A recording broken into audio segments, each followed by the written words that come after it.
Chapter 1085. No one believed Xianyuan Wushang's words. Just like the forensic doctor's conclusion that Chen Fangqing died of natural causes, no one believed it either. Such a death was too coincidental, and there were great benefits behind such a coincidence. So even if it was a natural death, some people tried to turn it into a conspiracy. Xianyuan Wushang was a doctor, but he was unknown and had no authority to prove it. In the eyes of others, his so-called natural death was just a formality that Li Tianlan had brought a person here to go through the motions and give the conclusion of natural death. People didn't even believe that Xianyuan Wushang was a doctor. This conclusion couldn't stand scrutiny, and no one would believe it at all. But at the very least, Li Tianlan had to show his attitude. As the new group became more and more clear, and people kept changing their positions under the influence of the Flourishing Age Fund, Li Tianlan's attitude could be said to be unimportant, but it could also be said to be very important. But on the scene, no one showed any doubt about Xianyuan Wushang, even those from the Chen family. There was an endless stream of people from the Chen family who came to mourn. After all, he was the prime minister of a country. No matter how down and out he was, ordinary people couldn't compare with him. And now most of the people who could get the news were well informed. They could know about Chen Fangqing's death, and naturally, they could see some possible developments after Chen Fangqing's death. At this time, no one wanted to offend Li Tianlan, and naturally no one wanted to offend Chen Fangqing. Anyway, it was just a trip, and no one thought it was troublesome. On such an occasion, other directors of Zhongzhou State had to show up, but it was not suitable for them to be watched for a long time. So Li Huaqing took the initiative to borrow a side hall from the Chen family and prepared to hold a temporary meeting on the spot. When talking to the Chen family, Li Huaqing's expression and voice were very calm. But Li Tianlan, Dong Qingwudi, and Zhou Mulin all took a deep look at him. Meeting in the Chen family. Everyone knew what it meant. The Chen family was not far from the Hidden Dragon Sea. Under normal circumstances, even if there was a meeting, it should be held in the Hidden Dragon Sea. In fact, they had nothing else to do here. There was no need to stay here after showing up. Chen Fangqing's death was sudden and special. In the past 100 years, he was the first director to pass away before he even retired. Therefore, all the counselors would show up. All the counselors in Yuzhou and the powerhouses of the military headquarters would come here. In the next 3 days, all the counselors in Zhongzhou State would come to Yuzhou and wait for Chen Fangqing's funeral. If Chen Fangqing had already retired, the directors would also come before the official funeral. However, they would not appear at the same time. In fact, not all of them would appear. They would ask the secretary to help maintain the order at the scene. They would only attend the funeral ceremony for Chen Fangqing's remains. So, strictly speaking, after the appearance, all the directors had nothing to do. It was enough to leave 2 secretaries to assist the Chen family. They could come again during the funeral ceremony 3 days later. But now, Li Huaqing requested to have a meeting of the Chen family. Was it because the meeting was so urgent that they couldn't even make it from here to the Hidden Dragon Sea, which was less than 20 kilometers away? That was obviously not the case. This was gaining the upper hand by a show of strength. The high-level meeting held in the Chen family had a rich meaning, and the most direct meaning was Li Huaqing's dissatisfaction with Li Tianlan. Holding the meeting here not only put great pressure on Li Tianlan and the giant group, but also showed his attitude to other groups. Li Tianlan was expressionless and didn't say anything from beginning to end. The Chen family specially arranged a relatively quiet room in the backyard for Chen Fangqing. The room was not very big, so it seemed extremely crowded after the high-level people walked in. There were still a lot of people present today. Not only the 9 counselors, but also the 3 deputy prime ministers of the cabinet, 2 national advisors, Speaker of Yuzhou by Zhang Fang, for deputy ministers of the military headquarters by Qin Zhao, the deputy secretary general, and the counselors of the Ministry of Personnel, the Ministry of Personnel, the Coalition Ministry, and other departments were all present. Li Huaqing sat in the main seat and silently looked at everyone present. Li Tianlan sat opposite Li Huaqing with a blank face. He didn't say a word, and his mind was wandering. I just met the Prime Minister yesterday. Li Huaqing was silent for about 5 minutes before he slowly said, "We talked until late. Last night, he was still discussing the development of Zhongzhou State with me. Who could have thought that today? There was an extremely sincere regret and sigh in his tone. No one knew what he really thought. Guo Wentian took out a cigarette and lit it. Guo Wentian took out a cigarette and lit it. He said slowly, "We've been communicating a lot recently. The Prime Minister has been under a lot of pressure recently and often suffers from insomnia. His headache is an old problem, and he's talked to the doctor about it, but the doctor didn't have a good solution. He just prescribed some painkillers and told him to rest well." Guo Wentian laughed at himself and said, "Pay attention to rest. As far as I know, the Prime Minister's work and rest have been extremely chaotic in recent years, and a lot of things have happened recently. How can he have any rest?" There was silence. The Prime Minister has always been very concerned about the affairs of the cabinet. The Prime Minister's vision has always been very long-term. He pays attention to the future of the cabinet. At the same time, he often reflects on the past of the cabinet, combines the past with the present, summarizes the experience, and explores the future road. A few days ago, the Prime Minister mentioned to me that the future of the cabinet still needs new ideas, a new atmosphere, and 100 schools of thought content. Many years ago, we vigorously supported agriculture, and later, we vigorously supported industry. These correct measures have established our position in the world today. In recent years, our eyes have been locked on finance and energy. For other fields, there has been a certain neglect, so we have also missed some opportunities. So the Prime Minister feels that after the election, we should promote some talents from various aspects and enrich the breadth of thinking of the cabinet. He said that no field of the country should be abandoned. A cabinet member suddenly said in a calm and unhurried tone. Li Tianlan raised his eyelids and glanced at him, but still did not speak. The speaker was He Zhongnan, a cabinet member who had been very low-key in recent years. The so-called cabinet member was theoretically at the same level as the deputy prime minister, but in fact he had great influence but did not compete for the position of deputy prime minister. Strong people had real power in their hands, and they also had their own fields, but most of the time they cooperated with the work of the cabinet. In other words, they cooperated with the work of the real master of the cabinet. A few years ago, He Zhongnan had been in a state of semi-retirement. After this election, he was bound to retire. No one thought that in this matter, he would rush out after Guo Wentian to be the vanguard. He Zhongnan felt Li Tianlan's gaze and nodded to him, smiling politely and respectfully. He was the backbone of the Prince Group, but he could not be regarded as one of the core members. However, Chen Fanqing died suddenly. In today's Yuzhou, he was already a relatively important figure that Guo Wentian could pull out, and Guo Wentian also gave him an offer that he could not refuse. Originally, He Zhongnan did not intend to express his position in this matter. The fields he was in charge of overlapped with Wu Zhengmin's in many places. In other words, he worked with Wu Zhengmin in the cabinet. After Wu Zhengmin entered the cabinet, he quickly straightened out the relationship. After experiencing the means of this old fox who had carried the flag for the Li family for more than 20 years, He Zhongnan chose to give in. Although he was still in office, he did not have much time to show up in the cabinet. In theory, the situation and rise and fall of the major groups in Zhongzhou State had little to do with him. But his son was now in a critical period. His son was now the mayor of East Mountain Province's Kojima City. Kojima was a vice-governor-level city, but the mayor of Kojima was a vice-governor-level city. Although it couldn't be said to be low in status, it wasn't too high either. Guo Wentian almost hit his soft spot as soon as he opened his mouth. If this operation was successful, after the election, his son would be transferred to the capital city of Tianfu Province to serve as a member of the council and the speaker of the capital city. In this position, if everything went well, it was very likely that he would become the governor of Tianfu Province in a single step after 5 years. That was the real core member of the Prince Group. At his age, his son had little chance to become a director, and the Prince Group did not have such resources. But starting from the position of the governor of Tianfu Province, as long as he was not too unlucky, his son could basically reach his current height. Whether he became a member of parliament or a member of the cabinet, he could ensure the continued glory of the family.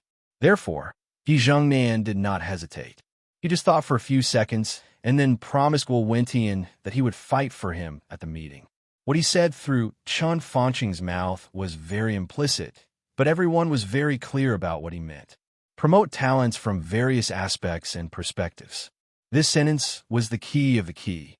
The so-called various aspects and perspectives could be understood as focusing on officials with different talents. But there was no shortage of such different types of officials in the major groups. Even the weakest North group had a lot of them. So this sentence was equivalent to saying that the cabinet after the election was a piece of cake placed in front of the major groups, and everyone had a chance to share a piece. In other words, the next cabinet would no longer be a group with a relative advantage. Instead, every group could make their own voices heard in different positions. This had an absolute conflict of fundamental interests with the future planning of a new group. Wu Jingmin became the second minister. Bai Qingxian became the deputy minister. The goal of the new group was clear and clear. It put its two leaders in the cabinet, and even sacrificed a lot of possible local interests for this. The first step of the rise of the new group was to win the right to speak in the cabinet. Now, He Zhengnan wanted to let the cabinet compete. All the people of the group entered the cabinet, which also meant that the position of the new group in the cabinet would be greatly reduced, and its right to speak would also be greatly weakened. The strategy of a new group would completely fail. At that time, even if Wu Zhengmin and Bai Qingxian were pushed up, the new group would only get a small number of positions in a few provinces, and its foundation would become unstable. It was hard to say what the future of such a new group would be, but at least it would be difficult to start. The cabinet's competition was the first step of the Prince Group's plan. In this plan, because there were too many voices from all sides, the authority of the second minister would be weakened to a certain extent, and the main authority would be concentrated on the prime minister. Many contradictions and conflicts needed to be mediated by the prime minister who controlled the cabinet, which further accelerated the speed at which the new prime minister accumulated prestige in the cabinet. The second step of the plan was taken over by the academics. They tried their best to push Hua Jingyang to the position of prime minister, put pressure on the new group, and curb his speed of development. The academics would fully support the first step of the Prince Group's plan. The Prince Group would fully support the second step of the academics' plan. The tacit understanding could be said to be flawless. In order to win more support, the prospect of the cabinet's competition was explained in advance, which was to rope in other groups. The cabinet was the core of the country. Each department under the cabinet meant great power, especially the departments of finance, development, security, commerce, agriculture, and industry. Not to mention the position of minister, even the deputy, or even the head of some important departments and bureaus, would be fought over. When these positions were held in the hands of the major groups, they would also become some stable promotion ladder, and they were the kind with great value. Such positions, no matter how many there were, no one would complain. Since He Zhengnan had said this on behalf of the Prince Group, it was equivalent to a promise from the Prince Group and the academics. Such a promise couldn't be stingy. After all, the major groups had their own dealings, and it wasn't a one-time deal. If their reputation was ruined this time, even if it was beneficial in the short term, it wouldn't be worth it in the long term. Therefore, in order to get the leadership of the cabinet, the Prince Group and the academics really planned to divide a considerable part of the cabinet's power. While roping in other groups, they suppressed the new group's plan to conquer the cabinet. It could be said to be killing two birds with one stone. Personally, I think the Prime Minister's words make sense. He Zhengnan looked at Li Tianlan and immediately shifted his gaze. He wasn't too afraid of Li Tianlan. Li Tianlan did bring a lot of pressure to people, but no matter how arrogant Li Tianlan was, he wouldn't go so far as to kill his entire family just because of a few words. Everyone present knew this very well. Therefore, he continued to speak, expressing his attitude. It's simply a penetrating insight. I also hope to see a cabinet with diverse thinking. The death of the Prime Minister is a huge loss to Zhongzhou State, but we should unswervingly follow his path. Time will prove that he and we are both right. That is to say, I'm wrong. Li Tianlan suddenly asked. His eyes fell on He Zhengnan, his eyes bright, and unblinking. In fact, no one mentioned anything about him, but Li Tianlan just took it personally. No one thought he was stupid. He just sat there quietly, but as he spoke, everyone could clearly feel a kind of incomparably cold and stiff pressure. He Zhengnan moved his mouth and was about to speak. Li Tianlan suddenly said, "Have you really seen the Prime Minister recently?" He Zhengnan was dumbfounded. Everyone's eyes shifted to him. At this juncture, He Zhengnan could not take half a step back no matter what. He braced himself and nodded, saying naturally, "Of course, of course." "I don't believe it," Li Tianlan said lightly. "I don't believe the Prime Minister would say this to a dispensable cabinet member like you. It's not essential." This was an understatement, but in He Zhengnan's ears, it had the effect of killing people. He Zhengnan's face suddenly turned red. But before he could explode in anger, Li Tianlan had already continued, "I will send someone to investigate this matter. Your specific whereabouts these days will soon be investigated. Here, today, you can say whatever you want, even in the name of the Prime Minister. But today, everyone is sitting here. If you haven't seen the Prime Minister, it is tantamount to deceiving the entire Zhongzhou state. At that time, even if Zhongzhou state does not touch you, I will make you pay the price." He Jingnan's body stiffened. His snow-white beard trembled, and his face was a little pale. "Your Majesty is really domineering," Hua Jingyang suddenly said with sarcasm. Li Tianlan glanced at him. Whether it was He Zhengnan or the Prince Group, they were important, but they weren't absolutely important. Everyone knew that whether the new group could conquer the cabinet or not had a direct and absolute relationship with whether Hua Zhengyang could become the new prime minister. He was the biggest obstacle on the way to the rise of the new group. I don't want to be deceived, especially in the name of a dead man. Everyone is very clear about the prime minister's character. He distinguishes between merits and demerits. No one will deny what he has done. Such a person should be respected enough. But if someone uses his death to seek benefits for themselves, then where does the prime minister stand? Where does the cabinet stand? I will investigate it clearly and make some people pay the price. I do this to be responsible for Zhongzhou state. Li Tianlan's voice was cold and tough. The conversation seemed to be at an impasse. Li Huacheng silently watched the other people in the room without batting an eyelid. Hua Jingyang's eyebrows twitched slightly. He wanted to say something, but he held back. Li Tianlan's words were equivalent to the most naked threat. He was not only threatening He Zhengnan, it was also Hua Zhengyang. He Zhengnan spoke in the name of Chun Fanqing. Li Tianlan used Zhongzhou state to fight back. Be responsible for Zhongzhou state. Li Tianlan was already qualified to say this. No one present, including Li Huacheng, dared to say to Li Tianlan that Zhongzhou state did not need his responsibility. No one dared to say it, and no one could bear such a responsibility. So this extremely tough threat meant that Li Tianlan had forced the academics to the brink of falling out with him. Falling out completely? This was definitely not what Li Huacheng wanted to see. In the silence, Li Tianlan slowly tapped on the table in front of him.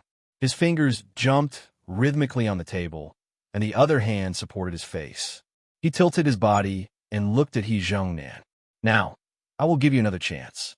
Tell me, have you seen the Prime Minister recently?" He Zhengnan's body trembled obviously. He wanted to speak, but he lost all his courage for a moment. Li Huacheng frowned and suddenly said, "Okay, we can discuss this matter later. Let's go back to Hidden Dragon Sea and hold a formal meeting." He paused and said calmly, "Huayang, you stay and see if there is anything else the Chun family needs." The Prime Minister left suddenly. "You have to temporarily take charge of the work of the cabinet so that he can leave at ease."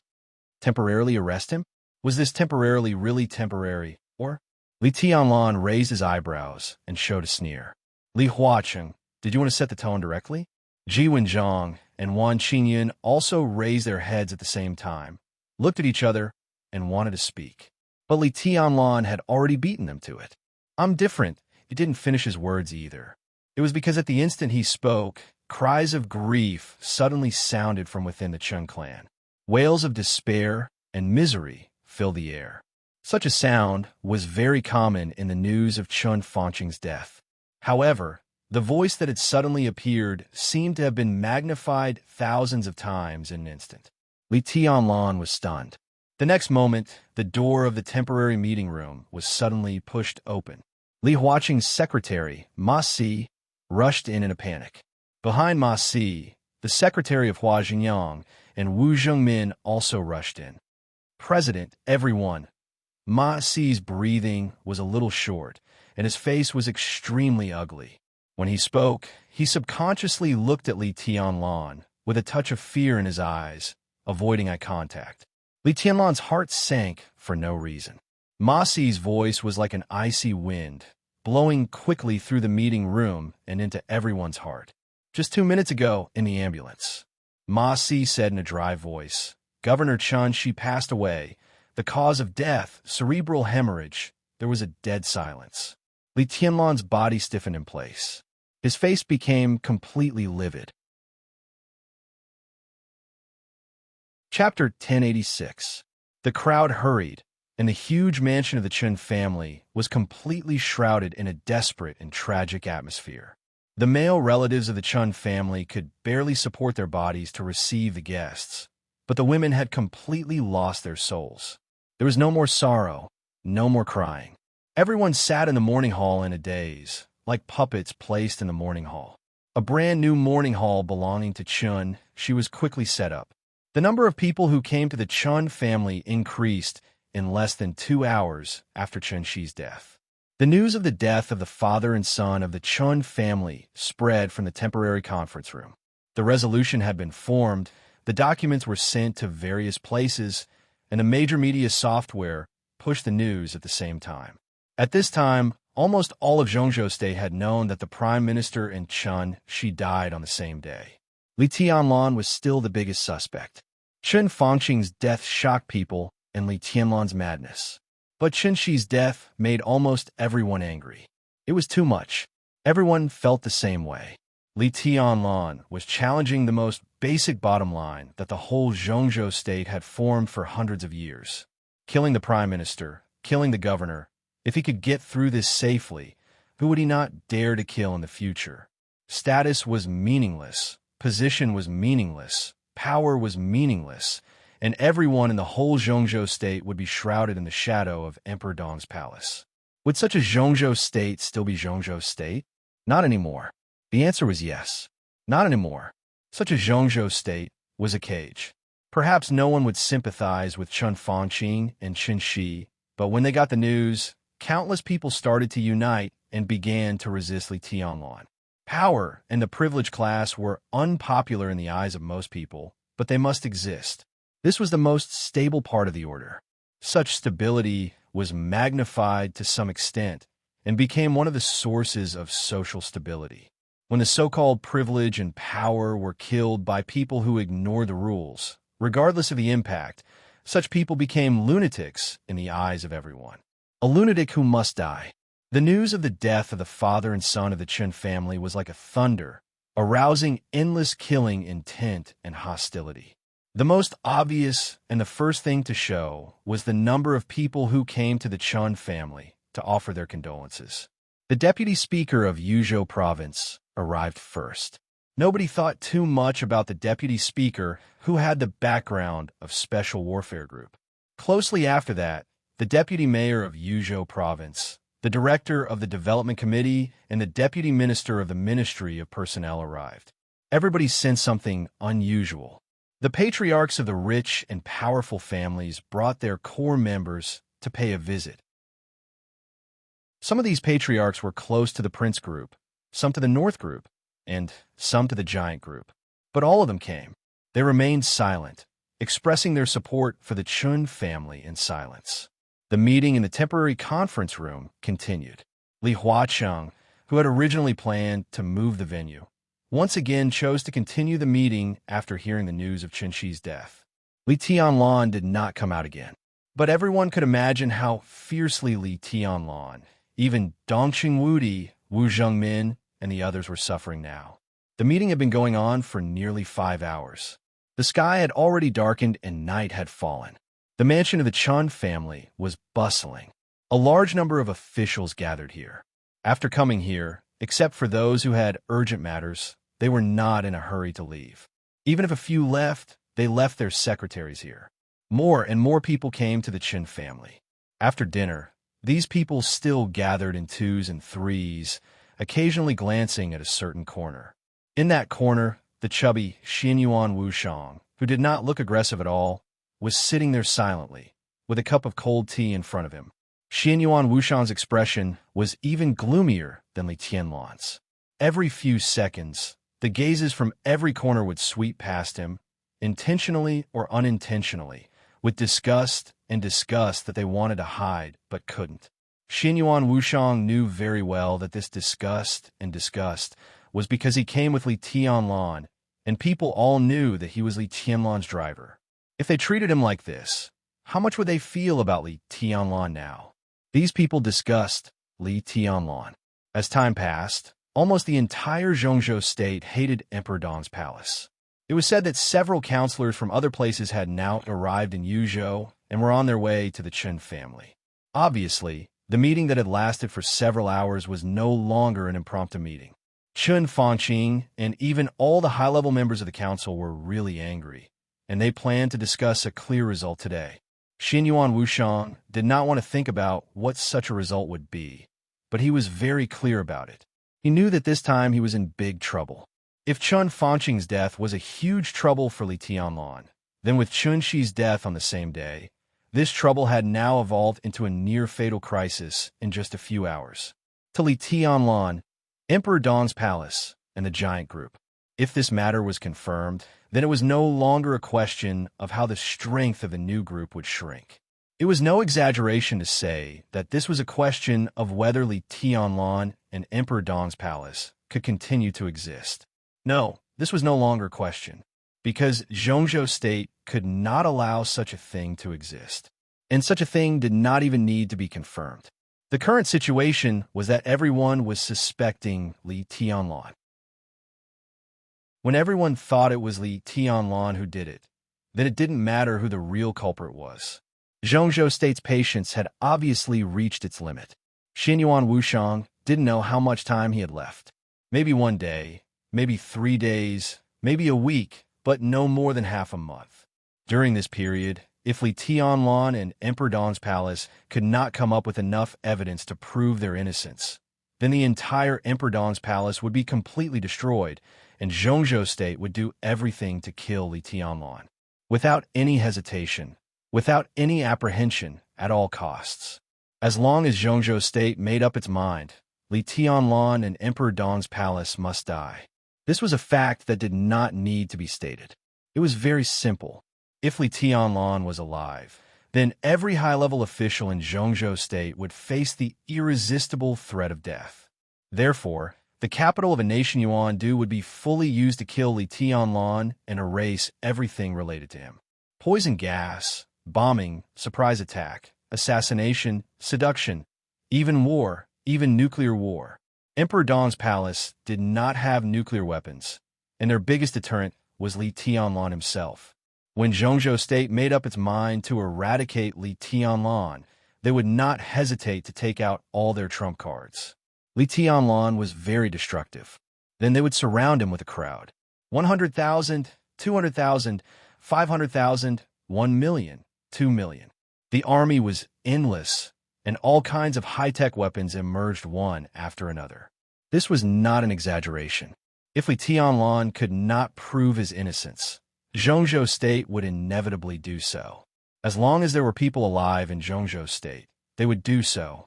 At that time, the so-called new group would become a joke, Emperor Dong's palace would become ruins, and Li Tianlan would inevitably die. This was something that needed no doubt. And with Li Tianlan's death, the entire giant group would also embark on the old road that once happened in another miracle city. Dongcheng Wudi by Qin Xian, Zhou Yuan Shan, Dongchang Xiuqi by Zhan Fang by Qin Zhao, everyone would be liquidated. Xianyuan Wushang took a deep breath. Compared with the urgency of the situation, he felt more humiliated. He could feel that something was wrong with Chen Fangqing's inexplicable death. But after thinking about it for an afternoon, he had no idea what was wrong or how to prove it. As for Chun Shi, He once wanted to get close to Chun Shi's body, but he was stopped by all the Chun family members with red eyes. The situation was already very dangerous. In this situation, if Zhongzhou stayed attacked Li Tianlan fiercely enough, maybe by tomorrow, Wu Zhengmin or Dongqing Wudi would take the blame and resign. And this was just the prelude to the decline of the giant group and Emperor Dong's palace. Xianyuan Wushang suddenly stood up. He walked to a corner, took out his mobile phone, and dialed a number. The phone rang twice and was quickly connected. Xing Tian's steady and heavy voice sounded on the other end of the phone. "Your Highness, how did Chun Shi die?" Xianyuan Wushang asked. There was a silence on the other end of the phone. 2 seconds later, Xing Tian's heavy voice sounded, "I don't know," then changed from not knowing to knowing. "Try. I want the information of the mastermind, even a clue." Xianyuan Wushang's voice was extremely cold and ruthless. "If necessary, you can die." "Okay." Xing Tian's voice was simple and honest, without any hesitation. Xianyuan Wushang paused and continued, "And don't investigate the cause of Chun Fanqing's death." "Huh?" Xing Tian was a little confused. "Chun Fanqing's death makes me feel very uneasy. I don't know why, but when I look at his body, I feel fear. I can't see Chun Shi's body now. I just looked at it from a distance. That feeling doesn't make me feel uneasy, but it makes me very annoyed, very annoyed."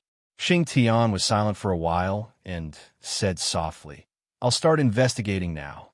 Xianyuan Wushang said that he could die if necessary, but from his words, Xing Tian clearly sensed something different. Because Xianyuan Wushang felt different. This feeling was worth relying on. The different feeling meant that the people who killed Chun Shi and Chun Fanqing might not be the same group of people. If he investigated the cause of Chun Fanqing's death, he might die instantly. But investigating Chun Shi might not be the case. Xing Tian silently hung up the phone. The wind and snow were still blowing outside the window of Yuzhou. It had been snowing for a day, and the whole of Yuzhou was covered in a cold, silvery white. Xing Tian stood in front of the window for a while, then slowly turned around and sat on the sofa. His huge body seemed to have become absolutely quiet the moment he sat down. Breathing, heartbeat, everything became inaudible. Xing Tian reached out and grabbed something in the air. The air twisted in his hand and finally turned into an incorporeal brush in his palm.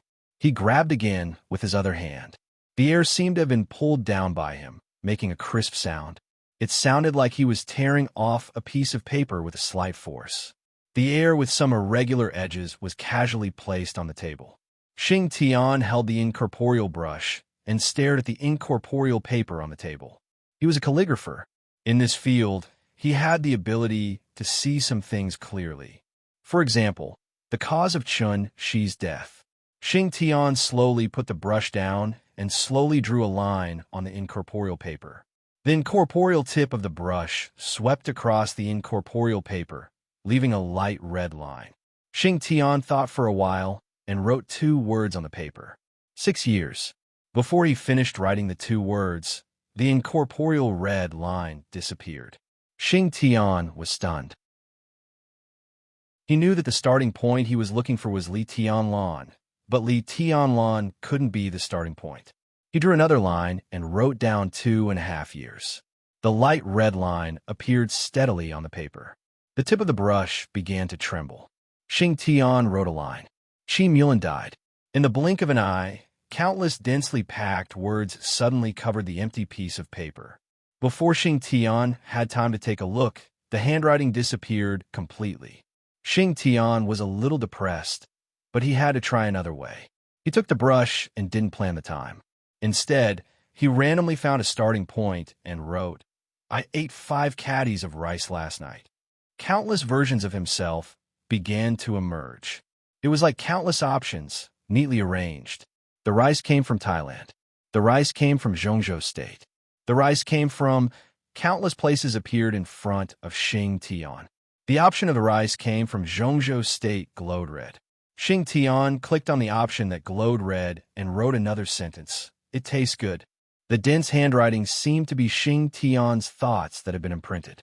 Xing Tian's whole person became completely quiet. When everything went smoothly, under his control, the brush in his hand quickly continued to write. At this moment, his huge body began to fade slowly. The light in the room dimmed. His figure became fainter and fainter, and finally became a shadow. The shadow was still constantly thinning, and finally became a shadow without a head. And the shadow, without a head, kept writing something on the paper. His writing speed was even more exaggerated than a computer-generated file. In the blink of an eye, dense handwriting had appeared in front of him. Xing Tian entered the real state of unconsciousness. On the incorporeal paper, the content appeared chaotically and clearly. I ate 5 caddies of rice last night, and it tasted good. His Majesty attached great importance to us, so he informed the kitchen to buy more of this kind of rice.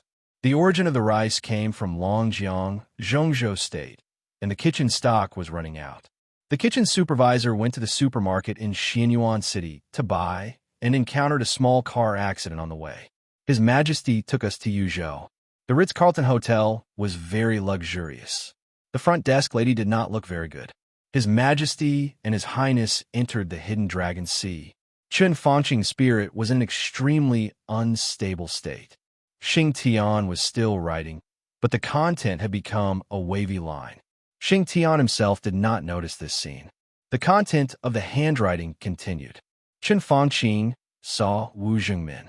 His consciousness was chaotic, and his spirit was in a relaxed state.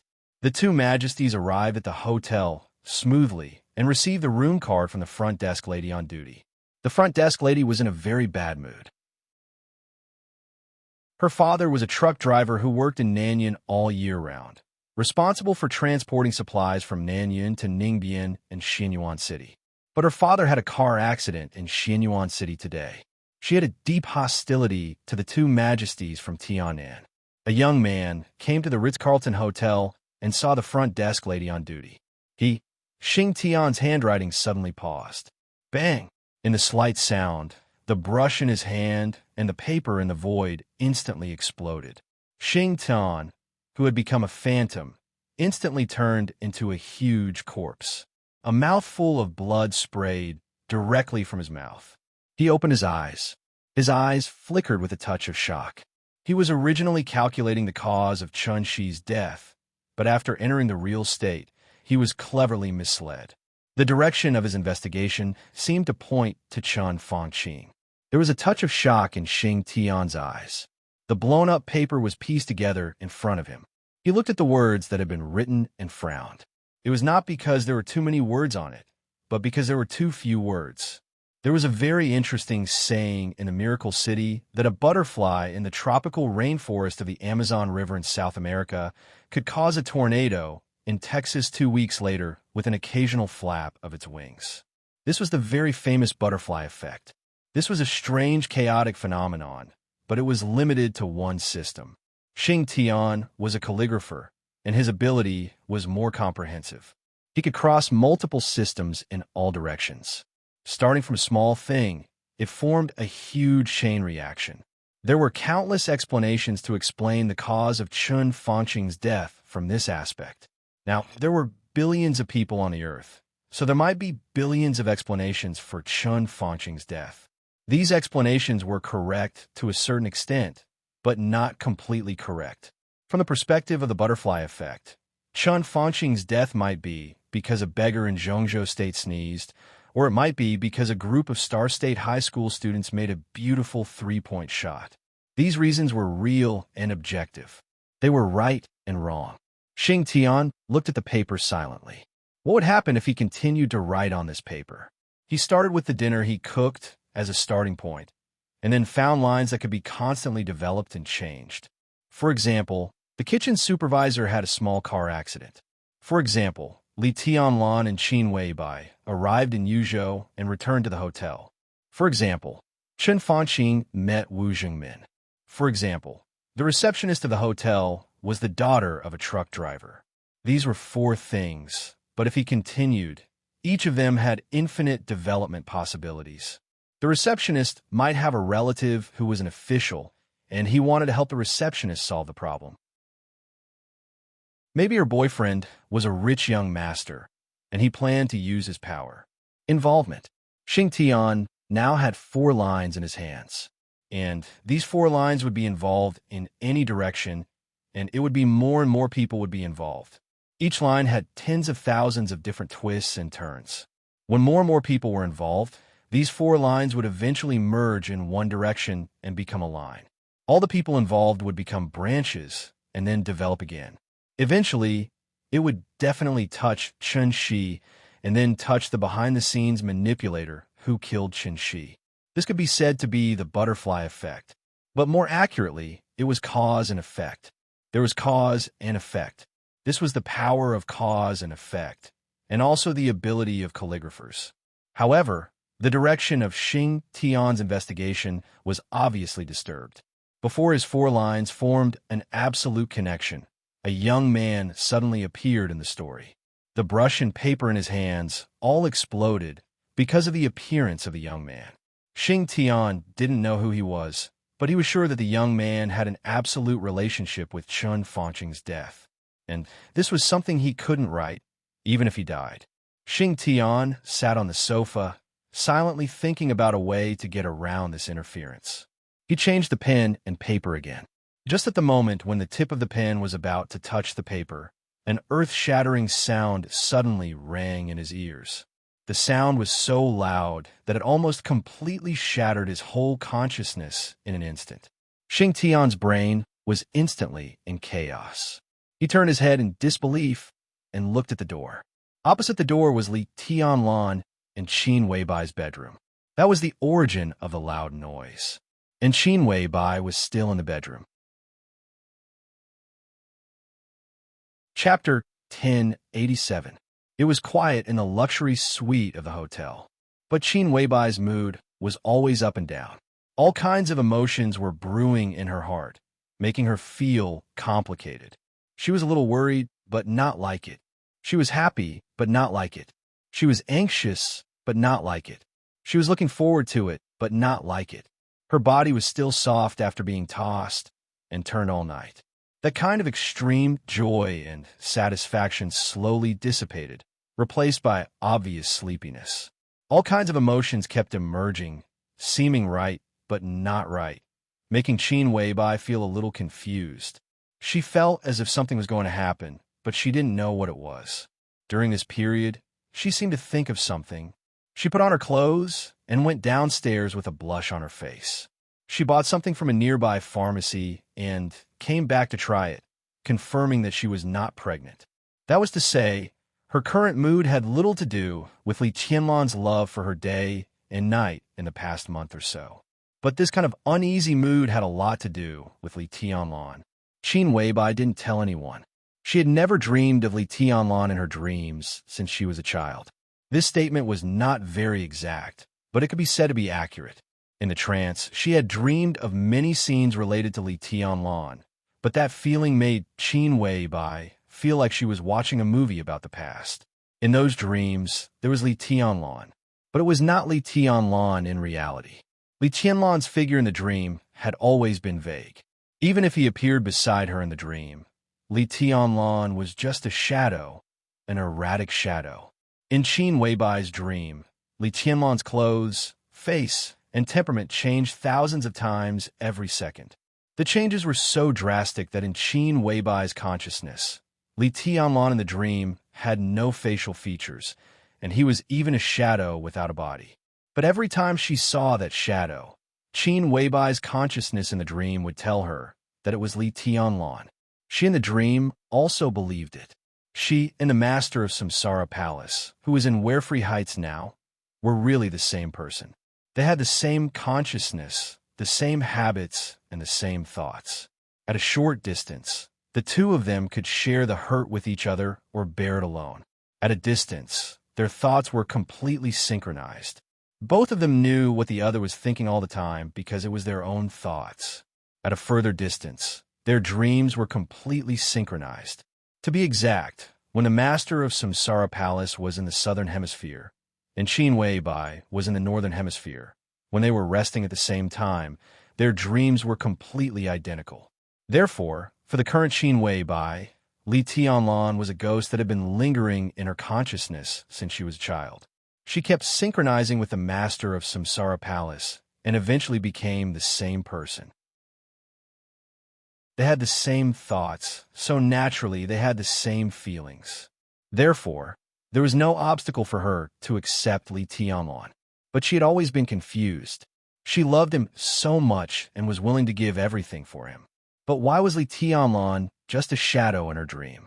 More than 2 years ago, after the Eternal Sword of Mormons, the shadow that belonged to Li Tianlan, which was constantly changing every moment, began to appear more and more in Qin Weibai's dreams. Qin Weibai knew what was going on. This was the master of Samsara Palace's entrustment. In the past, Qin Weibai would also dream, but the source of Li Tianlan in her dreams was the master of Samsara Palace. Now the illusory shadow representing Li Tianlan frequently appeared in her dreams because, in a sense, the other Li Tianlan was already dead. She might not be completely dead, but she was definitely not alive in her current state. So Li Tianlan began to appear suddenly in her dreams. He appeared more and more often, but the shadow became more and more blurred. The master of Samsara Palace broke through the transcendent realm in the spiritual field in the Eternal Sword. Now, Qin Weibai was improving every moment. There was no obstacle for her to enter the so-called transcendent realm. Before she went to the desert prison, she had been close to the so-called extreme realm in the spiritual field. Therefore, she consciously built a garden in her dream. A garden where sunlight and flying snow danced together. That was her most hidden territory and the starting point of all her dreams. Qin Weibai's only regret was that there was no Li Tianlan in that garden. She even thought more than once that if she could completely connect her consciousness with Li Tianlan's and form a certain degree of thinking synchronization, then in her dreams, could she also bring Li Tianlan into that garden and let their dreams be completely connected? In this way, even if she was not by his side in the future, she could see him in her dreams. It was not him in her imagination, but the real consciousness of Li Tianlan in her dreams. If she let him bully her in her dreams, she would not let him be so gluttonous and unrestrained as he was now. She really thought about this problem seriously. Then she saw Li Tianlan in her dreams. A Li Tianlan in his youth. The ancient tree, the wind and snow, the dense sword marks, the boy, and the wooden sword were not things in Qin Weibai's dreams. There was only the garden in her dream, which was the source of the dream. In the source, if Qin Weibai didn't want her dream to expand freely, she could make herself stay in the garden and see nothing out of the control of her spirit. But in such a state, she actually saw Li Tianlan. This was obviously an unusual scene. But why would such a situation occur? The teenager Li Tianlan in the dream was extremely clear and real, just like the child who really lived in Qin Weibai's dream. Qin Weibai woke up at that moment. But when she woke up, she still felt that the child was still living in the snow beside the garden. The ancient tree had collapsed, but he seemed to know nothing and still sat there quietly. That feeling was unparalleled. Qin Weibai could be sure that it was not Li Tianlan constructed by her consciousness. The Li Tianlan she constructed with her consciousness was just a faint shadow. He was not a teenager, and even his figure was extremely vague. And not to mention that she had not reached the transcendent realm. Even if she had really entered the transcendent realm, she could not merge her consciousness with Li Tianlan's to form synchronization in the dream. This kind of thing, according to Qin Weibai's understanding, could only exist in fantasy, and it was just fantasy. So who was the teenager in her dream? Qin Weibai was a little uneasy. She carefully recalled the garden in the dream. The flowers were bright, the sun was bright, and the snow was cold. The teenager outside the garden was quiet and plain. It was a very beautiful picture, but it was so beautiful that it was not lively at all. Qin Weibai suddenly felt an indescribable sense of strangeness and horror. It was normal for her to recall every scene in the dream, but the more she thought about it, the weirder she felt. That kind of deeply hidden weirdness was originally completely hidden, but with the appearance of the young Li Tianlan, all the abnormalities were revealed little by little. Qin Weibai sat on the bed and wrapped herself in the quilt. The flying snow crossed the sky through the open curtains. Without Li Tianlan, the bedroom suddenly became very cold. She sat quietly like this. She didn't eat at noon. As time went by, she became more and more sleepy and began to struggle with her eyelids, but she always forced herself to hold on. At the thought of the teenager Li Tianlan in the dream, she felt a little scared and even dared not sleep. However, the extreme mental fatigue caused her consciousness to become deeper and deeper, deeper and deeper. Qin Weibai's body slid from the sitting position little by little. She lay down again and fell asleep again in a daze. It was still the bright and colorful garden, but the sunshine in the sky disappeared. The snowflakes were scattered and dancing. Qin Weibai stood where she was, feeling the gloomy sky in the dream, and understood that it was because she was too tired now. The flowers in the garden swayed slightly in the wind and snow. Qin Weibai stood stiffly in the garden in the dream, looking straight ahead. She even dared not turn her head. From her position, as long as she turned right, she could see the gate of the garden. If the teenager was still there, she might see the teenager Li Tianlan first. Qin Weibai on the bed breathed unsteadily and frowned. In the dream, she was already extremely nervous. The wind and snow in the air seemed to be much fiercer. In the dream, Qin Weibai clearly felt the cold. She kept taking deep breaths several times before she controlled herself to slowly turn her head. The first thing that came into her sight was not the gate of the garden, nor the teenager Li Tianlan outside the gate. Instead, it was a thick and old tree that blocked out the sky and the sun, but was completely black. The dark giant tree stood outside the gate of the garden. In the wind and snow, the trunk, the treetop, the leaves, everything was quiet and almost dead, without the slightest tremor. Qin Weibai's body was cold, and her heart kept sinking. It seemed to be the giant tree that she had seen before that had collapsed. However, when he entered the dream for the second time, the tree had returned to its original appearance. No, it seemed that many years had passed in the dream. Not only did the tree return to its original appearance, but it had also become even stronger. The entire tree had also begun to turn dark and deathly still. There was no teenager under the tree, no wooden sword. There was emptiness. Qin Weibai breathed a sigh of relief. The moment her nervous mood relaxed, she suddenly froze again and looked carefully at the giant tree. Countless snowflakes fell under the crown of the giant tree, but the distribution of the snowflakes was somewhat different. There was a small area where the snowflakes seemed to be floating quietly. It seemed that there was something invisible there that supported the snowflakes and did not let them fall. Qin Weibai looked at it quietly. She looked for a long time before she finally confirmed that there seemed to be an illusory figure that had almost completely become nothingness there. He stayed there indifferently. If she did not look carefully, she could not find him at all. Qin Weibai breathed a sigh of relief in her heart. She knew that she dreamed of Li Tianlan again. In the case of extreme mental exhaustion, the control of the source of the garden was loosened. She dreamed of Li Tianlan at the source of the dream. The Li Tianlan in her dream was this shadow, which was changing every second and was almost transparent. After all, it was something in her consciousness. The coldness in Qin Weibai's heart slowly dissipated. She walked over briskly. In her dream, the Li Tianlan in her dream could do a lot of things. But this time, the illusory shadow that seemed like it would dissipate at any moment did nothing. He sat quietly under the tree, as if he was extremely tired and resting, but also as if he was thinking about something. His posture looked a little strange. Qin Weibai looked for a long time before she realized that the shadow's body was a little tilted.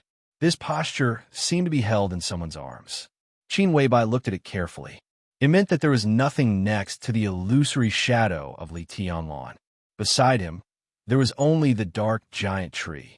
The dark tree was far thicker than what she saw in the garden.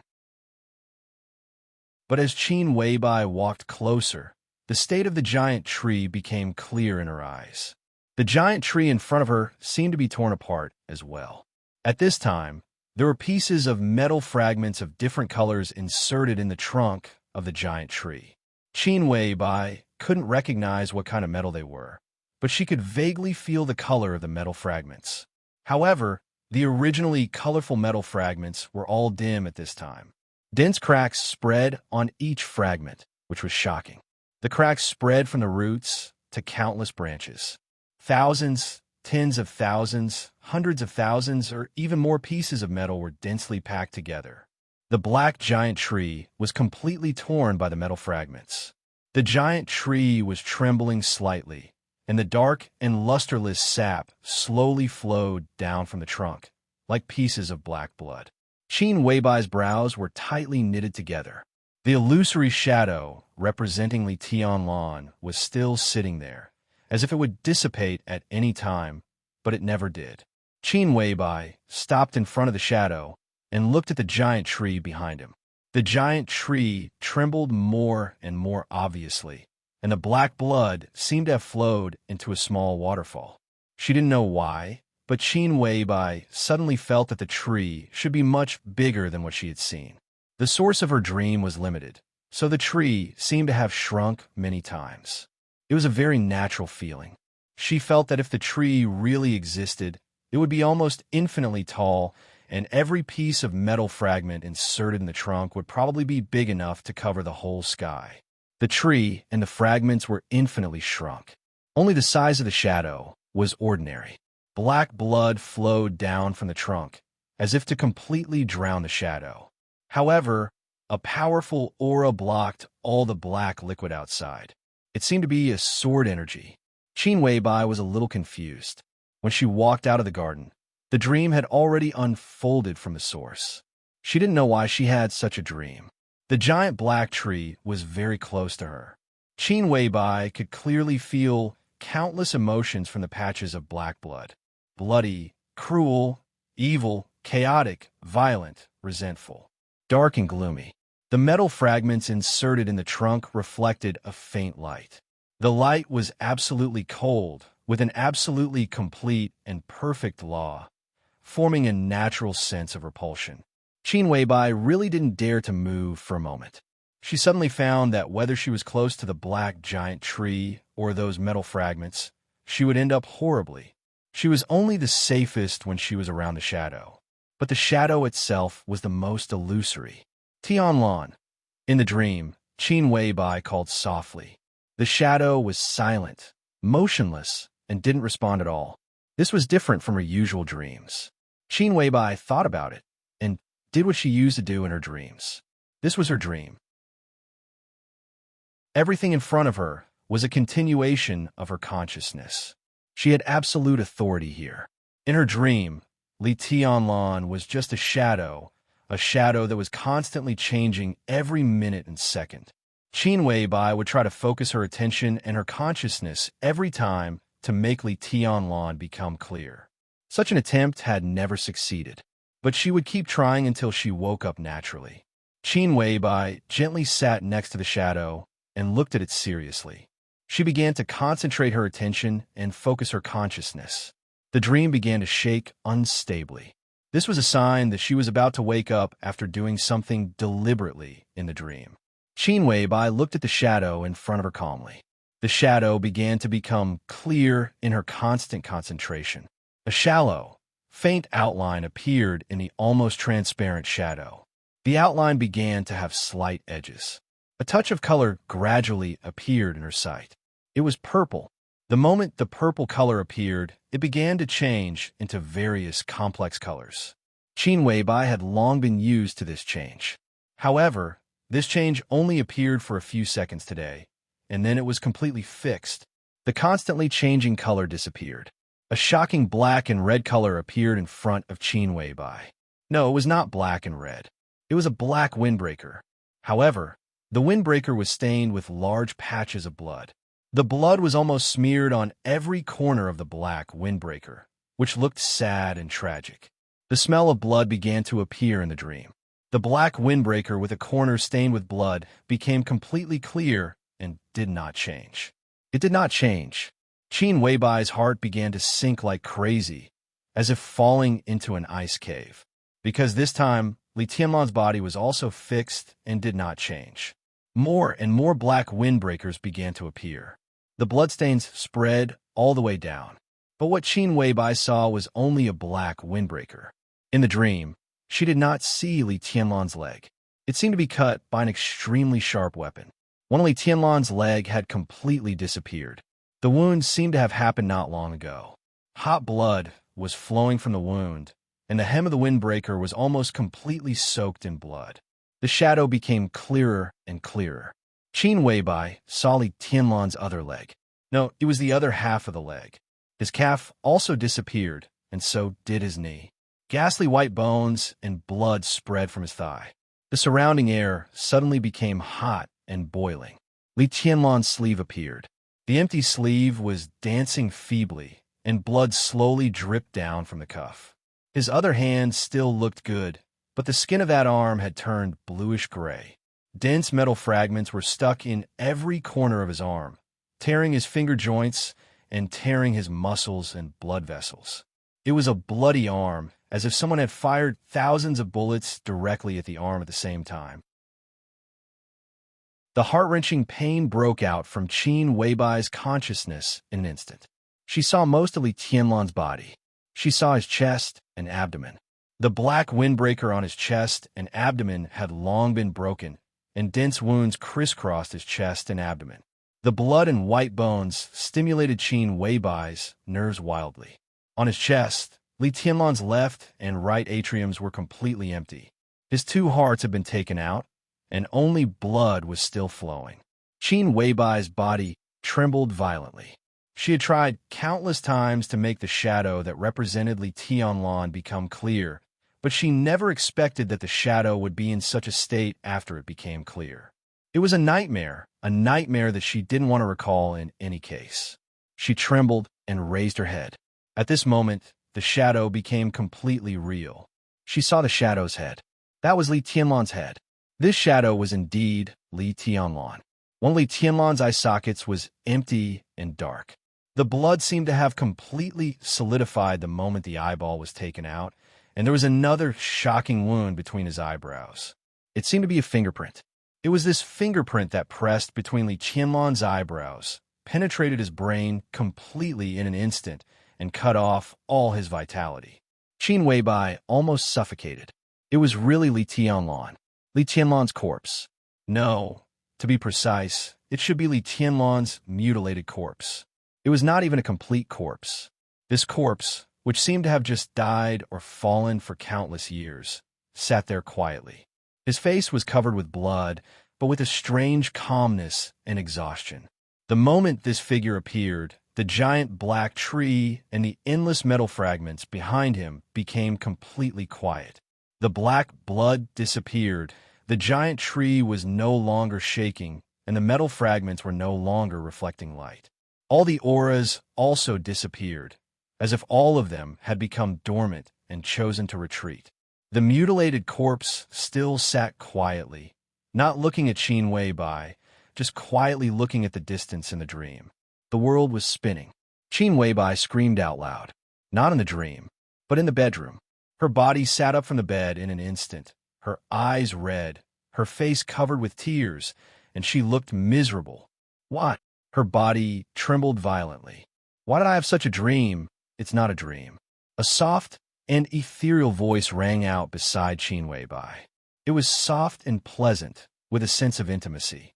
Qin Weibai was quiet for a moment. She turned her head. A figure shrouded in light sat quietly on the side of the bed, looking at her silently. Qin Weibai couldn't see her face or expression, but she could only be sure that it was a woman. It seemed that her consciousness was still immersed in the dream. She was stunned for a long time, and the first question was not how the other party came in, but asked with a trembling voice, "If it's not a dream, what is it?" "That is His Majesty Li Tianlan." In the light, the woman said softly, "Whether it is the shadow you saw or the mutilated corpse, they are all," after a pause, she said, "they are all his most real state." Chapter 1088. Qin Weibai didn't speak for a long time. A shadow and a mutilated corpse. The most real state. In a halo beside the bed, The voice of the slim figure was clear and sweet. Qin Weibai suddenly felt extremely disgusted and repulsed. Because of the content of that sentence. Li Tianlan's real state. Could it be that the so-called true state was the phantom and the mutilated corpse? She forced herself to calm down and shook her head. I don't believe it, she said in a cold voice. The halo beside the bed fluctuated softly. She didn't speak. For some reason, at this moment, Qin Weibai suddenly felt that the woman in the halo seemed to want to get close to her, but in the end, she didn't move. The truth isn't a dream. Whether you believe it or not, it doesn't change anything. The woman in the halo said softly. She seemed to see the shadow and the mutilated corpse in Qin Weibai's dream. In the slightly swaying halo, Qin Weibai felt a clear pain and sadness. If that is Tianlan's real state, then what is Tianlan now? Qin Weibai stared at the light around her and asked word by word. That is the reality you see. Qin Weibai sneered. We see it. Then what about the shadow in my dream? Is the reality in the illusion? In the halo, the woman's answer was still gentle and without hesitation. Qin Weibai suddenly felt a little cold. With her questions and answers, the whole world seemed to have unknowingly become gloomy. It was as if there was some kind of danger brewing quietly and slowly. Then it would erupt bit by bit, bringing with it a deadly murderous intent. Qin Weibai felt a little dizzy. All the cold air in the air seemed to be circling around the ball of light beside the bed, and then she quietly endured it. The scene in front of her seemed a little familiar, and so did the dizziness in her mind. Qin Weibai was stunned and subconsciously said, This is the malice of the world? The slightly swaying light paused for a moment. The woman seemed a little surprised, but then she nodded. Yes, that is to say, you know Xianyuan Wushang? Qin Weibai asked again. She thought of some information revealed by Xianyuan Wushang. He said he has a sister. Is that you? No, the woman said softly, but to a certain extent, I can be considered his older sister. You can also say that I am his younger sister. But now I am his aunt. Qin Weibai looked at the soft light in silence. For the first time, she realized that her IQ seemed to be a little off. Was she an elder sister, a younger sister, or an aunt? This relationship was absolutely chaotic, but the logic seemed to be very clear. However, from such a relationship, Qin Weibai could not arrange it for a while.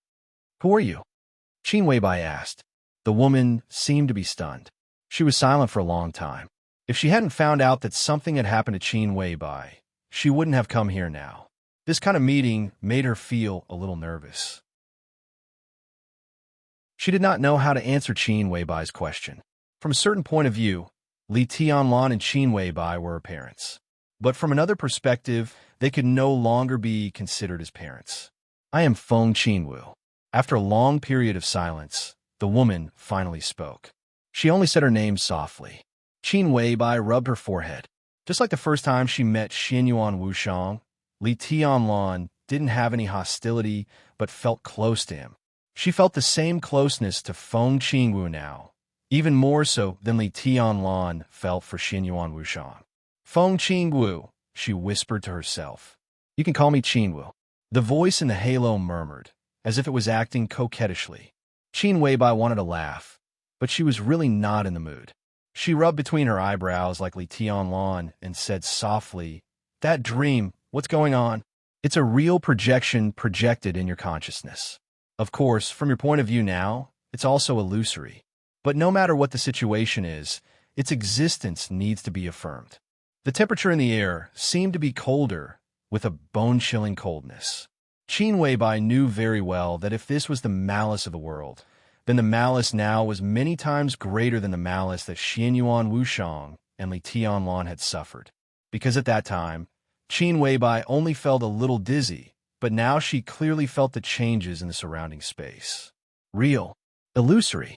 These were the two most common words, but now every time she heard them, Qin Weibai's heart would feel cold for no reason. I don't understand. Qin Weibai hesitated for a moment and said slowly, Can you give me more details? I can't say. Feng Qinwu said softly. But you can ask, maybe I can answer some. Qin Weibai did not know what to ask.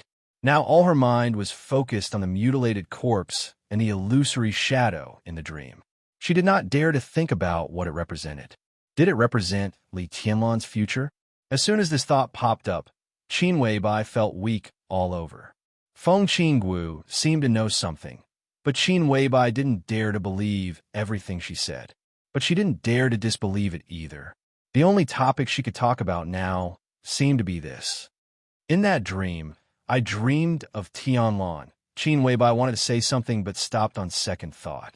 That is indeed His Majesty, but not the future His Majesty. Although it is not very accurate, if we must describe it, it should be the past His Majesty. Feng Qingwu said. Qin Weibai's heart trembled slightly. Her ability to accept things was obviously not comparable to that of ordinary people. With her other self, as a living example, she easily thought of a direction that others did not dare to think of. You mean reincarnation and rebirth? There is no such thing as reincarnation in this world. Feng Qingwu said slowly. It's reincarnation, not your Majesty's personal reincarnation, but Kacha. Feng Qingwu's voice suddenly disappeared. In Qin Weibai's sight, the empty air suddenly twisted, and a piercing coldness broke out in an instant, turning into an ice wind. Shocking ice layers began to appear in the empty air. Feng Qingwu changed the topic and said softly, "Your understanding is wrong because of the problem of the timeline. But in fact, time has no meaning. What you experience is only your own timeline. When you put time in a wide enough area, you will find that the so-called present may be the future in another area, and the future may be the past in another area. What you see now is only the past relative to your current timeline. But whether it is the present or the future, that scene has happened." Qin Weibai was in a daze. "Why did I dream of this?" she asked softly. "You are waking up? Or in other words, another you is waking up, and you have caused a synchronization in a sense. What is waking up?" Feng Qingwu fell silent again. This was obviously a question she could not answer. "After waking up, will I see that kind of Tianlan? I am also very awake now, and I would rather not wake up like that." Qin Weibai continued. "This is an inevitable process." Feng Qingwu said slowly, "It is irreversible. And from our point of view, we all hope that you can speed up your awakening, even if it is for His Majesty." Qin Weibai looked at her quietly, waiting for her explanation. Feng Qingwu was silent for a while, and said softly, "His Majesty's path has come to an end, and his experience is completely different from that of another you. The current level is already the peak state he can reach. He may be stronger, but it is impossible for him to break through again. Only when you gradually wake up can His Majesty really break through to that supreme realm." Qin Weibai thought for a while, and there was obvious suspicion in her eyes. "Xianyuan Wushang didn't tell me this. This is not what he is qualified to know now." Feng Qingwu's tone was light. "But in fact, there is nothing wrong with Tianlan's current state. He is only 24 years old. In 10 years, or even less, he will definitely break through again and become a real heavenly son. There is no sign that he can't break through, and he doesn't notice it himself. It's not that he can't break through." Feng Qingwu said calmly, "He can't break through. Once he takes that step on his own, he'll be discovered." "Discovered by who?" Qin Weibai's heart suddenly sank.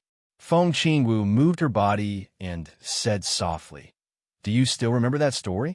The other story you experienced, the end of His Majesty." Qin Weibai's body quietly tensed up. That was undoubtedly her biggest secret. How did Feng Qingwu know? That's about it. But in that world, when everything happened, we all paid attention to it. But at that time, things were completely out of control, and we could no longer control the development of things. His Majesty took that step by himself in that world, and the end was already determined. Even if he didn't die under your sword, he would die in other places," Feng Qingwu said. Qin Weibai's face was a little gloomy. "You mean, if the current Tianlan breaks through again, he will die?" "Yes." Feng Qingwu's answer was without any hesitation. Qin Weibai sat on the bed in a daze. After a while, she asked, "How do you know what happened in that world?" "Time is meaningless. Feng Qingwu said something inexplicable and continued to say, and the situation where you are now is a coincidence of time and space paradox. This is also the result of our efforts. In order to achieve this goal, we have paid a very heavy price. Feng Qingwu seemed to say something else, but Qin Weibai could not hear it at all. All her consciousness was attracted by Feng Qingwu's words. To achieve this goal, forming this paradox, if the existence of two of her was really a kind of time and space paradox, then this was not a coincidence, but created by Feng Qingwu. Was she created by them? Qin Weibai suddenly felt like laughing and crying at the same time. You mean I'm something that you guys created? A machine? It has nothing to do with you. Feng Qingwu shook her head. What we can do is to send you here. And to do all this, we did not create you, but to modify time and space and physical constants. You will understand all this, provided that your awakening is smooth enough. Qin Weibai sat there in a daze. After a long time, she whispered, if I wake up successfully, what will happen to Tianlan? His Majesty will return. Feng Qingwu's voice was slow, but with unparalleled solemnity and fanaticism. Qin Weibai did not speak. Qin Weibai continued to say, and what you need to do most is to synchronize your dream with His Majesty's thinking, as you imagine. This is the first step for His Majesty to return. Wake up, return, Qin Weibai whispered softly. If I wake up and he returns, will we still be us? Of course. Feng Qingwu seemed to be smiling. In fact, you have woken up partly, but obviously you do not feel any change in yourself, nor will you become another person. I have woken up partly. Qin Weibai was stunned. Feng Qingwu looked at Qin Weibai silently and whispered, maybe you don't realize it yourself, but you killed Chun Fangqing. After being stunned for a second, Qin Weibai suddenly reacted. I didn't do it. You don't need to do it. Feng Qingwu shook her head. You have thought about it. Qin Weibai sat on the bed, hugged her shoulders tightly, and shook her head subconsciously. Who the hell are you? After a pause, she smiled somewhat self-deprecatingly. Or are you still human? Gods or demons? I am human. Feng Qingwu's tone was a little complicated, with certainty and a little confusion. She was silent for a moment and whispered, of course, in the eyes of others, they call me Dominator.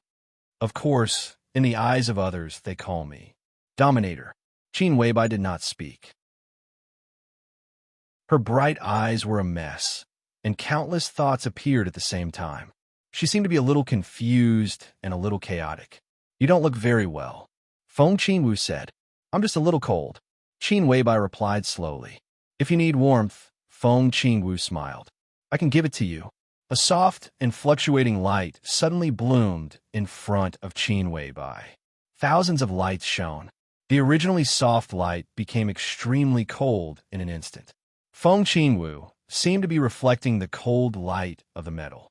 However, the surrounding air instantly became warm as spring. Time froze in an instant.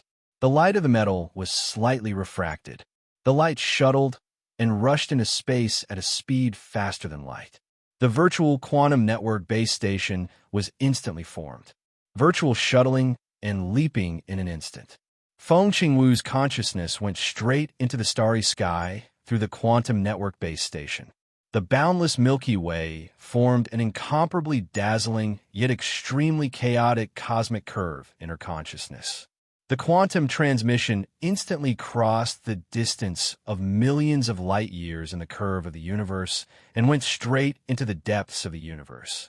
Silence and dead silence appeared in an instant and disappeared in an instant.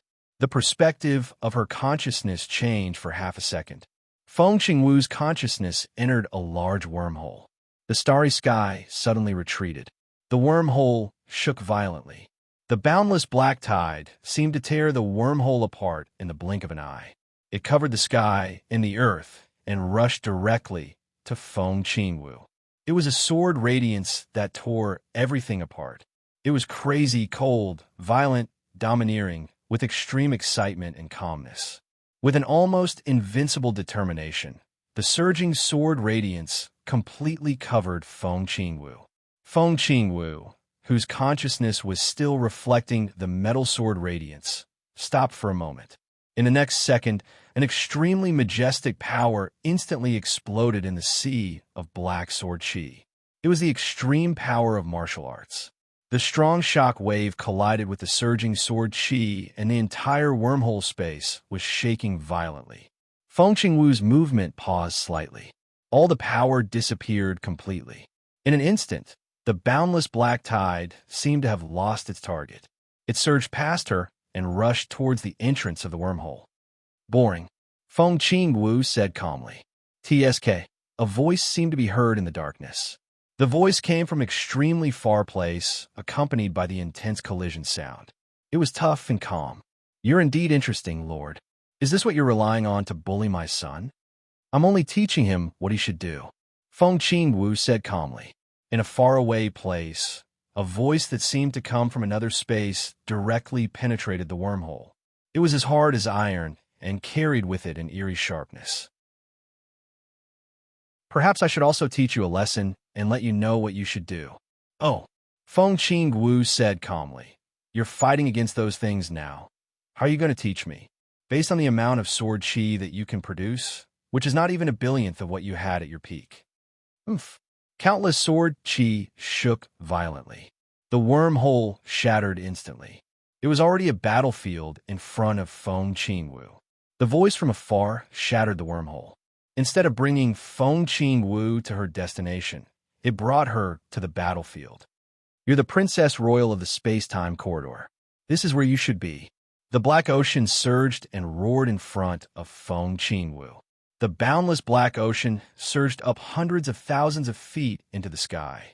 The sword radiance whistled and shattered the stars. Countless metallic objects fell into the black ocean. The area of the battlefield was almost calculated in terms of light years. The crazy killing did not stop for even a moment. Countless races, large amounts of metal, the sky was filled with mechas, and the dark, enshrouded shadows. Cannons, sword radiance, explosions, lacerations, and destruction. The endless number of battleships continued to pour out destructive power. The battlefield was filled with the humans and other races fighting against the dark shadows and mechas. Tens of millions, hundreds of millions, it was vast and mighty, innumerable. Feng Qingwu sighed softly. Her body rose slowly in the void and charged towards her destination. The willpower of the god of war in the black ocean did not stop her this time. Feng Qingwu's speed increased. Boundless radiance shone from her body and became brighter and brighter. At this moment, she seemed to have turned into a shooting star that traversed the battlefield for a few light years. The radiance overflowed rapidly and surpassed the speed of light. With Feng Qingwu as the center, it spread rapidly in all directions. Deception. Genesis. Radiance shot out and stars fell. On the battlefield, the potentials of all the creatures in the neutral camp were instantly stimulated several times. All the heavily injured creatures that had lost their ability to fight were deceived. Everyone thought that they were in their peak condition. They exploded with battle power that exceeded their limits and pounced towards the nearby enemies. The battle power of all the creatures was increasing rapidly. Everyone had been deceived. At this moment, everyone thought that their strength had suddenly made a huge breakthrough. Everyone also showed their strength after the breakthrough. Outside of the neutral camp, all the creatures, be it order or dark shadow, became sluggish. They were also deceived. At this moment, they thought that they had been severely injured. Some of the creatures even thought that they had died. The shooting star radiance that Feng Qingwu brought along traversed the entire battlefield. It rose infinitely and exploded instantly. It was as if a gigantic sun had suddenly risen in the dead silent void. The boundless black ocean instantly began to boil. The rays of the sun continued to radiate with lies. In the shortest time possible, it deceived the entire battlefield. This was the pinnacle of the path of deception. It was also the pinnacle leader of the human race on this path. This was the pinnacle of power on the path of deception. This power had a name that was recognized by all the camps. Ruler. Chapter 1089. Shuttling, flying, warping, the battlefield covered every corner of one's vision. Countless figures filled every space with an unimaginable density. The vast void, the planets beneath one's feet, the broken satellites, the densely packed meteorite belts, the flames of war and radiance were everywhere. The densely packed formations of the fleets opened fire with all their might. The Star Destroyer cannons could destroy the heavens and the earth. The annihilation of dark matter and dark energy surged silently. A small black hole formed in a certain area of the battlefield and started to devour everything nearby. Using the void as a formation and the galaxy as a chess piece, Feng Qingwu's consciousness was tiny and weak like a speck of dust in the vast and boundless battlefield. However, it was this tiny and weak figure that traversed the entire battlefield in an instant, as though she had entered an uninhabited land. The radiance that filled the sky continued to condense. Feng Qingwu's consciousness charged forward, leaving behind one sun after another that emitted extreme light and heat. The absolute destructive power and the instantaneous reversal of the situation clearly displayed the powerful strength of the peak energy source of the neutral camp. However, Feng Qingwu was not intercepted by the peak energy source of the opposing camp. Deception, Genesis. This was equivalent to simulating the real environment. In a short period of time, she made full use of all factors that were beneficial to her side and made full use of all factors that were disadvantageous to the enemy. She deceived both the enemy's and her allies' understanding of herself, as well as the perception of the peak energy source of the same level. In an absolutely short period of time, even if it was an enemy of the same level as Feng Qingwu, even if she traversed the battlefield in such a high-profile manner, no one would discover her existence. Based on the actual time in Miracle City and other places, the Genesis had existed for a very short period of time, probably less than 10 years. However, 10 years was enough to determine the fate of this part of the battlefield. However, what was the use of merely determining the fate of this part of the battlefield? The fate of the human race and all the neutral creatures had already been determined and would definitely end. Perhaps in the entire neutral camp, only the vast black ocean before them refused to give up. It was still going all out, still throwing caution to the wind, still going berserk without the slightest scruple. Perhaps he already knew his fate and ending long ago, but he did not care. Ward God Lin Xianyuan. He was a lunatic and a fool, but he was the most admirable kind of lunatic and fool. Feng Qingwu sighed softly. Endless light converged around her, and her shuttling figure suddenly accelerated. Like a sharp sword that tore through the battlefield, with slowly dissipating light, she instantly entered the black hole that had just formed in the battlefield. Deception, Supreme Self. On the battlefield where light and shadow intertwined, an almost supreme will appeared. It was cold, majestic, and irresistible. The moment this willpower appeared, it went against the evil intentions of the world. The black hole that was still taking shape instantly turned into a wormhole. The laws of time and space distorted at a speed visible to the naked eye. Feng Qingwu's body entered the wormhole and appeared tens of thousands of light years away in the blink of an eye. The moment her body entered the black hole, an endless army of the neutral faction rushed out of the same wormhole and joined the battlefield. This was the true ruler. On the battlefield, he ruled over everything. The black hole that had just formed was turned into a two-way passageway by Feng Qingwu's lies. It was the same entrance, but there was no difference between entering and exiting. This kind of deception could only last for a few years, but it was enough for the neutral camp to invest billions of soldiers into the battlefield in the next few years. The stars in the sky flickered and retreated rapidly. The newly formed wormhole extended infinitely in Feng Qingwu's consciousness. The darkness only lasted for a moment, but it was already tens of thousands of light years away. It was still the same scene, the same battlefield, the same black ocean, and the same war, God Lin Xianyuan. The black ocean formed by the endless sword intense was the most real state of war, God Lin Xianyuan. and also his most primitive form of existence. At the start of the war, this ocean surged into the corridor of time and space from the realm of war to the corridor of time and space. For tens of thousands of years, it spread across countless star regions. Everyone in the corridor of time and space agreed that this lunatic was the sharpest lunatic of the human race after His Majesty. The war continued. Even Feng Qingwu did not know how many star regions Lin Xuanyuan's sword aura had passed through and how many enemies of the same level as him had fought. Feng Qingwu did not look at the battlefield and continued to travel. Time and distance seemed to have lost their meaning. She traveled again and again. When Feng Qingwu's consciousness traveled through the wormhole, she suddenly felt a majestic force from the outside world penetrating the wormhole and instantly extending the distance she could travel. Feng Qingwu felt slightly relieved.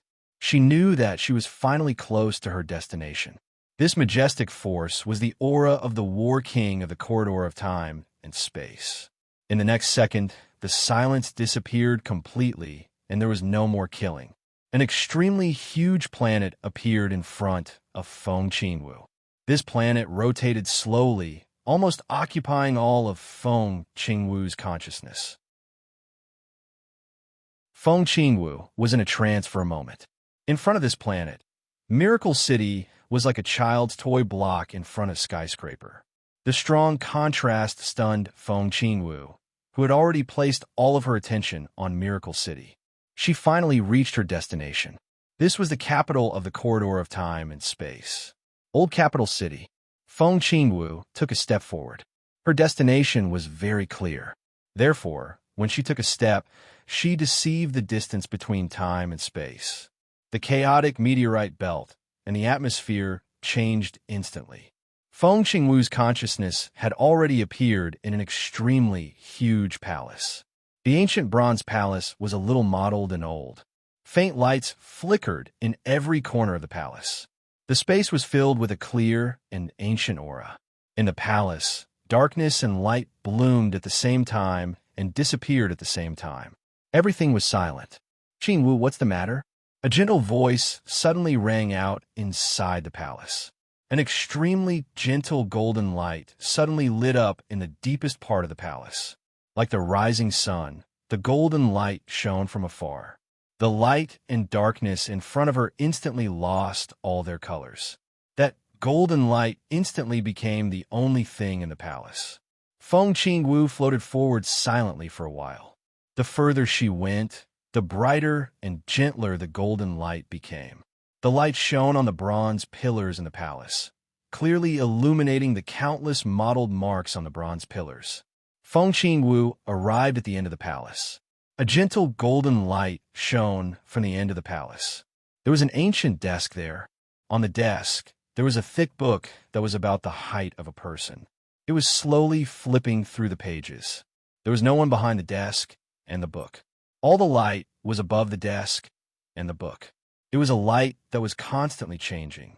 Sometimes it was a divine weapon, sometimes it was a misty cloud. In essence, this tiny and changing speck of light was a drop of blood. There was no corpse or shadow. It was just a drop of blood. Feng Qingwu looked at the drop of blood in front of her. She bowed slightly and said softly, "Greetings, Your Majesty." "What's the matter?" The gentle voice in the golden light was clear and gentle. "I want the million-world portrait." Feng Qingwu answered without any hesitation.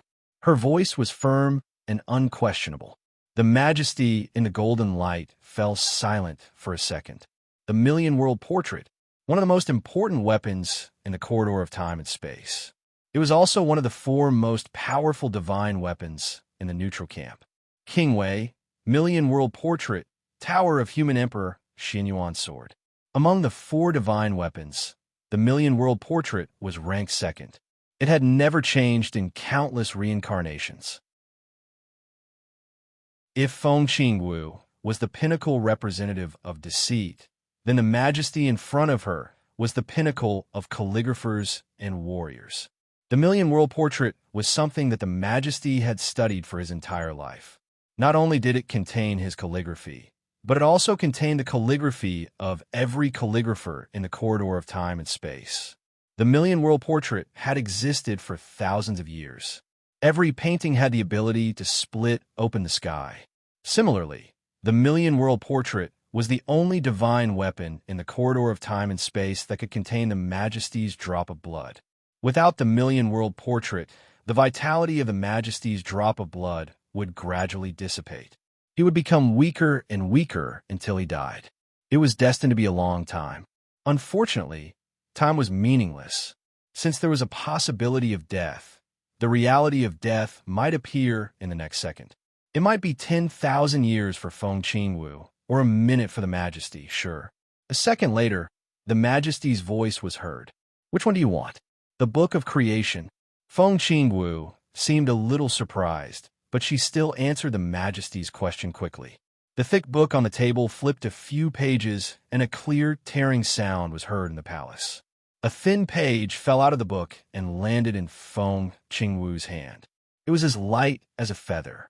However, the thick book on the table became thinner by about 10%. Streaks of vital energy flew out of the palace and spread into the void. It was the vitality of the Majesty's blood dissipating. Feng Qingwu remained silent for a while and said softly, "Thank you." The Majesty's laughter echoed in the bronze palace. It was carefree and calm. Why? Feng Qingwu couldn't help but ask. The Majesty seemed a little confused. The Book of Creation is very important to you too. Feng Qingwu said, "If I'm not wrong, you spent most of your time resting in the Book of Creation. The vitality of your blood overflowed into the Book of Creation and returned to your body. How long could you last without the Book of Creation? Actually, I was mentally prepared for you to reject me because of the corridor of time and the human race. The human race's overall situation," His Majesty whispered to himself and then laughed. His laughter was very soft at first, but then it became louder and louder. However, it was not the kind of hysterical laughter. This laughter was clear, calm, indifferent, open-minded, and finally turned into a faint tiredness. The human clan? What's the big picture? Feng Qingwu was shocked and asked subconsciously, "What do you mean?" "Exactly what I said." The Majesty said calmly, "I gave you the Book of Creation because you need it more than I do. Tell me about Her Highness's situation." "Her situation is very special."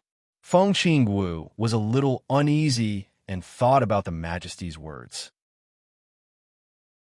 She said subconsciously, "In the past few samsara cycles, even if there were returnees, none of them were at the level of the two of them. Their existence can't be replicated.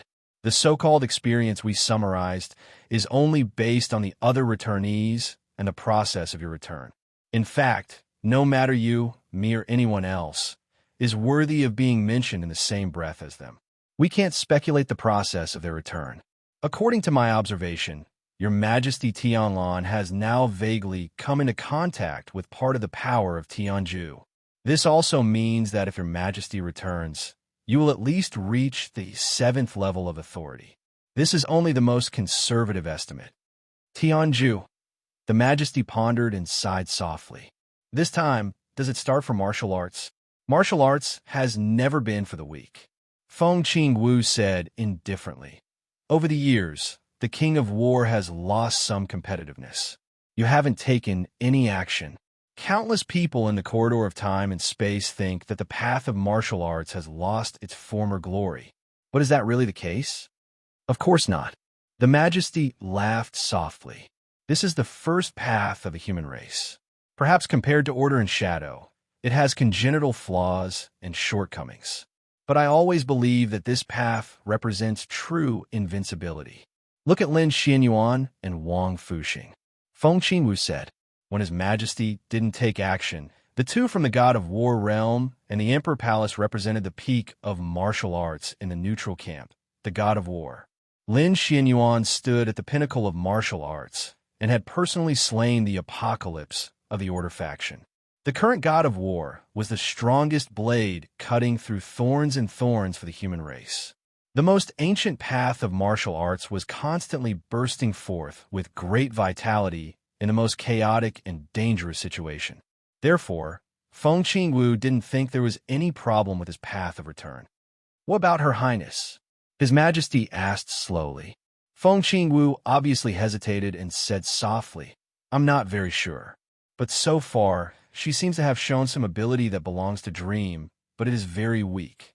It is precisely because of this ability that she came into contact with a real imprint that your Majesty left in the deepest part of her consciousness in order to protect her. I think this should be caused by Her Highness, who is now in hibernation. But we can't detect her situation. We can only detect something from Qin Wei Bai. This is also what I want to say. Her Highness could survive because of the real imprint that your Majesty left in the deepest part of her consciousness. That is to say, your Majesty's real imprint is in Qin Wei Bai's consciousness. Now your Majesty has shown an ability similar to the heavenly end. If Her Highness Qin Wei Bai can further wake up and synchronize her consciousness with your Majesty's, then His Majesty may come into contact with his real imprint and speed up the pace of return. In that case, when His Majesty returns, he may not be a heavenly end, but Feng Qingwu paused and said, God of Massacre. His Majesty let out a sigh of relief. With expectation and understanding, he said, So you want the picture of all worlds? Yes. Feng Qingwu said slowly, but I didn't expect you to really give it to me. The topic came back again. His Majesty didn't avoid it this time. He just said softly, It doesn't matter. There is nothing in the space-time corridor that can't be given to them. The big picture, without the space-time corridor, the so-called big picture is just an illusion. Suddenly, the faint golden light began to brighten. His Majesty's voice became calm and determined. Maybe I should go out for a walk, in case the God of War takes all the limelight. Some of the premonitions in his heart became reality. Feng Qingwu's heart slightly sank. You're right, His Majesty said calmly. The golden light began to leave the desk and move forward slowly. Maybe this is the last time we meet. His Majesty's voice was calm and powerful. There will be no miracle. We are about to face another failure. Our doomsday is coming. I'm ashamed to face His Majesty and Her Highness. His Majesty said softly, As the human emperor of the space-time corridor, I have never really completed my mission in the long years. All of us are ashamed to face His Majesty and Her Highness. The human clan has never obtained the right to survive. His Majesty laughed self-deprecatingly. It has never happened. Neutral camp. The God of War dominated the world. The human emperor was calm. The 4 great divine artifacts stabilized the overall situation. In the long years, countless reincarnations, they were destroyed and reborn in the illusion and reality. The human clan was like an ant. They had always been fighting for survival, but they had never obtained the right to survive. What they obtained was just the power to struggle. They tried their best, tried everything, and struggled desperately without compromising. Then they were destroyed and exterminated again and again. Everything must have an end. When I return again, I am still me, but also not me. His Majesty looked at Feng Qingwu and said softly, You are still you, but also not you. When I return again, maybe I won't be your sister. Whatever it is. His Majesty laughed softly. You should also arrange a way out for yourself. My way out is in the City of Miracles. Feng Qingwu said softly. She had already found a suitable candidate, so she was not afraid of the end of the world. Her smile was even a little happy. I can be his daughter again. The only regret is that I have to change my mother. That should be a good candidate. His Majesty laughed. He looked into the distance, and his gaze seemed to fall on the person who was also called the human emperor in the human palace, on the God of War who was still slowly struggling in the void, on King Jinjian, on the King of War, and on all the human clan. Everything must have an end. The other party was already here, so he would fall. Feng Qingwu would fall. The God of War would also fall. Everyone's ending had long been destined, and it would come to an end. Let's go. His Majesty said softly. In the Bronze Palace, the golden light instantly bloomed and shot straight into the distant void. Feng Qingwu gently raised her palm. In the extremely distant void, A big hand filled with dark energy and dark matter instantly formed. The world was deceived by lies.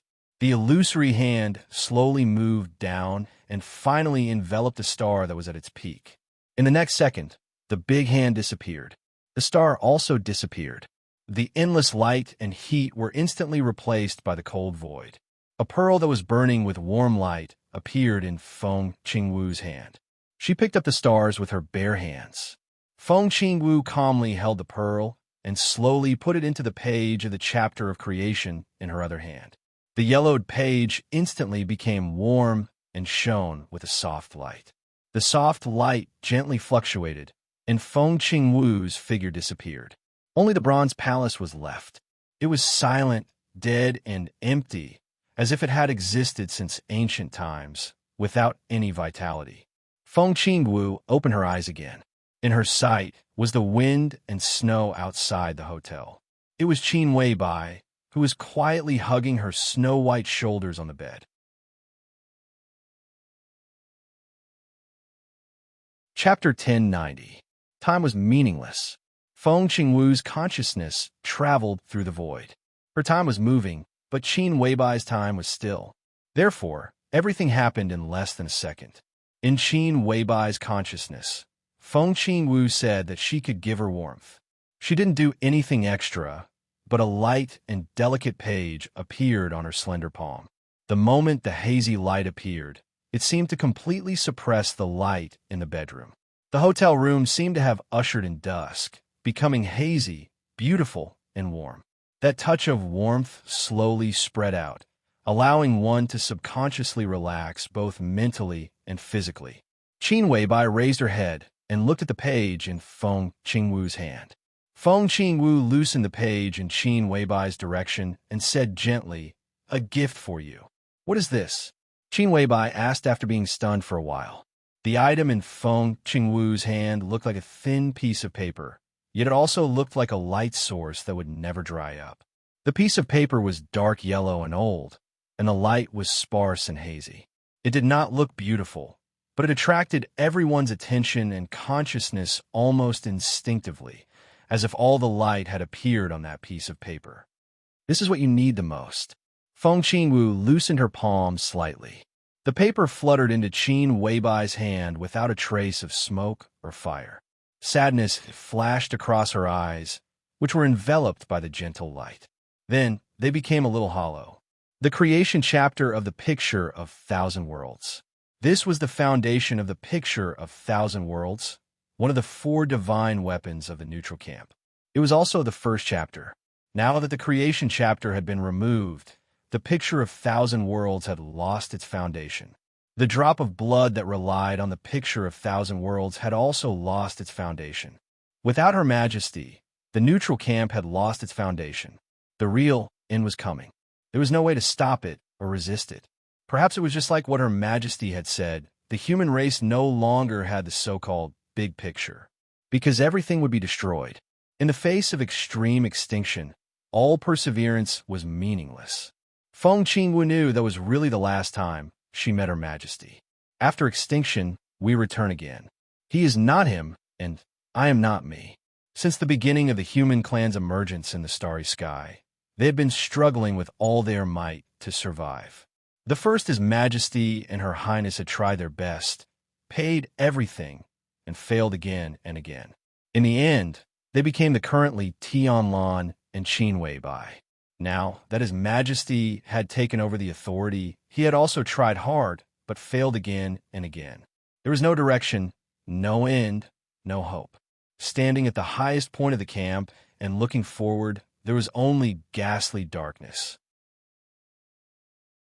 The stranger road brought with it eternal silence and dullness that stretched to the end of despair. Just like everyone wants to live, but everyone will die.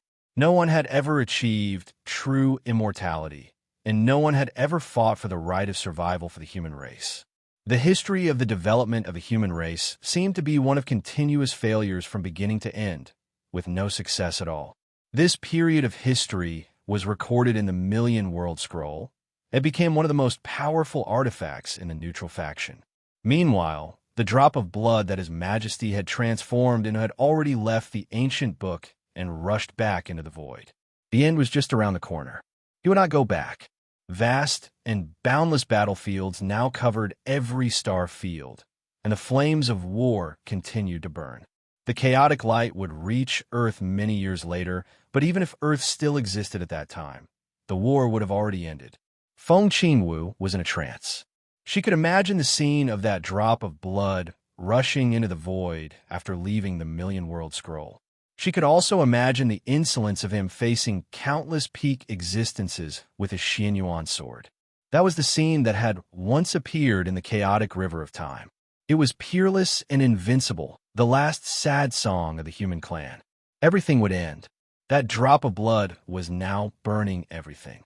He was destroying the corridor of time and space that he had created and was using all means to restart the reincarnation for the human clan. Feng Qingwu sighed softly, looked at Qin Weibai, and said softly, "There's not much time left." "What?" Qin Weibai was stunned. Feng Qingwu looked at Qin Weibai silently. She walked to the bed and sat down. Hesitantly, she reached out and hugged Qin Weibai. An incomparably soft brilliance completely enveloped Qin Weibai. In the light, Qin Weibai saw a beautiful face that was somewhat similar to her and Li Tianluan's. The moment their bodies touched, Qin Weibai's heart suddenly skipped a beat. It was an incomparably real and clear feeling of being connected by blood. That feeling was so obvious, yet so unfamiliar. "Your mental state isn't very good right now. The thing I gave you can help you stabilize your consciousness and make you calmer," Feng Qingwu said softly. Qin Weibai was still recalling the feeling of that hug. It felt like she was hugging a child that she had not seen for many years. It was a little strange, but the feeling of being connected by blood was so real and close. Qin Weibai did not have children, so she could not accurately describe that feeling. But the moment Feng Qingwu hugged her, her whole heart seemed to be completely melted. After a while, Feng Qingwu let go of Qin Weibai. "You said that my mental state is not stable?" she asked softly. Feng Qingwu nodded and said yes. If Qin Weibai silently thought about her own state, she was a master in the field of spirit. Before today, no, even until now, she did not feel that her mental state was unstable. What was happening now was really a bit magical. But Qin Weibai, who had even experienced the so-called rebirth, did not feel that she could not bear those inexplicable but not too clear things. "If my unstable state continues, what will happen?" "I don't know." Feng Qingwu shook her head. "I never predict things that will not happen. You have received my gift, so your problem is no longer a problem. If I have to speculate, maybe you will become a lunatic or a psychopath or something else. But these are not important now. What's important is that my gift can help you a lot. Is that so?" Qin Weibai whispered to herself and looked down at the page floating in her hand. The star that Feng Qingwu had placed in the book had already been compressed into the purest and most gentle energy. The energy that was countless times more powerful than the sun was compressed infinitely and filled every corner of the chapter of creation gently. It brought warmth and relaxation to the reader's body and mind. But even if this page was injected with the energy of a large star, it was still dark on the page. Only the extremely hazy and warm light penetrated through the darkness. Qin Weibai looked at it silently. There seemed to be a mass of black fog in the glowing dark paper, but it was also like a dense chaos. The absolute silence and darkness seemed to be completely still. This kind of color attracted all of Qin Weibai's attention. She kept looking at it, and then suddenly realized that the black on the paper was not necessarily pure darkness. Even darkness could not be so quiet. This darkness was like real nothingness. There was nothing, not even darkness. The absolute nothingness seemed to condense into a point of infinite mass, infinitely small volume, and infinitely high density. This point of nothingness slowly rotated on the page. In silence, without a sound, without a change in expression. Qin Weibai was silent for a long time before she whispered, "I don't feel anything wrong with my spirit. By the time you can feel it, it will be too late. Feng Qingwu shook her head. Maybe you won't believe what I said, but some signs have already appeared. You and the other you existed at the same time, but you were originally a part of the space-time paradox. However, the other you started to walk on the path of awakening in the process of near extinction. During this period of time, your consciousness has been cut off. However, this is not cutting off, but the gap between the two of you has widened. This has already increased the mental burden on you, and you didn't even feel the changes in yourself. The most obvious point is that you did not want to kill Chen Fangqing so soon, but in fact, you have already killed him. This means that your spirit has been out of control to some extent. I did not kill Chen Fangqing. Holding this page, Qin Weibai was unprecedentedly sober. She seemed to really calm down, and her voice became stable. But you wanted to kill him, Feng Qingwu said. Qin Weibai frowned and vaguely felt that she had caught something. But when she asked Feng Qingwu, she could not hear Feng Qingwu's answer at all. Qin Weibai thought for a moment, and suddenly thought of a very important question.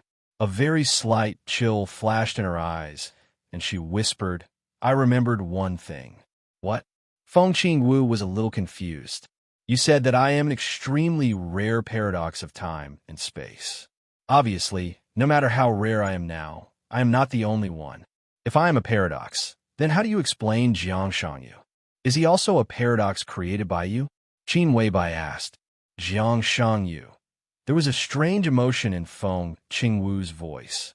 It seemed to be uneasiness, solemnity, and hesitation. He can be said to be a paradox of time and space, but also not.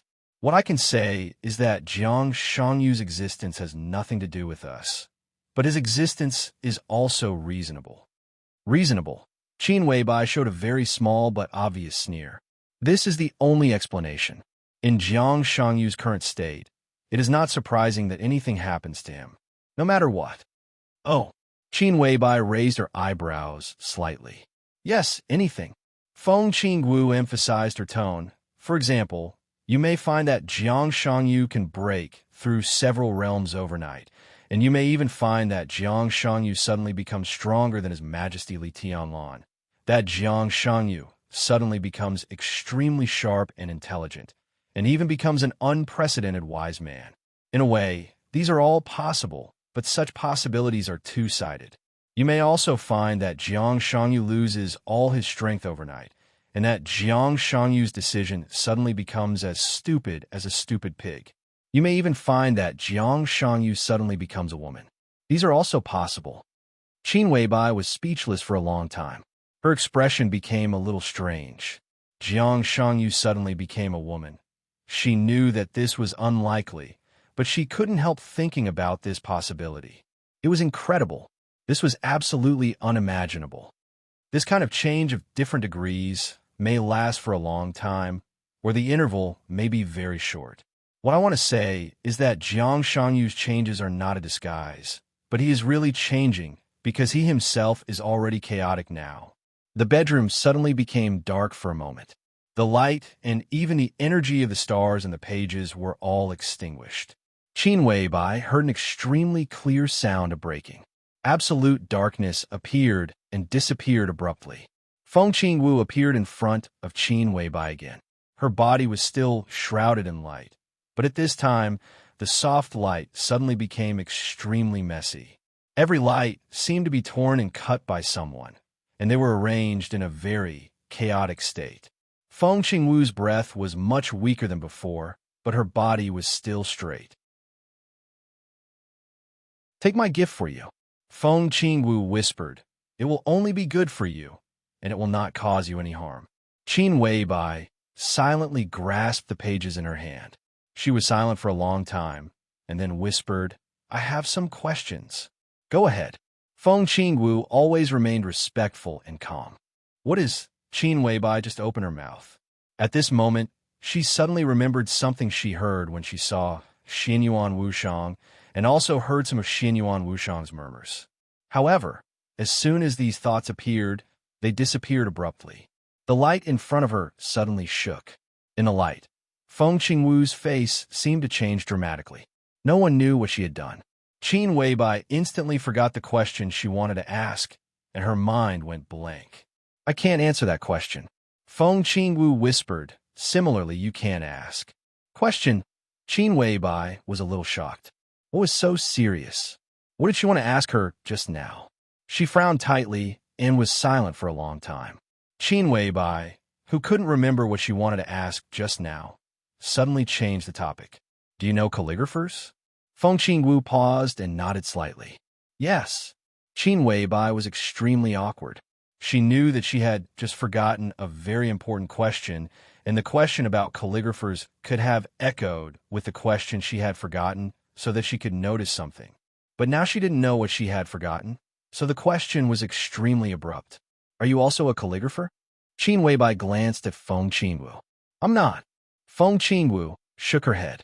I'm a dominator. It's not a code name, just a title. Dominator.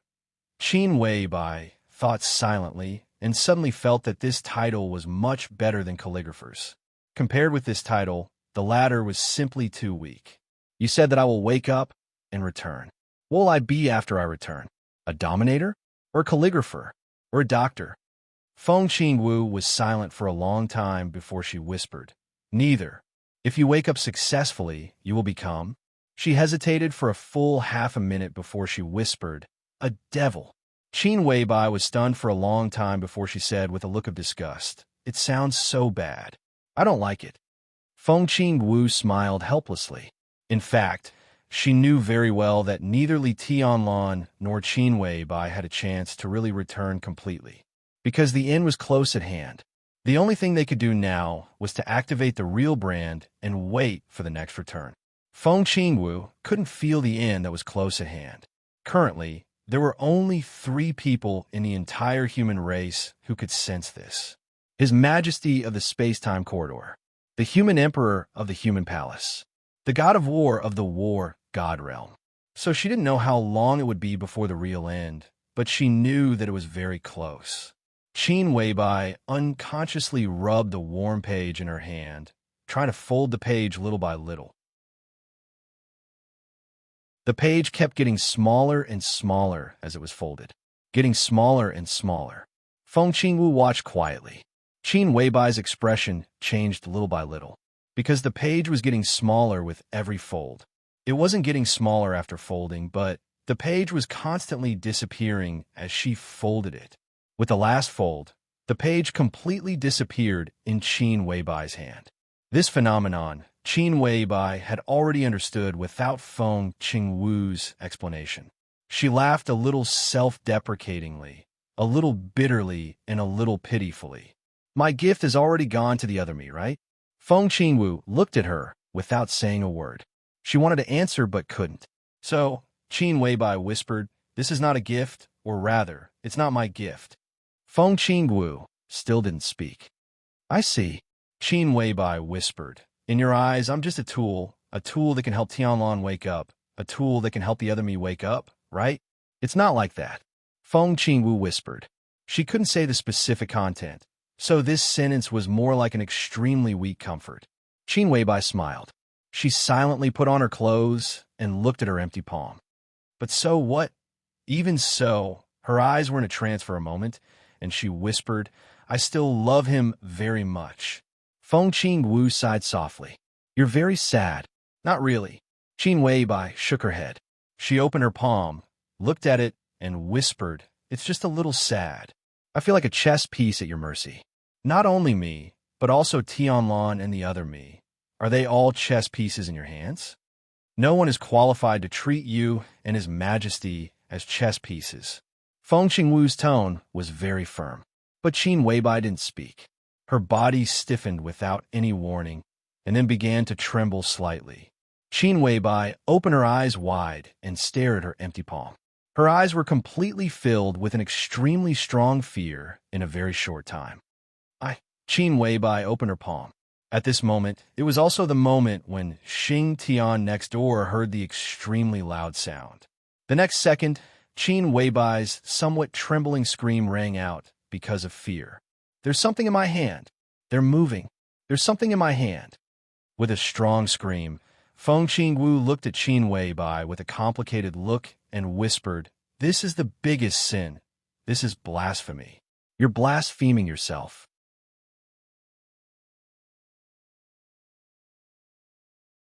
Chapter 1091. Qin Weibai didn't hear Feng Qingwu's voice. To be exact, she couldn't hear anything now. Intense fear swept through her like a hurricane, and strong negative emotions completely drowned all her thoughts like a tsunami. At this moment, Qin Weibai's spiritual world was already falling apart. She couldn't care less about Feng Qingwu and just stared at her palm. The palm was slender, white, and slender. It could be called an absolutely perfect pair of hands. But Qin Weibai could feel that there was something in her hand. It was not a microorganism like bacteria, or rather, a different kind of microorganism. She could clearly feel that the invisible thing in her hand was coming alive little by little. Vaguely, she could even feel that the vitality of the thing in her hand was becoming stronger and stronger. They seemed to be tightly together, exploring, communicating, and whispering on her palm. That kind of subtle thought activity was transmitted to Qin Weibai's consciousness very clearly, making her tremble all over. She suddenly raised her head, looked at Feng Qingwu, and said blankly, "I really have something in my hand." "I believe you." Feng Qingwu nodded. The light shrouded her whole body, and her eyes lit up with a faint light. It was like the ray of an electronic instrument. Feng Qingwu's pupils contracted slightly, and her eyes fell on Qin Weibai's palm. The change in her pupils was very small, but such a small change made Feng Qingwu's sight magnify more than most of the microscopes on the earth. In such a sight, she could even clearly see the countless atoms and molecules that made up Qin Weibai's palm. She also saw the thing in Qin Weibai's palm, the thing that she called the greatest sin and blasphemy. Feng Qingwu stretched out her palm and gently rubbed Qin Weibai's fingertips. Her movement was slow and gentle like the wind. Qin Weibai was slightly stunned. "Do you still have something now?" Feng Qingwu asked with a smile. That weak but extremely clear breath disappeared. Qin Weibai felt that her palms had become clean again. She shook her head subconsciously and didn't know what to say for a moment. "You should have a good rest," Feng Qingwu said softly. "Your mental state is becoming more and more unstable, just like the thing in your hand. I can say that if those little things are not discovered, the troubles that they will bring to us in the future will be beyond our imagination. Just like we said, this is the greatest sin and the greatest blasphemy." "Blasphemy," Qin Weibai murmured to herself. She didn't seem to take it seriously. A strong sense of sleepiness rose and circled in her mind. Qin Weibai sat on the bed, and her essence, qi, and spirit gradually began to decline. "You should rest," Feng Qingwu said softly as she sat by the bed and hummed an ancient yet extremely gentle ballad. Her memory returned to her childhood. When she was very young, her mother would often hold her in her arms and gently hum this song. After so many meaningless years, Feng Qingwu never expected that she would sit by the bed and hum this song to coax her mother to sleep. "Mother!"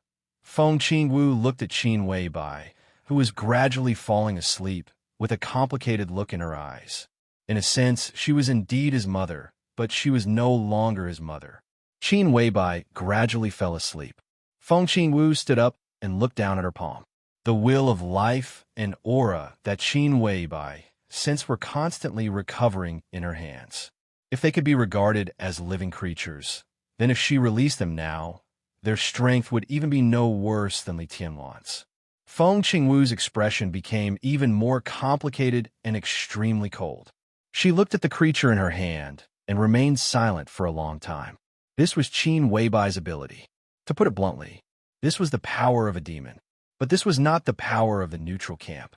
The beginning of the Devil's Path was known as the medical examiner and belonged to the Order faction. Qin Weibai's existence was extremely special, and it was precisely because of this uniqueness that she became the first person in the history of the human race to reach the peak of the power path of the Order camp. So far, she was also the only person who stood at the peak of the Order camp and hadn't been assimilated by the Order camp. Even Li Tianlan had never achieved such uniqueness. Therefore, Qin Weibai became the first and only demon in the history of the human clan. What does a demon mean? If being omnipotent and omniscient was the clearest and most straightforward explanation for the order camp, then to a certain extent, a demon was synonymous with omnipotence. Feng Qingwu looked at her palm. Qin Weibai wasn't crazy. What she said was true. There was indeed something in her hand. To be exact, there were two creatures. In Feng Qingwu's vision, which was magnified hundreds of thousands of times, the appearance of the two creatures was clear and real in her sight. They were two humanoid creatures, a man and a woman. They were creatures that were exactly the same as Li Tianlan and Qin Weibai. It was as if their bodies had suddenly shrunk countless times and become microorganisms. They were extremely small, but Feng Qingwu could clearly feel a strong sense of indifference and absolute order from them. Two similar or identical creatures were born in the hands of the demons of the Order Camp countless years ago. In that time, it directly caused the anger of countless races in the entire neutral camp. His Majesty, in the corridor of time and space, controlled the Xianyuan sword with his own power, turning the nearly endless fortune of the human race into a sharp light that filled the sky. Wherever the tip of the Xianyuan sword pointed, the demon and all of its kind perished, dyeing the starry river red. That was a war that lasted for nearly 1,000 years. It was also after that war that the demon's crime was defined as the greatest blasphemy in the history of the space-time corridor. That was a rare concession from the Order Camp. Since then, similar creatures had never appeared again. But now, such creatures like Li Tianlan and Qin Weibai were created by Qin Weibai herself. She had unintentionally blasphemed herself. There was an extremely violent heartbeat in her ears, and it didn't stop. Every heartbeat was like thunder echoing in the sky. The loud sound exploded in everyone's ears, almost shattering everyone's consciousness. It was the heartbeat of the two creatures in Feng Qingwu's hands. Feng Qingwu closed her palms expressionlessly. In the void, the loud heartbeat that ordinary people couldn't detect suddenly quickened for a moment, and then completely stopped. Feng Qingwu walked out of the room and went directly to the room opposite the suite that belonged to Xing Tian and Xianyuan Wushang. Xing Tian's huge body was curled up, twitching and rolling in extreme pain. Feng Qingwu closed her palms, and the moment the heartbeat stopped, Xing Tian's body stiffened for a moment. All the pain seemed to disappear, and he slowly calmed down. Feng Qingwu waved her hand slightly. At this moment, she was no longer in charge. The whole world treated her as a doctor at her lies. A pure light bathed Xing Tian's body. Xing Tian's pale face instantly became ruddy, and his breath began to calm down. All the injuries and pain disappeared completely. Xing Tian slowly opened his eyes and saw the light floating in front of him. He couldn't see the scene in the light clearly, but he could feel a wisp of aura in the light. Xing Tian's expression changed slightly. He subconsciously knelt on one knee and said in a deep voice, "Greetings, Princess Royal." Up. Feng Qingwu shook her head and glanced at him. "You're in good shape." "Yes." Xing Tian seemed to be still in shock. He recalled the extremely strong heartbeat that almost broke all his willpower and said with a trembling voice, "Just now, that's not something you should know." Feng Qingwu said lightly, "Keep it a secret." "Yes." Xing Tian nodded subconsciously. "Your calligraphy was disturbed. Chen Fanqing's death is directly related to Her Highness Qin Weibai. You wrote the cause of Chen Shi's death, but it was led to the cause of Chen Fanqing's death, which is related to Her Highness. You didn't die on the spot, which means that the interference was completely unconscious. That is to say, the other party didn't know about your existence." Feng Qingwu said lightly, "You continue to investigate the cause of Chen Shi's death, and pay attention to avoid some places that need to be avoided." Xing Tian nodded silently. He agreed with what Feng Qingwu said. Calligraphers mainly used the power of karma. Even if Qin Weibai and Li Tianlan hadn't woken up, Xing Tian couldn't write their karma by force. If their real imprints in silence revealed a little bit of aura, Xing Tian might die on the spot. If the real murderer who killed Chun Shi really knew about his and Xianyuan Wushang's existence and deliberately guided them, Xing Tian would have been a corpse by now. Princess, if you do it yourself, Xing Tian was silent and suddenly said with some hesitation, I know who it is. Jiang Shangyu, just a polluted wretch. Feng Qingwu shook her head gently, but there's a shadow mark on her, which is at a very high level. That mark is now attached to Jiang Shangyu's soul, and it seems to be in a state of chaos. If I do it myself, that mark will wake up, and the location of Miracle City may be directly exposed. Feng Qingwu said softly, I'll leave this matter to you. For the time being, you don't have to rush to kill Jiang Shangyu. Help His Majesty stabilize the current passive situation first. Xing Tian nodded. In their eyes, everything in Miracle City was extremely backward, even a place that seemed to be destroyed at will. This place didn't seem important, but it was very important. After all, this was the real environment. Every step of Li Tianlan's development here was directly related to the degree of awakening of his real mark and the upper limit of his future. Xianyuan Wushang and Xing Tian were guides, but they were responsible for more than just guiding. When necessary, they were responsible for paving some roads for Li Tianlan. This was their duty. Feng Qingwu took a deep look at him and said lightly, I'm leaving. Countless lights bloomed in front of Xing Tian. Xing Tian suddenly thought of something and said, Princess. The light kept refracting in the bedroom and rushed into the messy snow outside the hotel. The night sky was quiet, and the world was silvery white. When all the light dissipated, Feng Qingwu's figure had completely disappeared from the bedroom.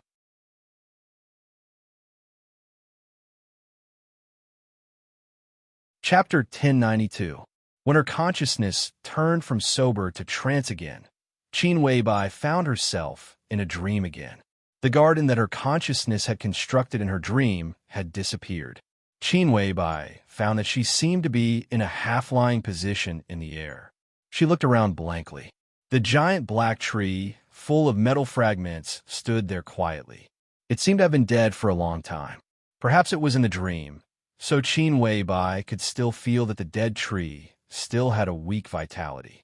A drop of black juice flowed down from the trunk at a very slow speed, but the evil aura contained in it had long disappeared. Qin Weibai looked around silently, and suddenly found that she did not see the shadow beside the giant black tree. She was slightly shocked, and subconsciously wanted to sit up from a half-lying position. When she waved her arms, her palm seemed to touch something cold and soft. Qin Weibai was stunned and looked around her. Only then did she find that the shadow she was looking for was close at hand.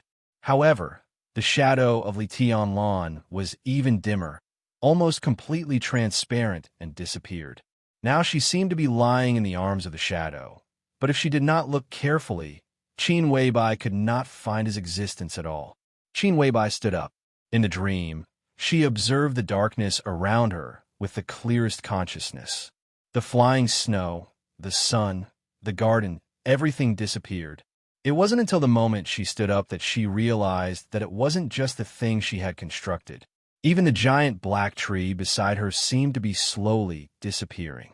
The giant tree began to become transparent, and the shadow beside her was also becoming dimmer and dimmer. There was a kind of emptiness around that made people feel extremely depressed. It seemed to be black all around, but also seemed that there was no color. Not only color, but there was nothing here. Sound, light, perception, and even space and time, everything was quickly fading away. Qin Weibai wanted to move forward, but suddenly found that she could not move at all. Or rather, it was not that she could not move, because there was no space here. There was no front or back, up or down, left or right. In the void of nothing, the movement of moving forward did not exist at all. Gradually, Qin Weibai even lost the idea of moving forward. The giant black tree disappeared quickly. Li Tianlan's shadow also disappeared completely. Qin Weibai felt that she seemed to be disappearing little by little in the dream. Everything in the world seemed to be coming to an end. This kind of ending was not death, but true, purest nothingness. Qin Weibai gradually became a little confused and lost. Her consciousness seemed to be completely trapped in this empty void, quietly feeling the changes in this void. Time seemed to pass in an instant. Qin Weibai was trapped here in silence.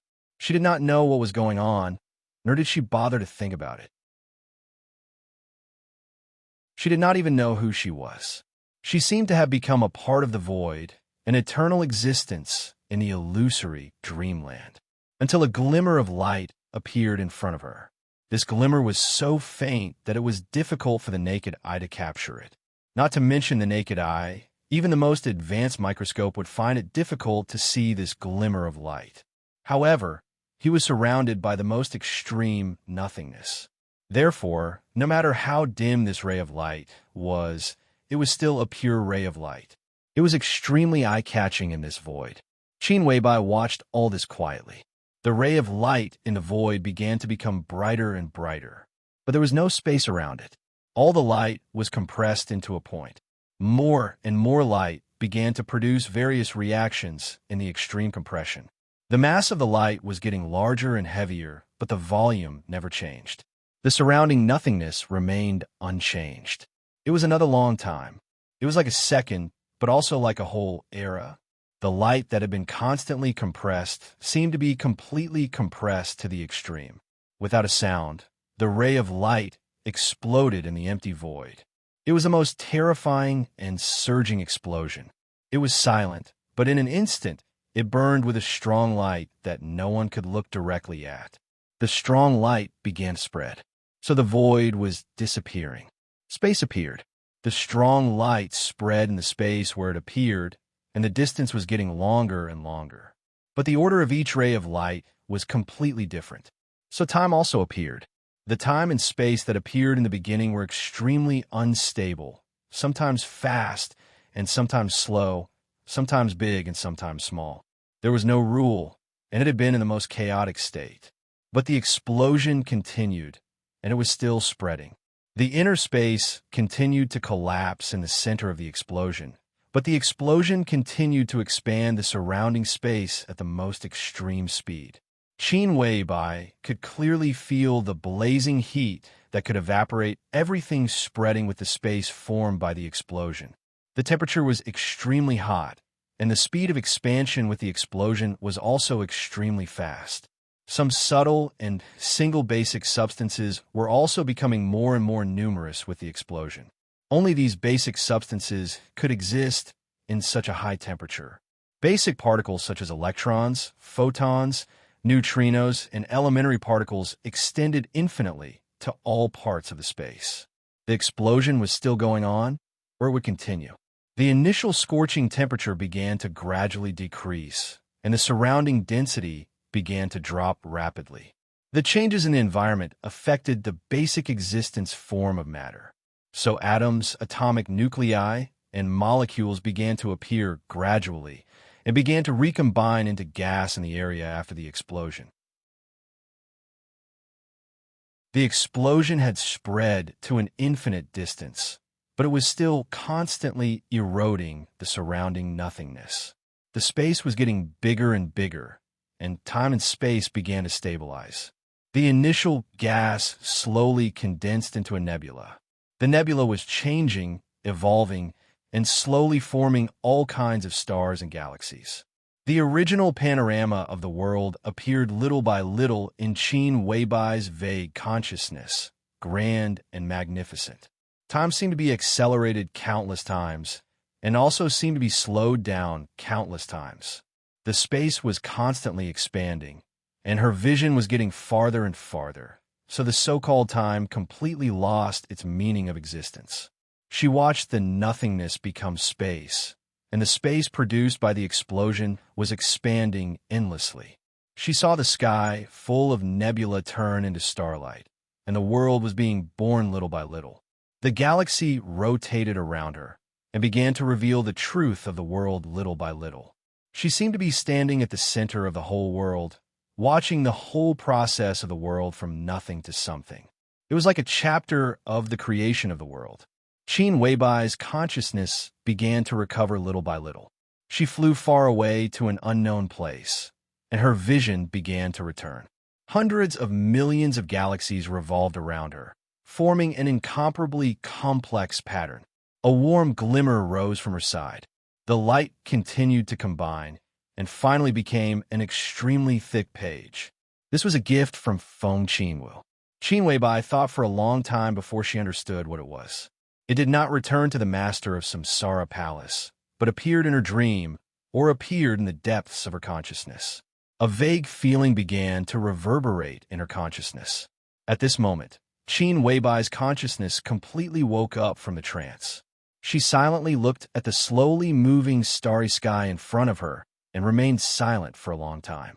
In this starry sky, she once again felt the existence of Li Tianlan's virtual shadow and the giant black tree beside Li Tianlan. She could even feel the giant black tree constructed by her own consciousness. That garden, they did not disappear. Instead, with the spread of the explosion, she did not know which corner of the world they had drifted to. There was a black void under her feet. The coldness of the void was completely washed away by the energy of the stars in the chapter of creation. She was surrounded by warmth. Qin Weibai looked ahead. The nearest place in front of her was a dark planet rotating around the nearest star.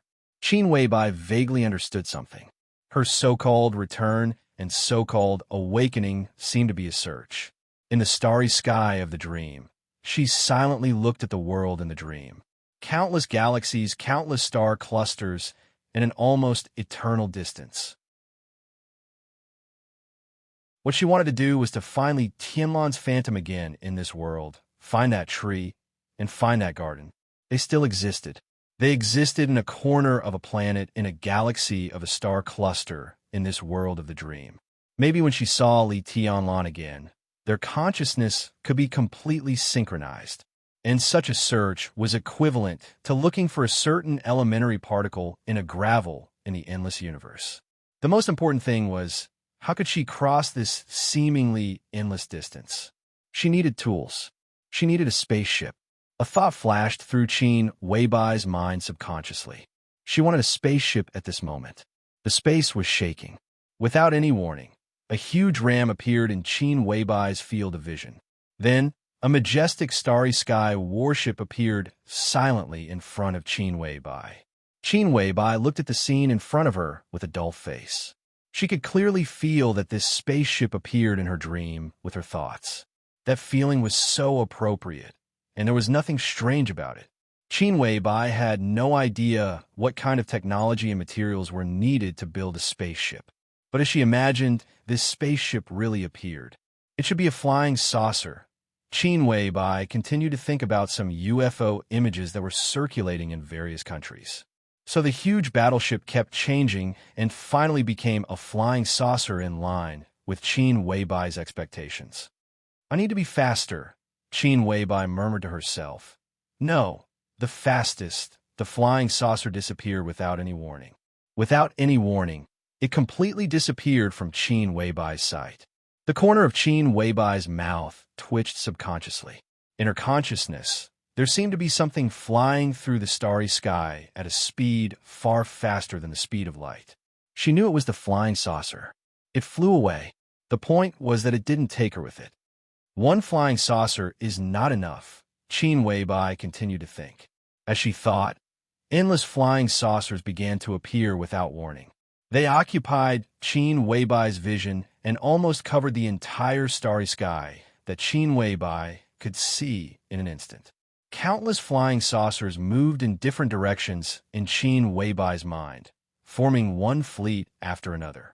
Qin Weibai's eyes were shining, and she was in high spirits. She finally discovered what kind of ability she had in this dream. This was her dream. In her dream, she couldn't find Li Tianlan, but under most conditions, she had almost omnipotent ability. And such an ability, if explained in the most straightforward way, was not difficult. There was a word that could perfectly explain this ability. This word, it was called dream come true.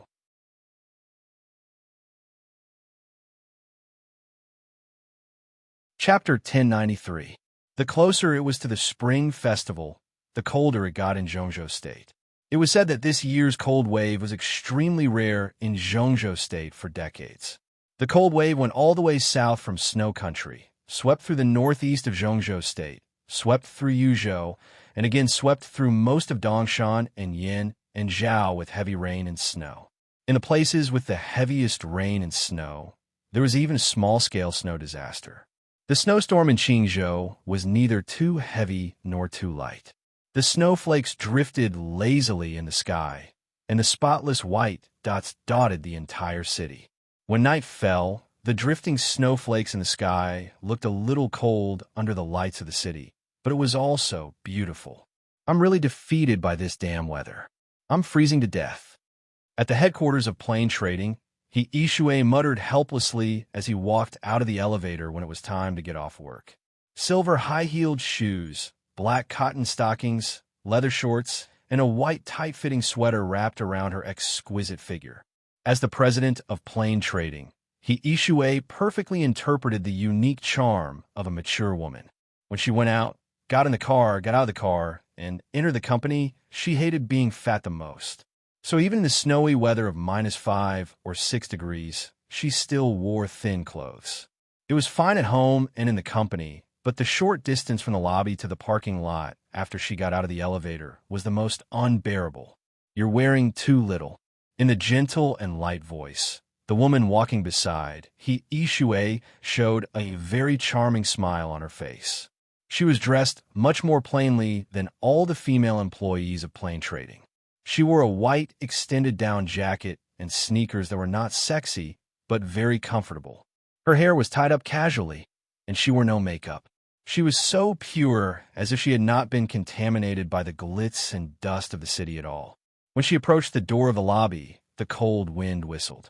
She put on the hood of the down jacket, covering most of her beautiful face. She turned around to look at He Yishui. He Yishui had already put on a light-colored cashmere coat, but his body was still shivering. It was obvious that he was still extremely cold. "Do you want me to lend you my clothes?" She smiled softly. "Forget it. I can't afford it. If you catch a cold later, won't I be guilty?" He Yishui hugged her shoulders and laughed. Let's go to my house tonight. My parents said that they won't eat until you arrive. They've already picked up Tide." He Yishui pushed her slightly faster. The employees of sushi trading who hadn't had time to go home saw the two of them standing there. When they greeted Mr. He, they didn't forget to greet her, who was being pushed away by He Yishui. The way he addressed Manager Lee was filled with obvious intimacy and respect. She smiled in response to every employee who passed by her. Her smile was gentle, peaceful, and sincere. The two of them jogged into the parking lot one after another. A black Audi with an extremely eye-catching license plate, which did not have a powerful aura, was parked next to He Yishui's car. A young man who did not look aggressive at all and looked extremely honest greeted the two of them in a somewhat reserved manner. "President He, Manager Lee, Chairman He asked me to pick you up." Standing in front of Audi, the administrative manager of plain water trading, Li Mudong, frowned slightly. Her face was covered by a hat, so her expression was a little blurry. However, He Yishui seemed to read her best friend's mind. She chuckled and said, "It's not like we don't have a car. We don't need him to be nice. You can go back. We'll drive straight away." Without waiting for the driver to reply, she opened the door of her car and stuffed Li Mudong in. Then, she smiled and sat in the driver's seat. The heater in the car was turned up to the maximum, and He Yishui calmed down for a while. She took off her coat again and looked at Li Mudong, who was silent in the passenger seat. Suddenly, she laughed and said, "Hey, you don't seem to be going to our house recently. Even if you do, you're in a hurry. My parents have asked me a few times whether you and Tong Tong have quarreled. Why doesn't Tong Tong bring little Tide to play anymore? From what I can see, they're much more attentive towards you than they are towards me. Miss, you haven't been going to our house recently. It's not because of my brother, right?" "No." Li Mudong smiled and said, "I made it clear to second brother He last time. I've always treated him as my brother." "Tut tut." He Yishui sighed softly. She wanted to say that her second brother's infatuation was pitiful, but thinking of Li Mudong's character, she hesitated and said nothing in the end. The He family was far from being a wealthy family in Zhongzhou State. Even in Dongshan, it couldn't be said to be a first-tier or second-tier wealthy family. But in a small city like Qingzhou, the He family was definitely one of the richest families.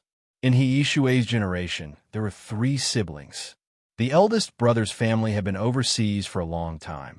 He Yishui managed the family business, and the second brother, He Yihong, became the pillar of the He family. He Yihong's career was not very smooth before, but in the past 2 years, there were frequent personnel changes in Dongshan, which affected all the counties and cities.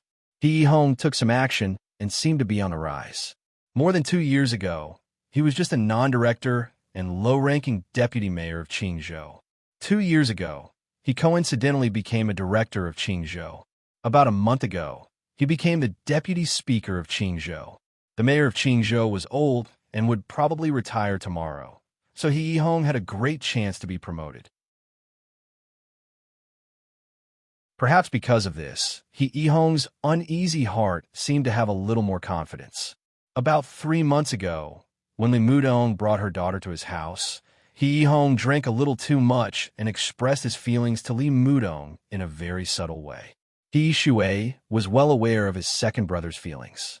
When he was still the deputy mayor, he saw Li Mudong for the first time, and he was already deeply in love with her. He Yihong was 39 years old this year. He had a marriage in his early years, but his wife died of illness 10 years ago, and they didn't have any children. Perhaps because he missed his wife too much, He Yihong had been alone for 10 years, and he had always taken good care of his wife's family. He Yihong might have made mistakes during his more than 10 years of official career, but he had never violated the rules. He was not lustful for women, and he never had any scandals. The wealth from the water trade was also destined to keep him away from financial problems. He worked conscientiously, had a modest personality, and had an elegant demeanor. He might not be a perfect man, but no one could say that he was a gentleman, and no one could object to that. In He Yishui's heart, his second brother was very simple in love. When he first met Li Mudong, he had been suppressing his love for her. He Yishui had asked him the reason, and his answer was very honest. I'm so many years older than her, so it's not suitable for me. She might not like me. How should I put it? I like a girl like her very much, but I always feel that I don't deserve a girl like her. For more than 2 years, He Yihong had been suppressing his feelings. Even when Li Mudong became a single mother, He Yihong's attitude towards her didn't change at all. Instead, he secretly spent more time and effort on her. An orphan and a widowed mother. It was easy to imagine the difficulties that the mother and daughter had encountered in life. The He family had always guessed that Li Mudong was a daughter from a wealthy family. It was only because of her child that she had completely broken up with her family. Therefore, many times, even though she appeared to be very strong, her lack of social experience still made her somewhat distressed. He Yihong watched silently and secretly blocked all the troubles for her without batting an eyelid. In the past 2 years, there were more than 10 outstanding young men who didn't mind her bringing her child to court her. He Yihong didn't stop them. He only gave a warning to those who pestered and caused trouble for the mother and daughter. The situation in Dongshan in the past 2 years was extremely complicated. He Yihong, who had an excellent reputation, slowly showed his brilliance. It wasn't until He Yihong was sure that he had a bright future that he found a suitable opportunity to carefully and tactfully express his feelings to Li Mudong. However, the response he received was the same as the other suitors. Perhaps it was also different, because Li Mudong was also very tactful. She said that she had always treated He Yihong as her brother. But no matter what, in essence, her answer was still a rejection, and there was no room for negotiation. From then on, Li Mudong rarely went to the He family's door. Today was He Yishui's mother's birthday. She tried her best to persuade Li Mudong, and even got her parents to bring little Tide to the He family's house in advance. Only then did she manage to convince Li Mudong to attend the He family's family dinner. If she still made fun of her second brother at this time, her best friend would probably get angry. He Yishui treasured her bestie Li Mudong very much. It could even be said that she treasured her the most. She had never put in a good word for her second brother in front of her. It didn't matter whether Li Mudong was a daughter from a wealthy family or not. She knew one thing very clearly. Even if her second brother didn't mind that Li Mudong was a single mother, even if the entire He family, including their parents, were willing to accept them. But Li Mudong wouldn't accept it. The identity of Li Chaoxi's father had always been a mystery. This was Li Mudong's taboo. Every time He Yishui brought it up indirectly, all he got was silence. At the beginning, the silence was fragile, lost, and even a little wronged. But the silence would slowly change as time went by. After 2 years of silence, Li Mudong didn't feel fragile and lost anymore. What was left was an extremely quiet and indifferent feeling. This Li Mudong was the most beautiful, as calm as still water. This Li Mudong was like waking up from an ancient painting. The clock forgot to sway, and the flowers forgot to bloom. She was so quiet, like a drop of ink in an ancient painting, so quiet that it wouldn't change for thousands of years. She waited quietly, and she persisted quietly. All the hustle and bustle had nothing to do with her. In the ordinary world, she bloomed peacefully, like a flower that didn't attract dust. He Yishui started the car. He sighed softly in his heart. Perhaps waiting for her daughter to grow up had become the biggest motivation for Li Mudong. But the insistence in her heart didn't show any sign of loosening. This insistence was so stubborn that it instinctively refused all the men to get close to her. That adorable child, that touch of lovesickness, seemed to have become her everything for the rest of her life unknowingly. The car slowly drove out of the parking lot. The wind and snow were flying in the night sky of Qingzhou. The new snow was bright, and the rest of her life was boundless. He Yishui was silent for a while, and then said softly, "Don't worry. Today's family dinner doesn't mean anything else. It's just that my mother misses you." Li Mudong was also quietly looking at the flying snow outside the car window. Her eyes were a little blurred. After a while, she softly answered.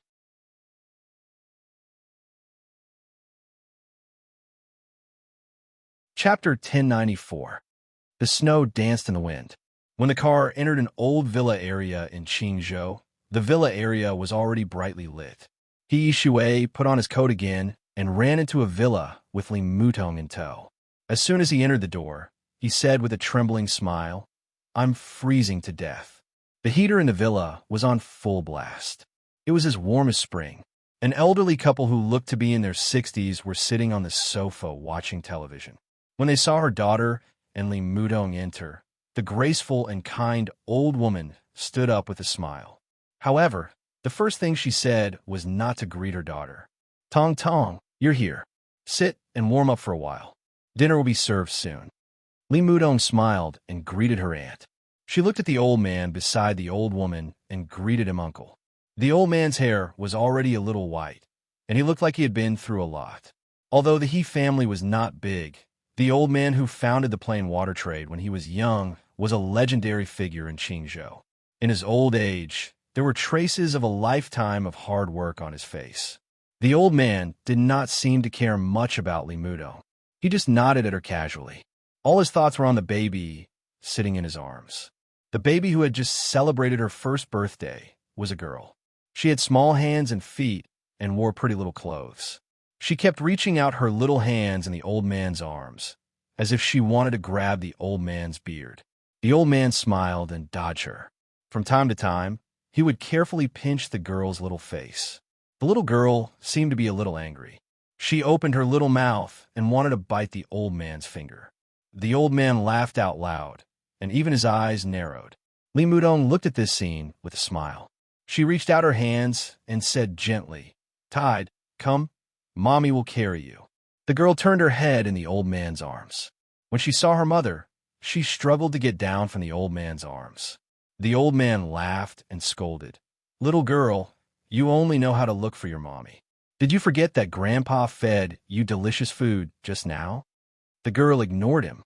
She opened her little hands and called her mommy softly with a tender and cute voice. Li Mudong seemed to melt into this tender voice. She squatted down and opened her hands slightly. The girl climbed down from the old man's knees and walked to Li Mudong with a little stagger. She fell into her arms. "Uncle, Auntie, I'm sorry for the trouble. Li Mudong carried her daughter and looked apologetic. What words? The old man smiled and waved his hand. Tong Tong, don't say that. You don't treat us as family. You haven't been coming here often, and your aunt has been talking about Little Tide. There were a few times when she couldn't help but want to see it. I was afraid that you would be annoyed, so I kept stopping her. The old man's name was very compatible with Qingzhou City. His name was He Qingzhou. His life of more than 60 years could be considered bumpy and full of ups and downs. In the end, he had relatively good achievements. The old couple was very satisfied with their current life, but what made He Qingzhou most regretful was the problem of the family's heirs. 2 sons and a daughter. His eldest son had a happy family, but he was abroad all year round, so He Qingzhou didn't see him often. The second son's family used to be quite good, but his daughter-in-law passed away early and didn't leave behind any children. As for his daughter, he didn't have high hopes for his son-in-law when he first got married. As expected, they divorced after a few years of marriage. They also didn't have any children. In such a big villa, it was better at night. During the day, when the children went to work, only the old couple and the servants were left in the house. It was cold and indescribably boring. As for Li Mudong, the old couple was very fond of her. This child was generous and quiet, and she had a peace and quiet that stood aloof from worldly affairs. She was also very capable in her work. Now, although her position was only the administrative manager of plain water trading, her salary was actually comparable to that of the company's vice president. If it wasn't for her resistance to promotion, He Ishui even wanted to promote her to vice president. At the very least, she couldn't escape from the position of assistant to the president and director of a department. He Qingzhou and his wife loved Li Mudong almost as if she was their own daughter, even though they knew that she didn't get pregnant before. Now that they had Li Mudong, who was not their biological daughter, their love life was also bumpy. The old couple didn't know how to feel. Madam, he even hated Tide's bastard father to the core. Whenever she talked about him, she would be filled with anger. However, when she faced Li Mudong, she felt even more pity for her. During the year after Li Mudong's pregnancy and postpartum, although they hired a nanny, Madam, he would always run to Li Mudong's place and take care of her meticulously. It was also during this process that Li Mudong seemed to have slowly integrated into the He family. Li Mudong looked at the smiling old lady beside her and chuckled. Auntie, happy birthday. I prepared a gift for you. I'll give it to you during dinner. You child, don't be so polite. The fact that you're here is the best gift. The old lady pulled Li Mudong to her side and smiled. She seemed to have thought of something and lowered her voice. Silly girl, if you feel wronged in the future, just tell me, okay? I've scolded your second brother harshly. If he says anything else, just tell me and I'll scold him for you. Little Tide is my and your uncle's baby now. We're feeling empty after not seeing her for so long. You can't be so distant. If that's the case. He Qingzhou nodded and smiled. Yihong is so impatient and doesn't know his limits. Tong Tong, Uncle and Andy will stand up for you. If we don't like him, we don't like him. It's okay if you don't become our daughter-in-law. We're family. If you don't bring Little Tide to our house in the future, we'll be angry. You hate Yihong, but you can't be disdainful of us too, right? That's not what I mean. Li Mudong shook her head and smiled softly. I don't hate second brother, but I've always seen him as an older brother.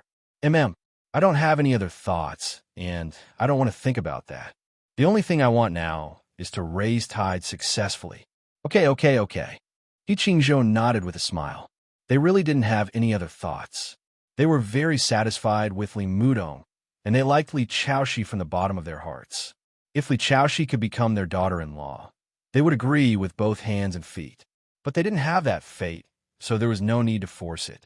The He family of Qingzhou wasn't a rich family, but not every rich family could be so magnanimous. Let's not talk about this. Today is your Annie's birthday, and she made a lot of dishes. Eat more later. We won't drink for a family banquet.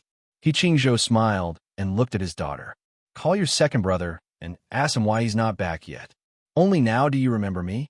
I thought you'd forgotten about your daughter. He Yishui, who had been teasing Li Chaoshi, said unhappily. He took out his phone and dialed He Yihong's number. The call went through quickly, but the other side of the phone only said a few words before the call was hung up. He Yishui frowned slightly and was silent for a while. "What's wrong?" He Qingzhou asked casually. Second brother said that there's an emergency council meeting in the city. I'm afraid he won't be back until very late today. He Shui said slowly. He Qingzhou's expression changed. He frowned slightly, but he didn't say anything. The atmosphere in the villa suddenly became tense. Li Mudong hugged her daughter and patted her back gently. The child was lying on her shoulder obediently. She seemed to be having a good time in the afternoon, and now she was showing signs of falling asleep. Is it because of me? Second brother. Li Mudong felt that the atmosphere was not right, so she said with a smile. She remembered He Yihong's driver in the parking lot of Plain Water Trade. Everything seemed to be a coincidence. Ignore him. We'll eat by ourselves. The old madam snorted and patted Li Mudong's head with a smile. It's not like that. He Qingzhou shook his head solemnly and sighed. It seemed that he was afraid that Li Mudong would misunderstand. He smiled again and looked at her. Tong Tong, don't think too much. It's really not like that. We're all family. Let me make it clear.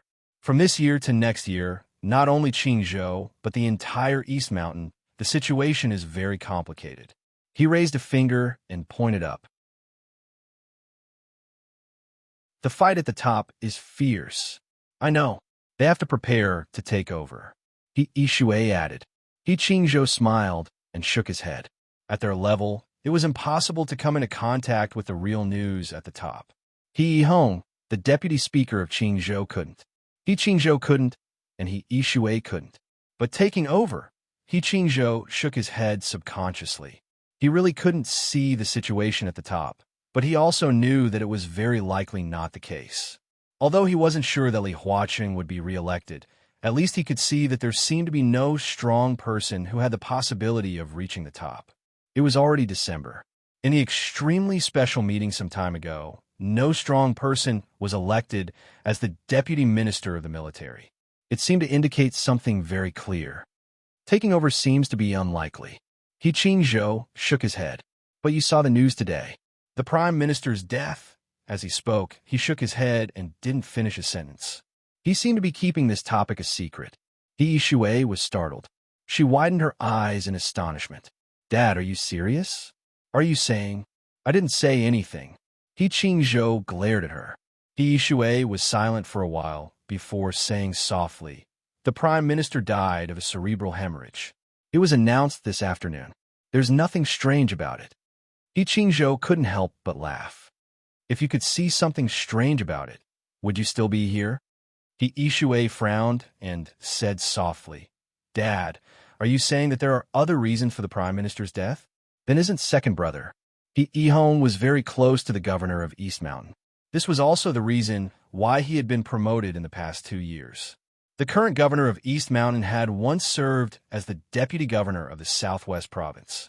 He could be said to be Chun Fangqing's old subordinate in the past. If the cause of the prime minister's death, He Yishui took a deep breath and shook his head subconsciously. How is this possible? Who has the guts to do that? I don't believe it. What does it matter if we believe it or not? Let's see what happens next. In the past 2 years, there have been a lot of changes in personnel in Zhongzhou State. We can't see through the mystery, but I think the southeast and the central plains have been severely suppressed. Now, you know Tianan, right? He Yishui nodded subconsciously. I heard that Xianyuan City is very beautiful, but I haven't been there. Li Mudong's body trembled slightly. He subconsciously hugged his daughter and didn't speak. Tianan, Xianyuan City. He Qingzhou laughed self-deprecatingly. It is said that the young big shot in Tianan is going to show his strength before the election. It seems that he has always had a bad relationship with the prime minister. This time, who can say for sure?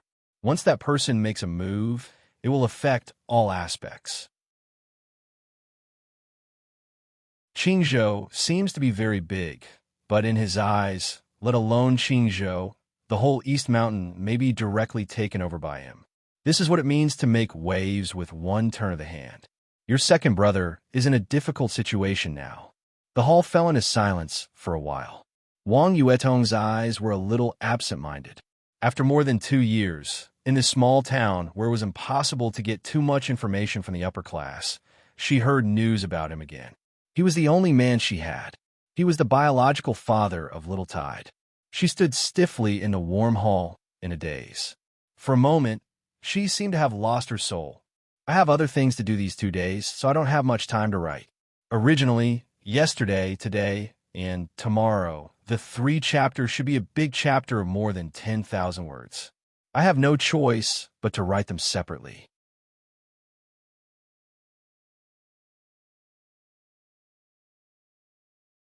Chapter 1095. After dinner, the snow in Qingzhou became heavier. The entire community was covered with snow. Li Chaoxi had fallen asleep in Li Mudong's arms. He Yishui picked up a small piece of cake and put it into his mouth. He looked at Li Mudong, who was chatting with his mother, and smiled. Don't leave tonight. It's so late and it's snowing heavily. I think it's frozen outside. Okay. Mrs. Yi nodded with a smile. Tong Tong, stay here. We could talk tonight.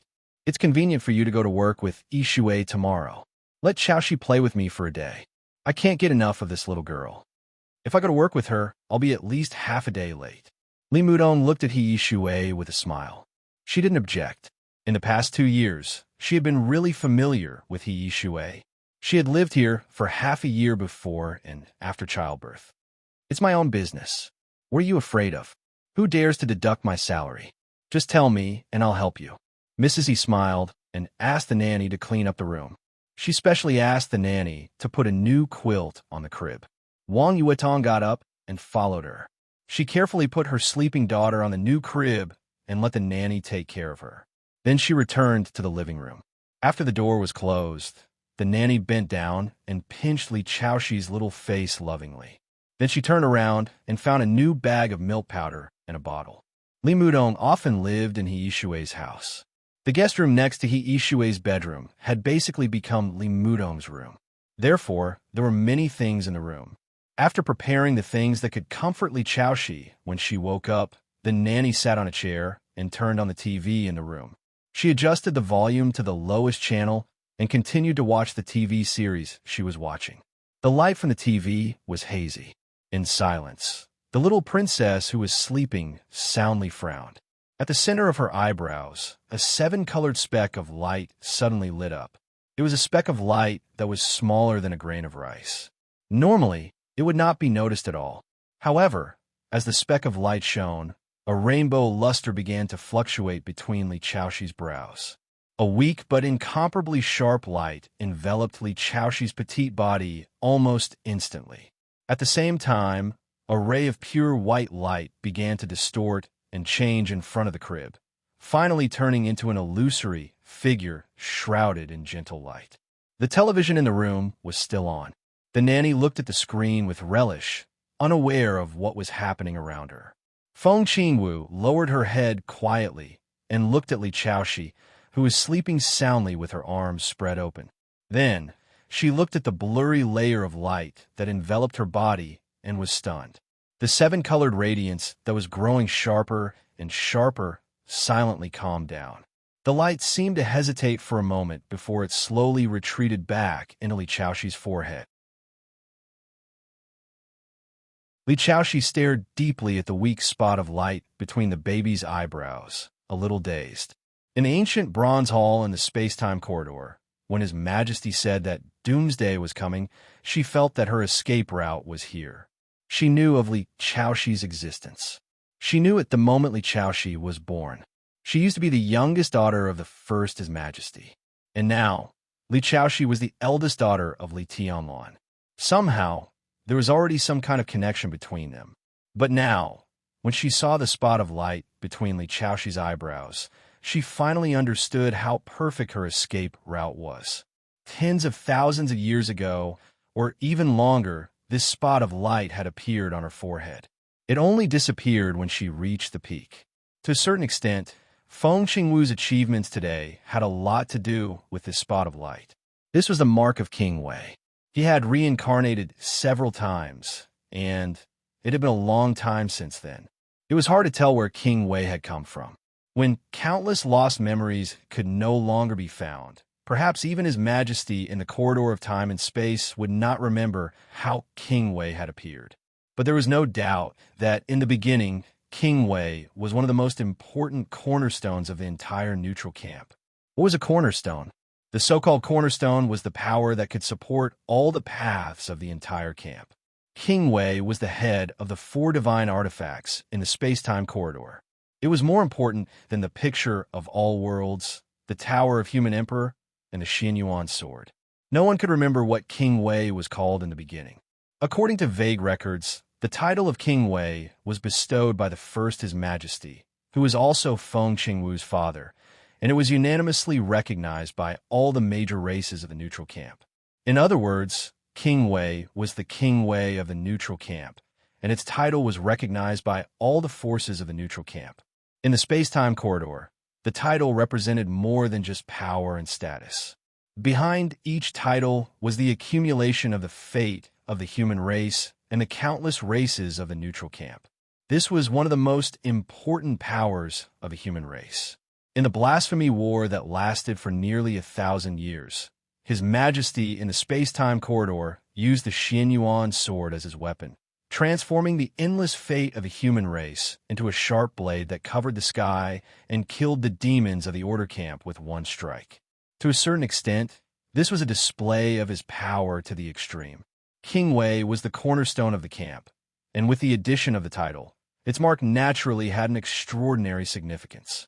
The light that between Li Chaoxi's eyebrows was the mark of King Wei, and it was also the mark that had appeared on Feng Qingwu's eyebrows. This mark had a name that everyone in the space-time corridor envied. It was called the neutral halo. The neutral halo was connected to the host's bloodline, and even had a deep connection to the host's soul.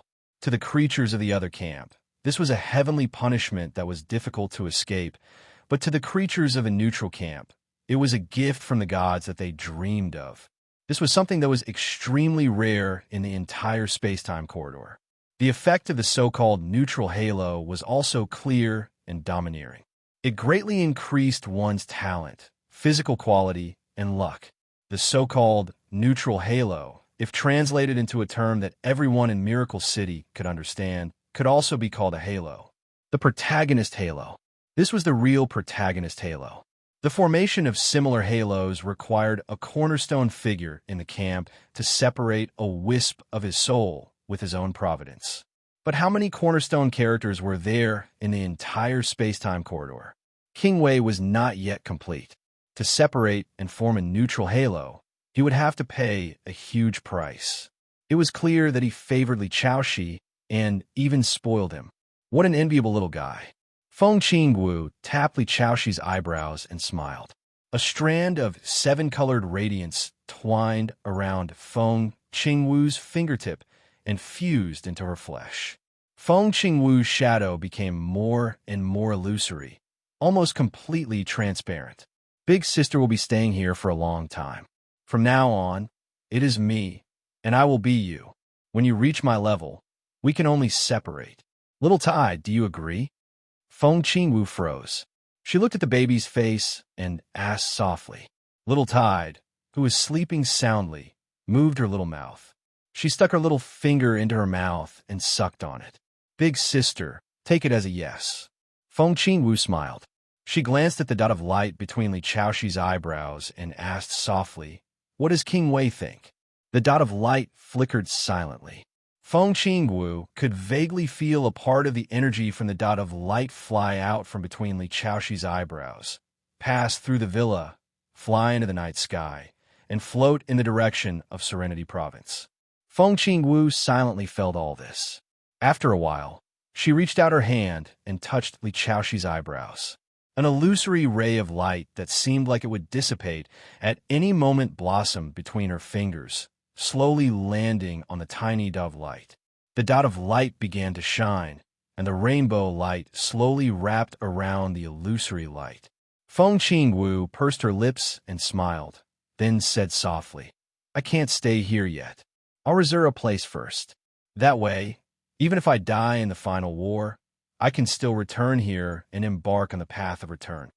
She bowed slightly to the dot of light and said softly, "Thank you, Uncle Kingway." The rainbow light flashed on Li Chaoxi's forehead, illuminating her small body. Feng Qingwu touched Li Chaoxi's little hand again and smiled. "Thank you too, little sister or little sister." Li Chaoxi turned over. Under the dim light, as he turned over, a shadow appeared on the wall. But it was not Li Chaoxi's shadow. Instead, it was a slender, hazy, and dreamy figure. That was Feng Qingwu's shadow. Feng Qingwu, who left her shadow on Li Chaoxi, looked through the snow outside the window and looked at the night sky. Her gaze seemed to have traversed an unimaginable distance in an instant, and she saw the battlefield once again. Just like what His Majesty had said, the human race no longer had a big picture. In the countless galaxies and galaxies that could be clearly seen, wars were erupting everywhere. Billions of interstellar fleets roared and roared. Battlefields covered the starry sky, the planets, the heavens, and the earth. It was not in a certain region. It was in an entire galaxy. The Black Ocean swept through hundreds of battlefields, bringing with it a monstrous sword light that charged forward on countless battlefields that were measured in units of light years.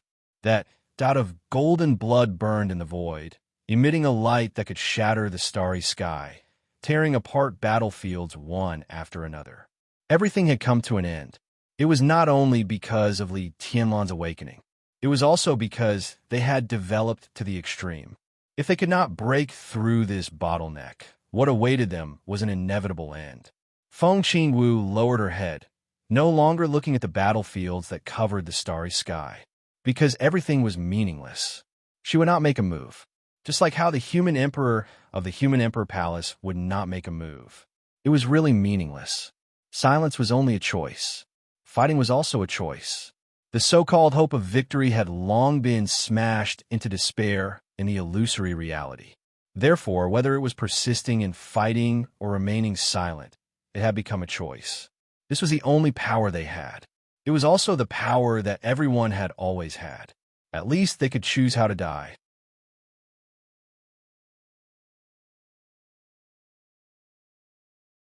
Chapter 1096. The navigation system had failed, and the guide equipment had also failed half an hour ago. There was no mobile phone signal. For the rest of the journey, he could only rely on an ancient and primitive hand-drawn map to guide the way. There were dense trees and bushes that were enough to block the sun everywhere. Dozens of rare and highly poisonous creatures had been seen in just half a day, and this was the reason why he didn't deliberately look for them. The sense of direction could almost only be maintained by memory. Gu Xingyun stood in the extremely dense primeval forest and checked the hand-drawn map in his hand for a long time before he was sure that he should continue moving forward. The domain was mighty around him, within a radius of more than 10 meters. Any creature that bumped into the domain was completely crushed by it. Gu Xingyun walked forward, and his face became more and more cautious. This was an extremely ancient primeval forest in Nanyun, Zhongzhou State. It was not easy to distinguish the specific direction. Since entering this primeval forest 6 hours ago, Gu Xingyun had been rushing at full speed. Of course, his speed was not as fast as that of today's Li Tianlan, but he was an expert who was infinitely close to the peak of the invincible realm. Even if he was injured, he had advanced nearly 300 kilometers in this primeval forest in 6 hours. This was already deep in the primeval forest. It deviated from any route, had no tourist attractions, and was inaccessible. Primitive and ancient, it was not in any development plan of Zhongzhou State at all. If he hadn't come in person, Gu Xingyun wouldn't even know that this deep mountain forest was so big. The distance of hundreds of kilometers was obviously not all of this forest. According to the description on the hand-drawn map, it was at least 60 kilometers to reach the destination. The map was given by Jiang Shangyu. Since the news of Chun Fangqing's death spread throughout Zhongzhou State 4 days ago, Jiang Shangyu finally completely convinced Li Kuang-tu, and the three parties cooperated. In 3 days, Gu Xingyun had made some arrangements for the plan of the Special Warfare Group.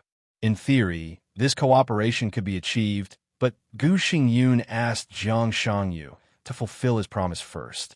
So Gu Xingyun secretly came to Nanyun after attending the farewell ceremony of Chun Fangqing's body yesterday.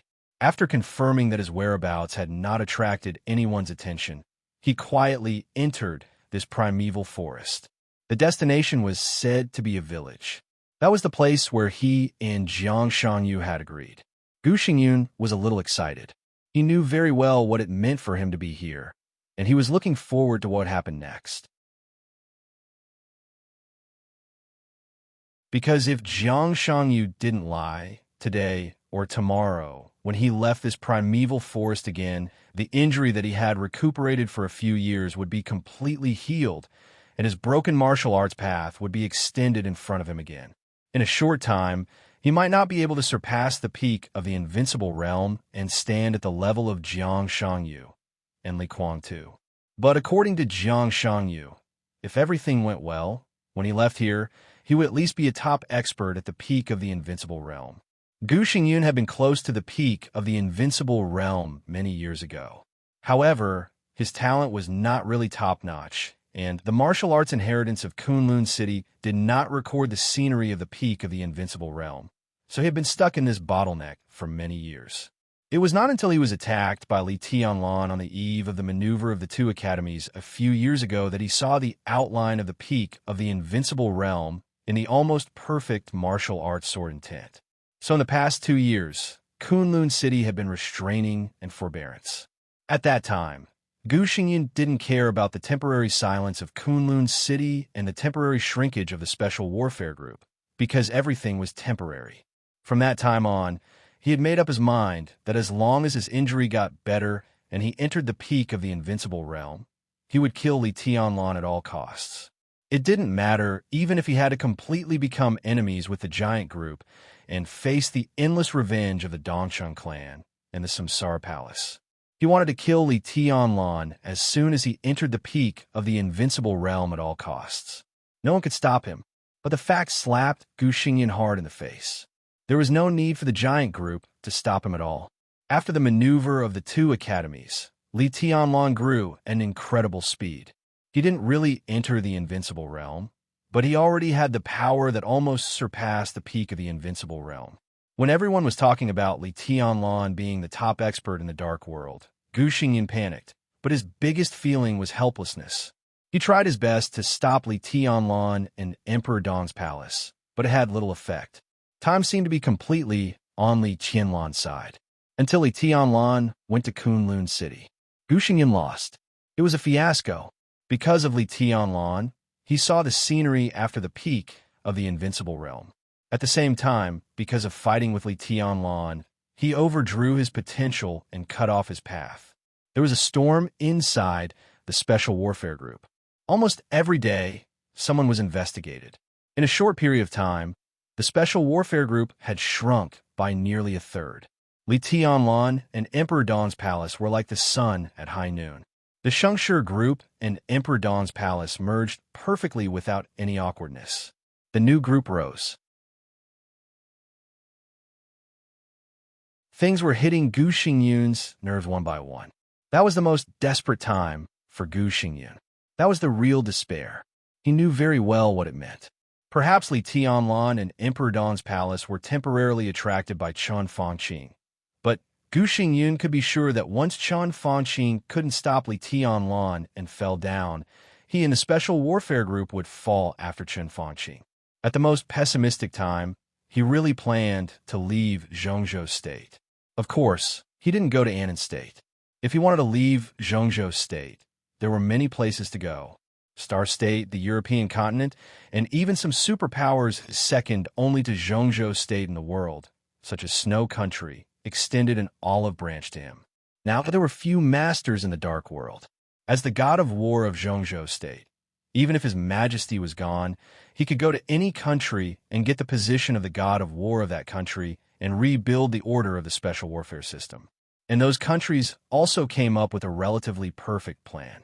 Compared with the seemingly generous promise of Annan State, Star State, England, France, Germany, and Snow Country all put forward almost perfect plans.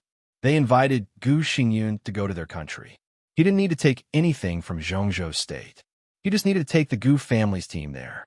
As long as they could land safely, they would negotiate with Zhongzhou State.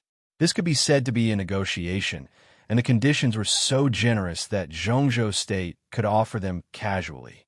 How important was a god of war who controlled the special warfare system? The special warfare system. It was no exaggeration to say that it was the order of a country in the dark. It can look loose, it can even look chaotic, but whatever, no matter what, it must be under control.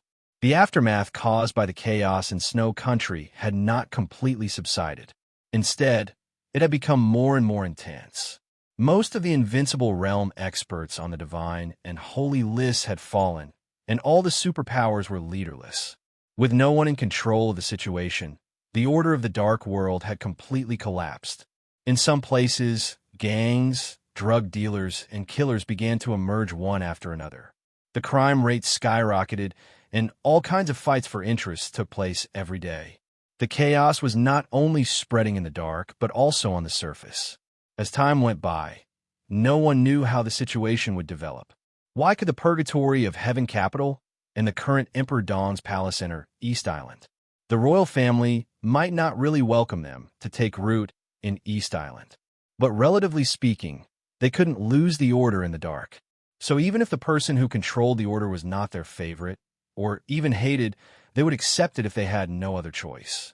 After the chaos in Snow Country, Gu Xingyun could be said to be one of the top experts in the dark world.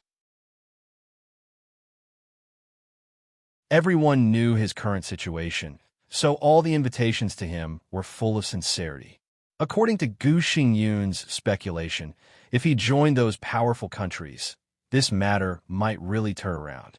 As long as those people met the conditions of Zhongzhou State, he and the Gu family had the possibility to continue to exist. But this was only for Zhongzhou State. Gu Xingyun was not afraid of Zhongzhou State. It was Li Tianlan. It had always been Li Tianlan. Run? That was not realistic at all. If he stayed in Zhongzhou State, Li Tianlan might restrain himself. But once he left Zhongzhou State, even if he was temporarily safe, when Li Tianlan entered the Invincible Realm, where could he go? Even if he could run, how could the Gu family run? This was the most important reason why he had never made up his mind. If Jiang Shangyu hadn't taken the initiative to find him, he had even begun to consider the possibility of surrendering to Li Tianlan, giving up the position of the war god of the state, even giving up the leadership of the special warfare group. When there was really no turning back, groveling and begging Li Tianlan for mercy seemed to be the only feasible. This was also an important reason why he could accept Jiang Shangyu's proposal without difficulty. What Jiang Shangyu and Li Guangtu wanted was only 2/3 of the leadership of the Special Warfare Group. After all, he could still keep 1/3 of his assets. As a condition of exchange, he didn't have to grovel and look at Li Tianlan's face. Jiang Shangyu could even make him really enter the peak of the Invincible Realm. It could even make him break through the peak of the Invincible Realm within a year or two, half a step into that Supreme Realm. What else did Gu Xingyun hesitate about? He directly agreed to cooperate.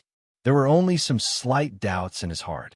Jiang Shangyu had the example of going straight from the thunder-shocking realm to the half-step Invincible Realm overnight, and now he had the strength beyond the peak of the Invincible Realm.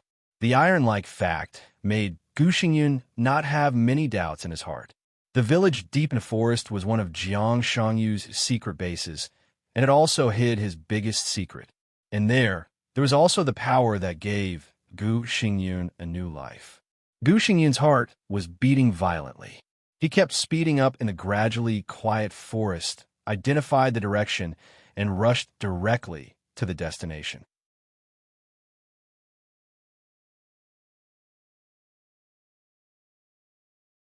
Chapter 1097. The forest was dense and deep. Gu Xingyun's speed changed from slow to fast, and finally from fast to slow. In an extremely dense primeval forest, he finally stopped where he was and looked around with a dignified look. Everything around him seemed to have changed. The world was quiet. The grass and trees were quiet.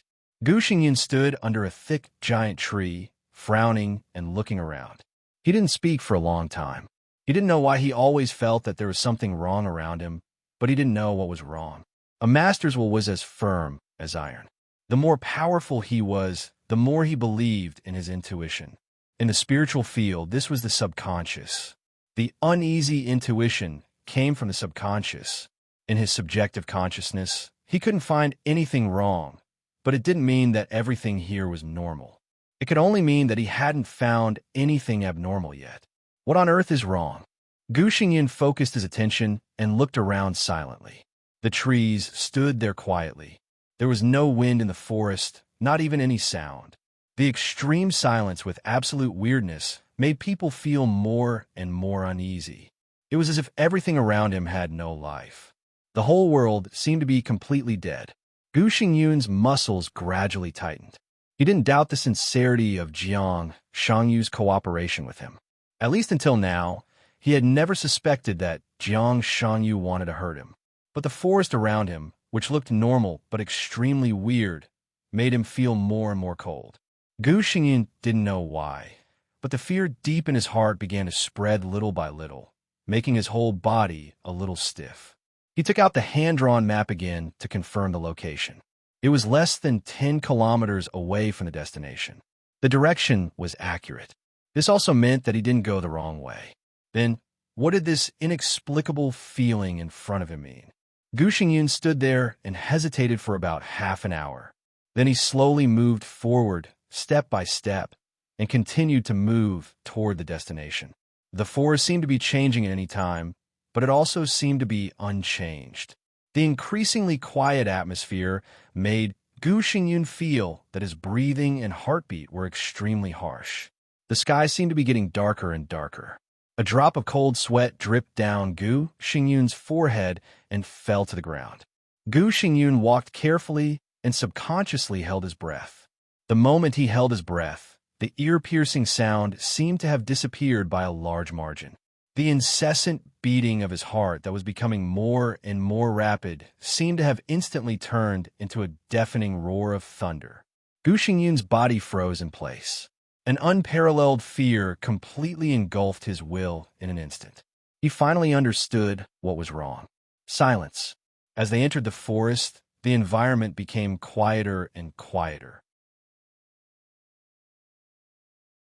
Several kilometers away, in the depths of the primeval forest, Gu Xingyin did not see any birds or beasts, not even a bug. This place was like a real land of death. Apart from himself, there were no other signs of life. The entire forest was extremely quiet. There were no living creatures, no wind, and even the branches and leaves of the surrounding trees did not move at all. It was as if everything had frozen here. It looked like a dense forest, but in fact, it was a tomb full of corpses. Gu Xingyin stared at the trees in front of him quietly. All the trees around him were extremely thick, but the trunks and leaves were faintly black. The straight trees twisted into exaggerated shapes without any rules. Such an obvious change began with a little distortion. Perhaps the trees were in this state of distortion from the moment he entered the forest, but the distortion was very small. After he entered the forest, it began to enlarge little by little, so that now, if he did not pay close attention, Gu Xingyun would even think that this extremely exaggerated and strange distortion was normal. And the sunlight disappeared. Gu Xingyun could be sure that it was daytime. The forest might be dense, but there should be some subtle light here. But those lights had all disappeared at this time. It was dark all around.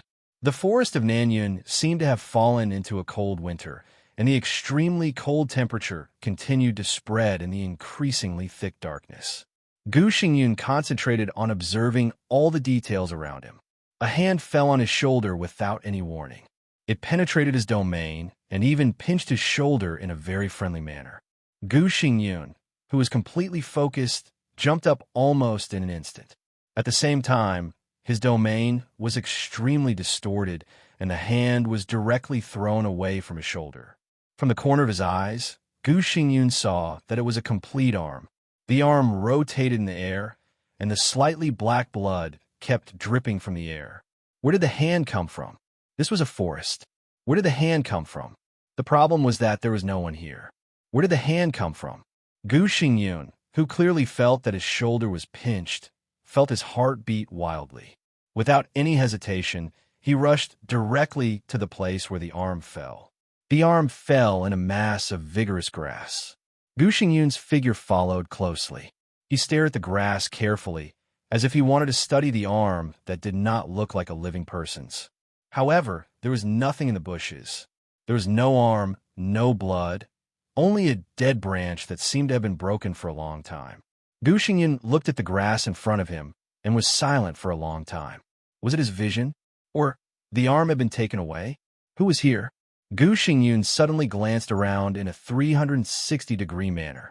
In his sight, in the dark forest, there were only extremely twisted trees that looked extremely painful and fallen.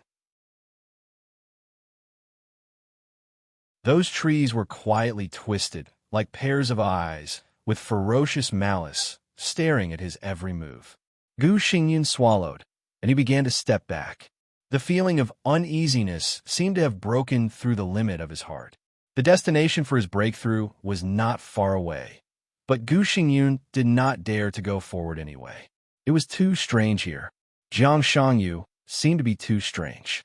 He was ready to withdraw from the forest and go to the outside world to talk with Jiang Shangyu in detail. His retreat began to speed up faster and faster. The dark, quiet, and twisted forest kept retreating.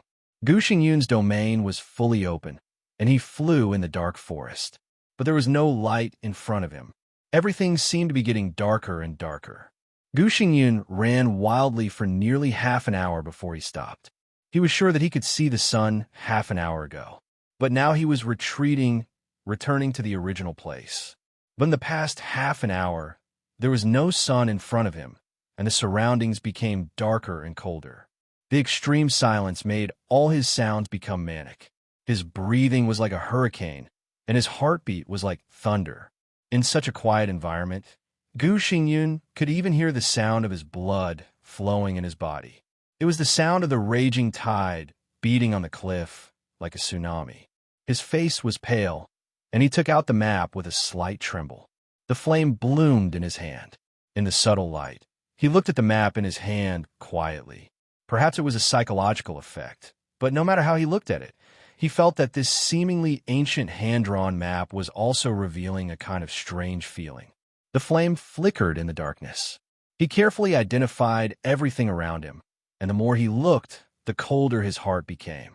He retreated for nearly half an hour, but judging from the extremely complicated marks on the map, instead of being far away from the forest, he was moving deeper. So far, he seemed to be less than a kilometer away from the real destination. His palm was sticky, and it seemed that he was sweating a lot because of nervousness. Gu Xingyun held the map in one hand and wiped his chest with the other. A touch of incomparably mournful red appeared on the clothes on his chest, forming an extremely gloomy, bloody handprint. Blood? His other hand that was holding the map was also becoming sticky. Gu Xingyun's heart almost stopped beating. Slowly, in the darkness, he lowered his head little by little and looked at the map in his hand. It was getting darker and darker. It was getting quieter and quieter. In the extremely low visibility, he could only vaguely see that he seemed to be carrying something in his hand. It was like a map, but it seemed to be much bigger than a map. The strong smell of blood spread in the darkness.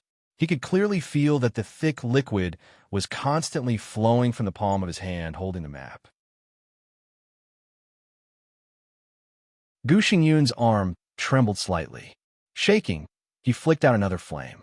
The flame illuminated the darkness.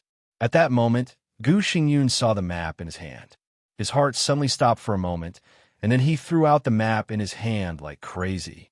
In his hand, the map, which had become much larger, was a complete human skin. Warm blood flowed down from under the human skin. The human skin was soft, but the face was stubbornly raised, smiling at Gu Xingyun in an extremely strange way. Fuck! Fuck! Fuck! Gu Xingyun covered his chest with one hand, and his eyes were wide open. The human skin that was thrown out fell on the tree. The trunk was instantly dyed red with blood. The thin layer of human skin smiled silently and strangely, moving quickly on the trunk. In just a second, Gu Xingyun felt dizzy, and the human skin had appeared upside down in front of him. Its body was hanging on the trunk closest to Gu Xingyun. Its head and feet were up, and the ferocious face full of blood was smiling at Gu Xingyun, while its empty eyes were staring at Gu Xingyun's eyes. His emotions seemed to have completely collapsed at this moment. Gu Xingyun was an expert of the invincible realm and the war god of the nation. He had seen many opponents, but he had never seen this one. His emotions completely collapsed, and he suddenly broke out with all his strength. The domain spread in all directions. Regardless of anything else, he chose a direction at random and rushed over. The violent domain swept through the woods. The forest was quiet and deathly still. The darkness retreated frantically. Gu Xingyun moved forward at full speed. 1 minute, half a minute, or maybe it was just a few seconds. A familiar ray of sunshine suddenly appeared in front of him. Gu Xingyun, who was almost in tears, rushed directly to the sunshine in front of him without any hesitation. The next second, all the darkness suddenly faded. The forest also appeared behind him. He rushed out of a dark forest and fell down gracelessly. He landed on a relatively flat patch of grass. The sun shone down, but there was no temperature. It was pale and almost false, but it was light after all. Gu Xingyun completely relaxed, and he stared at the forest behind him. A dark forest was still staring at him quietly. The human skin did not rush out, either. Gu Xingyun breathed a sigh of relief. He took out a cigarette with trembling hands and lit it. He took a big puff and calmed his inner fear. He didn't even have time to think about what was going on. The light around him made him feel safe instinctively. He just wanted to get out of here now. He didn't even realize how abnormal the cold wind was around him in the warm winter of Nanyan.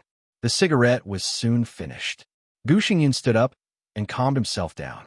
He had a fear of this forest from the bottom of his heart, so he kept his back to the back, stared at the direction of the forest, and slowly retreated. The grassland under his feet became flatter and flatter, and even the mottled, old ground appeared. Gu Xingyun kept retreating until the back of his head touched something. Gu Xingyun's scalp went numb, and he suddenly turned around. In his sight, a lantern that he had hit was swaying and floating. What appeared in front of Gu Xingyun was a very old wooden door. The lantern was not hung directly above the door, but in the middle. On the pale lantern, a big word "she" was written in red ink like blood. The white lantern and the red words made people feel uncomfortable no matter how they looked at it. Gu Xingyun carefully retreated for a distance, and then looked around. All he could see were white lanterns everywhere. The red word "she" was everywhere. Old houses were neatly arranged on the street. Gu Xingyun seemed to be standing in the middle of the street. Gu Xingyun's heart began to sink, and it kept sinking. His face became pale, and there was no color at all. The cold wind between heaven and earth seemed to be more mournful. The sun seemed to be gradually dimming. Gu Xingyun looked at the surrounding environment in silence. Here was a village. To be exact, this was the hand-drawn map. No, it was marked on the human skin. Destination.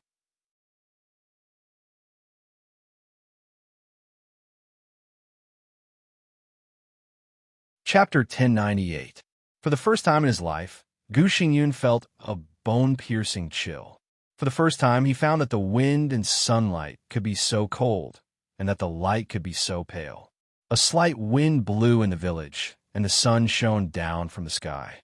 The wind, rain, and sunlight were warm at first, but the longer they stayed here, the colder they became. It was indescribable gloom and coldness.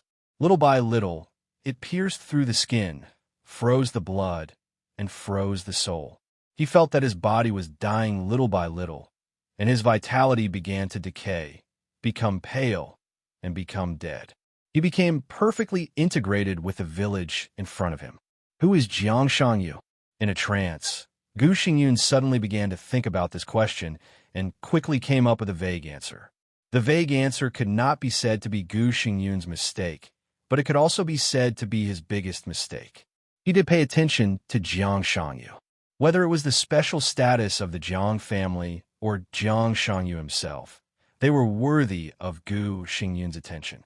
He wanted to draw the Jiang family into the Special Warfare Group and draw Jiang Shangyu into the Special Warfare Group. Jiang Shangyu was undoubtedly a very outstanding young man, and he could even be said to be a very outstanding one. Gu Xingyun attached great importance to him. In order to completely tie Jiang Shangyu to Kunlun City, he even thought about marrying his daughter Li Qingqing to him. But it was also undeniable that he did not absolutely attach importance to Jiang Shangyu. He was easy to talk to, easy to get along with, ambitious to a certain extent, controllable, non-threatening, low-key, and calm. In the eyes of everyone, including Gu Xingyun, Jiang Shangyu was roughly such an image. It was not until now that Gu Xingyun suddenly realized that Jiang Shangyu, who was hiding behind that image, did not reveal not only his strength, but this village might be his biggest secret. His brain was a little chaotic, but the fear in his heart was gradually dissipating. With his willpower, he naturally could not be frightened to collapse. What he experienced today might be a little weird, but Gu Xingyun could be sure that in the current situation of himself, Jiang Shangyu, and Li Kuang-tu, this cooperation was beneficial to both sides. At least for the time being, Jiang Shangyu and Li Kuang-tu still needed to use their status to place their forces in various positions in the special warfare system of Zhongzhou State, and they had no reason to harm him. Gu Xingyun calmed down a little and looked at the small village in front of him. The village seemed to be quite old. The houses looked very old, and the internal layout seemed to be filled with the limitations of the times. The streets were very narrow, so it looked especially gloomy. White lanterns were hung on the doors of every house in the village, fluttering in the wind. The blood-red happiness character swayed slightly, and the whole village was filled with a very strange jubilation. Gu Xingyun seemed to be standing in the middle of the street, where he could see the outline of the village to the greatest extent. The street was very narrow, but extremely clean. It was obvious that someone had just cleaned it not long ago. However, standing in the village, Gu Xingyun did not feel any signs of activity. A deathly silence spread throughout the village. Under the sunlight, there were no signs of activity in the village. It looked like a mountain village that had been abandoned for a long time. Gu Xingyun felt that something was wrong, but he still couldn't tell what was wrong. He walked quietly on the street and soon walked through the whole village. The village was not big, with only about 200 households, but there was no one in the entire village. All the doors of the households were closed. In the absolute silence, even the sound of the wind seemed to have disappeared. Gu Xingyun slowed down his breathing and returned to the position where he had stood at the beginning. In front of him was a relatively large house. The pale lanterns swayed in the wind, the dark wooden door, and the quiet atmosphere. The scene in front of him seemed to be indescribably cold. Gu Xingyun hesitated and finally took 2 steps forward. He pulled the black metal ring on the wooden door and slapped it on the door. He slapped it. The sound of slapping was extremely harsh in the quiet environment, and it went far away from the deep street. Gu Xingyun's face became a little pale again. As an expert of the invincible realm, the willpower would not frighten him to the point of collapse, but everything he had experienced today was challenging his psychological endurance. His domain had shrunk to the extreme, and his body was completely tense, as if he was worried that something would suddenly rush out from behind the door. Gu Xingyun was now in a state of battle. There was no sound at the door, and no one came to open the door. Gu Xingyun hesitated and increased the sound of slapping again. The sound of slapping the door went farther on the street, and it sounded a little noisy, but the door was still silent. Even the nearby residents didn't make any sound. Gu Xingyun gritted his teeth and put his palm on the door. After hesitating for a few seconds, his palm slightly exerted force. Bang! The wooden latch that locked the door was broken by the force. The black door opened a gap to the inside. A cold airflow came to his face. Gu Xingyun's body shook subconsciously. He looked around, and there was no change around, but the cold doorway inside the door was dark. Gu Xingyan always felt that there was a pair of blood-red eyes at the door, staring at him. Phew, phew. Gu Xingyan took a few deep breaths, gritted his teeth, and pushed the door open a little again. The creaking sound was so clear that it was almost torturous. The pair of eyes at the door didn't appear, and there was only some dry firewood in the doorway. Gu Xingyan gritted his teeth and walked in. He had completely concentrated his attention, ready to face any unexpected situation at any time. But nothing happened. After walking out of the doorway, there was a simple courtyard. The wall facing the doorway was painted with an extremely oppressive black giant tree. A black cat was quietly lying on the wall, and a pair of eyes with contracted pupils were staring at Gu Xingyan silently. Gu Xingyan stopped. The black cat stared at him silently. A man and a cat confronted each other for about half a minute. Gu Xingyan, whose body was tense, slowly took a step forward. The black cat didn't move. He moved forward again. The black cat still didn't move. Until Gu Xingyan walked to the black cat. The black cat kept lying on the ground, looking at the front silently. Gu Xingyan squatted down carefully, tentatively stretched out his hand, and put it on the black cat's body. The black cat was very hard, but its fur was extremely soft. It seemed to be a sculpture so realistic that even Gu Xingyan couldn't tell whether it was real or fake when he observed it closely. A sculpture with the skin of a real cat. Skin. Gu Xingyan suddenly thought of the human skin that looked like a map. He felt disgusted, stood up quickly, and walked to the front hall. He knocked on the door of the front hall as well. There was no response. Gu Xingyan hesitated, carefully pushed the door open, and walked in. The dark room avoided the sunlight to the greatest extent. The room was a little damp, with a touch of moldy smell that seemed to have been left for a long time. Is anyone at home? Gu Xingyan stood in the front hall and shouted with a voice loud enough for the whole courtyard to hear.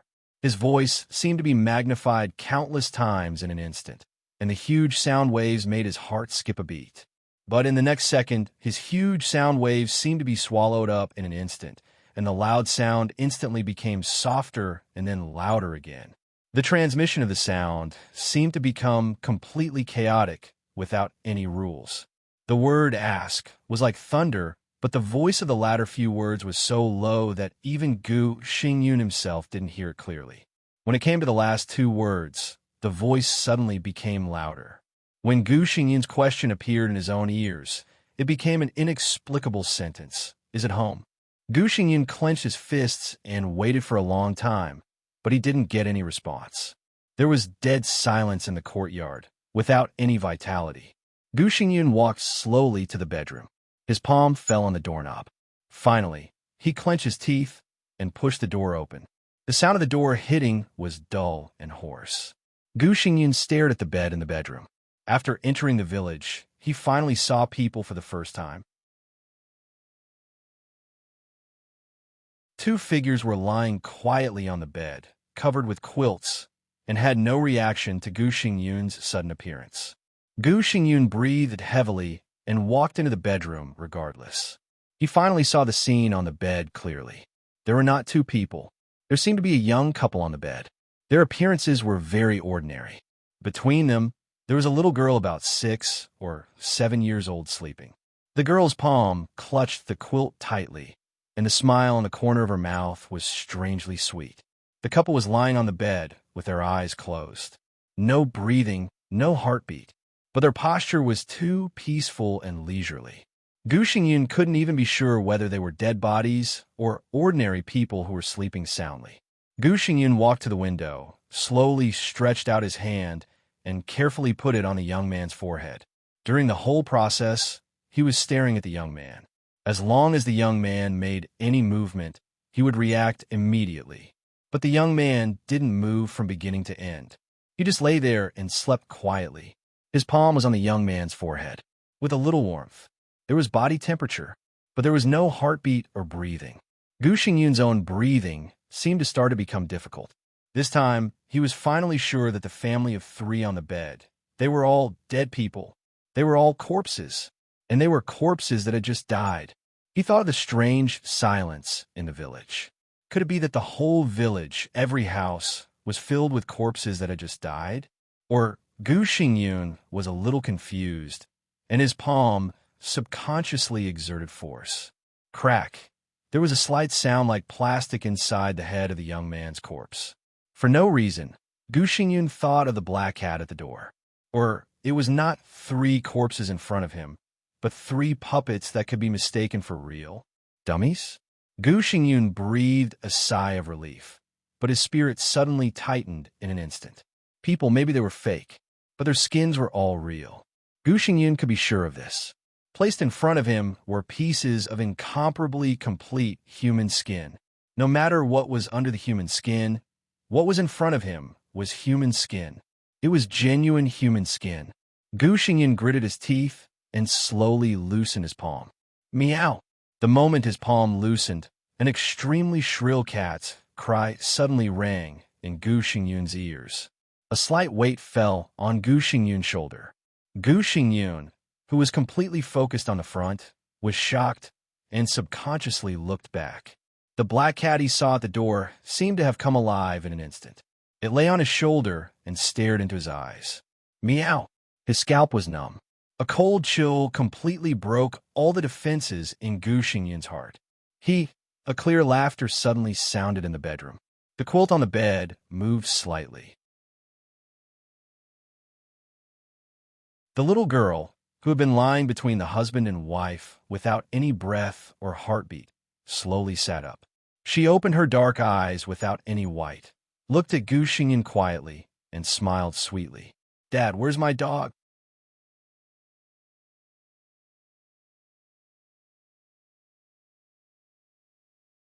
Chapter 1099. A clear and even sweet voice and a shrill cat's cry rang out at the same time. No words could describe the feeling at this moment. The numbness passed directly from the top of his head to the soles of his feet. His heartbeat accelerated wildly, and panic spread uncontrollably. Gu Xingyun realized how concentrated he was. The 3 dolls in the bedroom seemed to have unconsciously attracted all his attention and put his spirit in a state of extreme concentration. When this state was suddenly broken in an extremely frightening way, Gu Xingyun's reaction was no different from that of ordinary people. His blood pressure soared rapidly. It was completely subconscious instinct. Gu Xingyun shook his arms frantically, trying to get rid of the black cat that silently fell on his shoulder. The clear sound was silent for a moment. As Gu Xingyun shook his arms almost in a struggle, the cat's cry that made people panic suddenly rang out. Meow, meow, meow. It was shrill, miserable, and gloomy. The cat's cry kept ringing, and the black cat grabbed Gu Xingyun's clothes tightly. Its claws even penetrated the clothes and clasped Gu Xingyun's shoulders desperately. No matter how violently Gu Xingyun shook his arms, even if he broke out his own domain, the black cat stayed firmly on his shoulder, but the cat's cry became more and more shrill and miserable. Gu Xingyun's heart seemed to have completely collapsed. Even in the face of Li Tianlan, even though he knew that he was no match for him, he still dared to fight against that young guy. He no longer cared about the dignity of the war god of the state. He suddenly turned around, shook his arms, and strode out of the bedroom. The high-pitched and shrill cat's cry spread from the bedroom to the front hall, to the courtyard, and even throughout the village. Gu Xingyun rushed directly to the door. The uneasiness in his heart was almost tangible. The strange feeling brought to him by this dead village was even more serious than that in the forest. In contrast, he would rather go back to the forest to face that human skin than stay here for a minute or a second. The wooden door was knocked open by him. The moment he stepped out of the door, his shoulder was slightly lighter. The black cat that had been grabbing onto his shoulder leapt up lightly and jumped down from his shoulder. It lay at the door, staring at Gu Xingyun with its gradually blood-red eyes, but it did not go out. Gu Xingyun did not feel relieved at all. Standing outside the door, a chill that almost froze him completely seemed to have swallowed all of his consciousness. The village, the streets, the street was still the same street that he was not familiar with, but it was not unfamiliar either. It looked the same, but had changed a lot. The same clean, narrow road, the same squat house, a pale white lantern swaying in the wind. What was different was the people. Human? Human. Yes, people. The previously quiet and empty street was now filled with swaying silhouettes. Only then did Gu Xingyun realize that the sky on the horizon had completely darkened. The pale and somewhat chilly sunlight disappeared. Night fell. It seemed to be a clear dividing line. When the night shrouded the village, the whole village came to life. Creak! The sound of the door being pulled open rang out. The doors of the houses on the street were pulled open one by one, and people walked out of their homes with all kinds of expressions and emotions. After entering the village, Gu Xingyin heard a sound for the first time. "Aunt, I'll go to school tomorrow." A very young villager walked to the side of a middle-aged woman and said with a bright smile. The middle-aged woman nodded and sighed. "Old Lu's son, I don't know what kind of girl he's looking for. I want to eat fried paste noodles." The young man scratched his head. The woman glanced at him. My husband is going to hunt in the mountains tomorrow. There seems to be a wild boar in the mountains." The young man scratched his head. "I still don't want to marry him. I heard that he is ready to propose, but his family is not easy to get along with." The woman sighed. "I'm going to the construction site tomorrow. I don't know if it's easy to buy a ticket. I can afford 5 million yuan." The young man smiled. "But is it your first time?" The voices around began to increase. The villagers gradually became energetic. Everyone saw that their close neighbors were greeting each other. "Second sister-in-law, is your son in the city? I don't know what to eat. Alas, I'm going to be late tomorrow. I don't know if my salary will be deducted. I'm going to be late tomorrow. I don't know if my salary will be deducted. I heard that the old man of the Lu family died. This dress looks so festive and young." Gu Xingyin looked at this scene in a daze. In more than 50 years of life, he seemed to feel the madness and malice from the whole world for the first time. His spirit gradually became dull, and he just looked at these people in front of him silently. These people were indeed human beings, but everyone's spirit seemed to have become completely chaotic and even produced a variety of different personalities. Their conversation was in full swing, and it looked very lively, but the words that came out of their mouths were completely incongruous. However, it was obvious that they didn't realize this at all and continued to talk, as if they were programmed to talk until the end of time. No one noticed Gu Xingyun. It was as if his existence did not exist at all. Gu Xingyun's face was pale.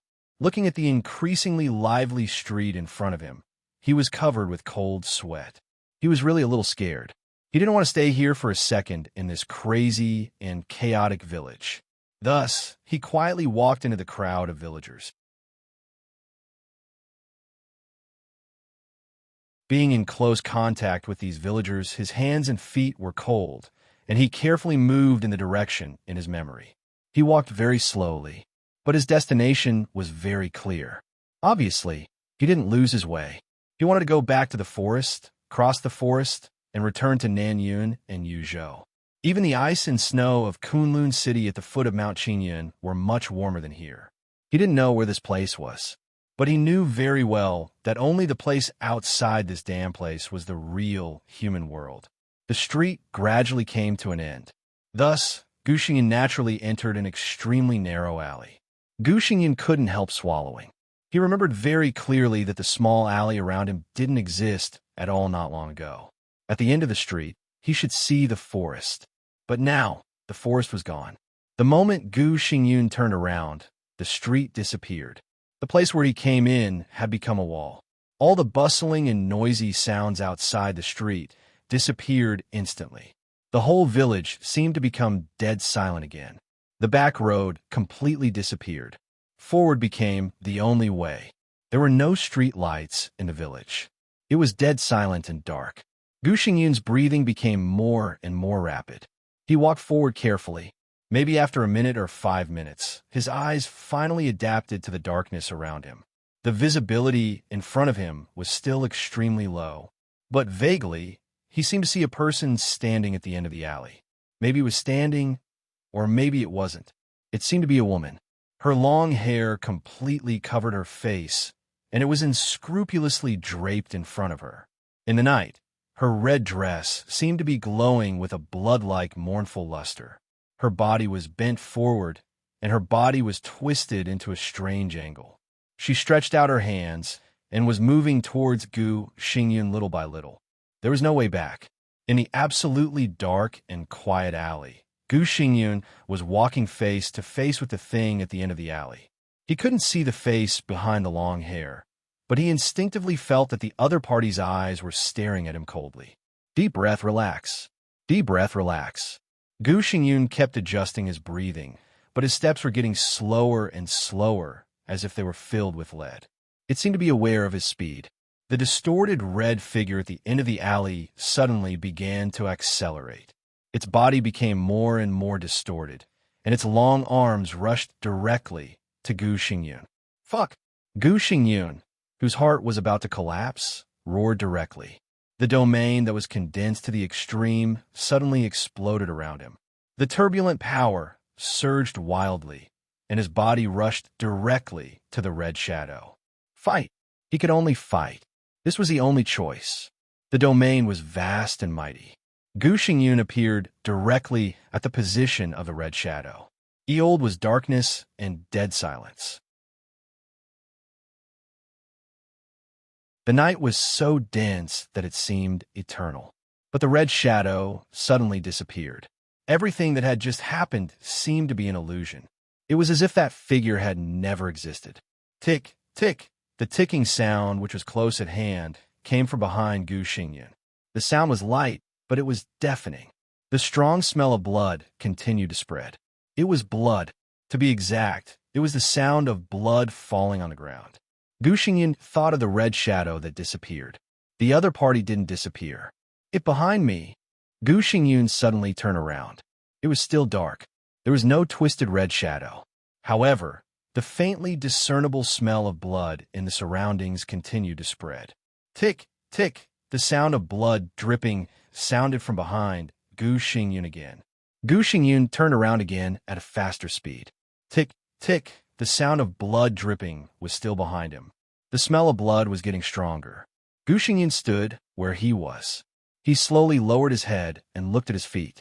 The sticky blood had covered the road under his feet, and it was extremely sticky. The sound of dripping became clearer, and drops of blood seemed to fall on Gu Xingyun's body. He was a little dizzy. He was in a trance. Gu Xingyun shook his head hard. He knew that the thing was closely behind him, and it was even about to stick to him. But every time he turned around, the other party seemed to appear behind him. He couldn't see it, as if he could never see it. Gu Xingyun tried to take a step forward. His whole body was soft, and he seemed to be extremely weak. 2 clear footsteps could be heard on the blood-soaked ground. The thing behind him moved almost at the same time as him. Gu Xingyun stopped again. The thing behind him also stopped. It seemed that something had stuck to his back. It was faintly discernible. Gu Xingyun didn't know if it was his illusion. His cell phone suddenly rang. It was supposed to be very soft music, but in the current atmosphere, it was indescribably harsh with a strong, ominous aura. Gu Xingyun trembled slightly and subconsciously took out the phone. The phone that had no signal for a long time had full signal bars at this time. Jiang Shangyu's name was shaking on the phone. Gu Xingyun gritted his teeth and answered the phone directly without any hesitation. Your Highness, I'm sorry. That was an accident. I'm late. Jiang Shangyu's gentle voice sounded on the other end of the phone. As he spoke, the blood on the ground began to disappear, and the alley began to disappear. All kinds of chaotic sounds rang in his ears again. Gu Xingyun held the phone, and his body trembled. He suddenly found that everything just now seemed to be extremely illusory. He did not move his body. His body was still standing by the gate, and the black cat behind him was still staring at him. He stood on the street, listening to the chaotic conversation around him. I can assure you that it was an accident. Jiang Shangyu's voice was apologetic and sincere, but it was extremely terrifying in Gu Xingyun's ears. The corner of his mouth moved with difficulty. He opened his mouth several times and finally made a sound. Where are you? The domain spread over silently. Jiang Shangyu's figure gradually took shape in the vague domain and finally stood in front of Gu Xingyun. I'm sorry. Jiang Shangyu looked at his pale face and said again. Gu Gu Xingyun looked at him in a daze. After a long time, he asked in a hoarse voice, "Where is this?" "This is my territory." Jiang Shanyu was silent for a while and laughed. "It's my base. Of course. It will also be your Highness's base in the future. Your Highness, you kept your promise and came here, and I kept my promise to you. This will be one of our most important bases. From now on, we are on the same side." He said slowly, stretched out his palm to Gu Xingyun, and said in a low voice, "Your Highness Gu Xingyun, welcome to the Shadow World."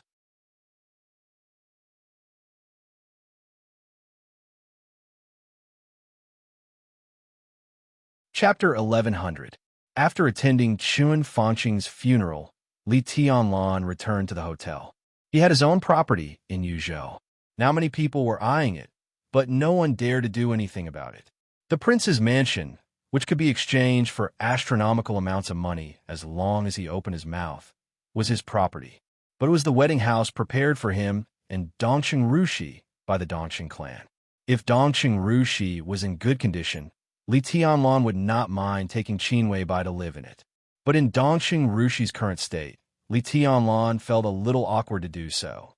Qin Weibai also had many properties in Yuzhou, two of which could be said to be in the center of Yuzhou, where the traffic was extremely convenient and everything was convenient. But for the same reason, Dongqing Wudi, the key members of the Bai family, and other giant group gathered in Yuzhou. Li Tianlan also felt very awkward. This could not be regarded as being overcautious. This year, Li Tianlan was 24 years old. For the time being, he had not really experienced the loneliness of standing at the top and the power of the world, but he had subconsciously begun to consider the chain reaction caused by his every move.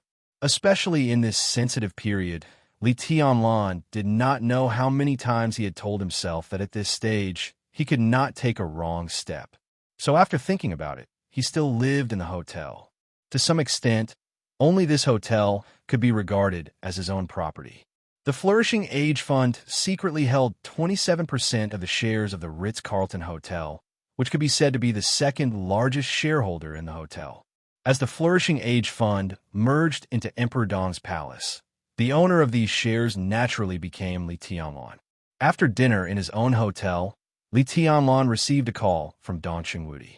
Dongqing Wudi's voice sounded very calm on the phone, but perhaps it was a psychological illusion. Li Tianlan always felt that his tone was a little depressed. "Tianlan, come and have a cup of tea at home," Dongqing Wudi said slowly. Li Tianlan looked at his watch. At 8:00 in the evening, after attending Chun Fanqing's funeral, Dongqing Wudi went to the army headquarters building. Until now, he probably had not eaten. Li Tianlan smiled and said softly, "Let's have dinner together. I'll go there now. There are a few good dishes in the hotel. I'll take them there, by the way." "Okay." Dongqing Wudi smiled. Although he was a little depressed in his heart, there was still a touch of joy in his voice. "Bring Little Bai here and stay at home tonight." Li Tianlan hesitated for a moment and agreed. In Yuzhou, the house that Dongqing Wudi mentioned was the manor of the Bai family. Li Tianlan silently thought about what had happened in the past few days. After thinking for about 2 or 3 minutes, he raised his head and said, "Let's go together." Qin Weibai had just put down the phone to order food. She nodded and asked, "Should we call the fatty?" "No need." Li Tianlan shook his head. He and Xing Tian have been busy these days. Don't worry about him. Xinyuan Wushang was very busy. On the day of Chun Fanqing's death, Li Huaqing held a meeting in the Chun family until 3 in the morning. During the nearly 14-hour meeting, Li Tianlan was under unimaginable pressure. At this stage, no matter how strong he was, he could not reach the point of dictating the entire world.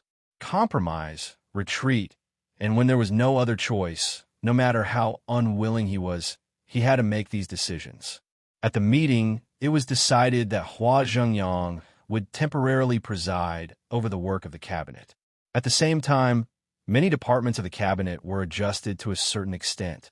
In just a few days, it was said that there were some changes in by Qingqian's transfer. Unfavorable things happened one after another. Li Tianlan had almost no power to fight back and could only compromise for the time being. He had to be steady. He had to be steady. No matter what he did now, no matter what he did, his actions would be misunderstood or even misinterpreted into other meanings. The only thing he could do was to keep silent and keep making concessions in silence. Xianyuan Wushang also clearly felt Li Tianlan's pressure. He even took the initiative to transfer most of the pressure to himself. He almost made a guarantee that he would find out the cause of Chun Shi's death. With Chun Fanqing's death, Chun Shi, who died on the same day as him, was naturally thought by everyone to be killed by Li Tianlan. The same cause of death, the same mystery, and the same contact with Li Tianlan. All the clues were extremely unfavorable to Li Tianlan. Chun Fanqing's death had crossed the bottom line of Zhongzhou's state. And Chun Shi's death, in the eyes of others, was almost like Li Tianlan slapping everyone in the parliament unscrupulously. This was also the main reason why he had been under great pressure these days. Xianyuan Wushang could not find out the cause of Chun Fanqing's death for the time being, but he could find out the truth of Chun Shi's death. Li Tianlan had been making concessions step by step. He had not left Yuzhou until now, waiting for the truth. So since he came back in the middle of the night, Xianyuan Wushang had locked himself in his room. It was said that he was fully cooperating with Xing Tian to investigate the cause of Chun Shi's death. Li Tianlan did not know how they could investigate the truth without going out. But perhaps Xianyuan Wushang's attitude was too firm, so Li Tianlan instinctively believed him. Walking out of the room, Li Tianlan took a deep look at the closed door on the opposite side. He was sure that Xianyuan Wushang and Xing Tian had not left the room these days. But in his perception, the opposite room was empty. Not only was there no breath of living people, even the furniture inside had disappeared. In Li Tianlan's perception, everything in the opposite room had become pure emptiness. He narrowed his eyes and shook his head, saying, "Let's go." Qin Weibai subconsciously took his arm and also glanced at the opposite side of Xianyuan Wushang. She silently followed Li Tianlan to the elevator. In the room that the two of them did not notice, there was already an extremely dark void around them. Countless stars were twinkling in the void. Subtle lights constantly lit up in the dark space, and then quickly fell silent. They were not the distant stars around them. Instead, they were tiny characters. The characters flickered and appeared, and then went away in an instant.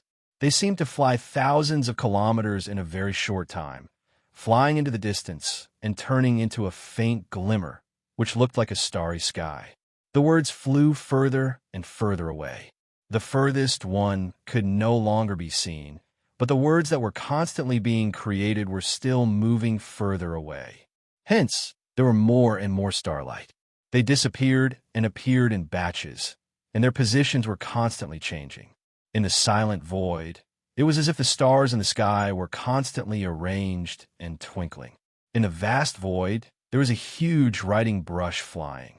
With the void as ink, the huge writing brush carved characters one after another in the vast space at an extremely fast speed. In the void stood a giant that could be said to be indomitable.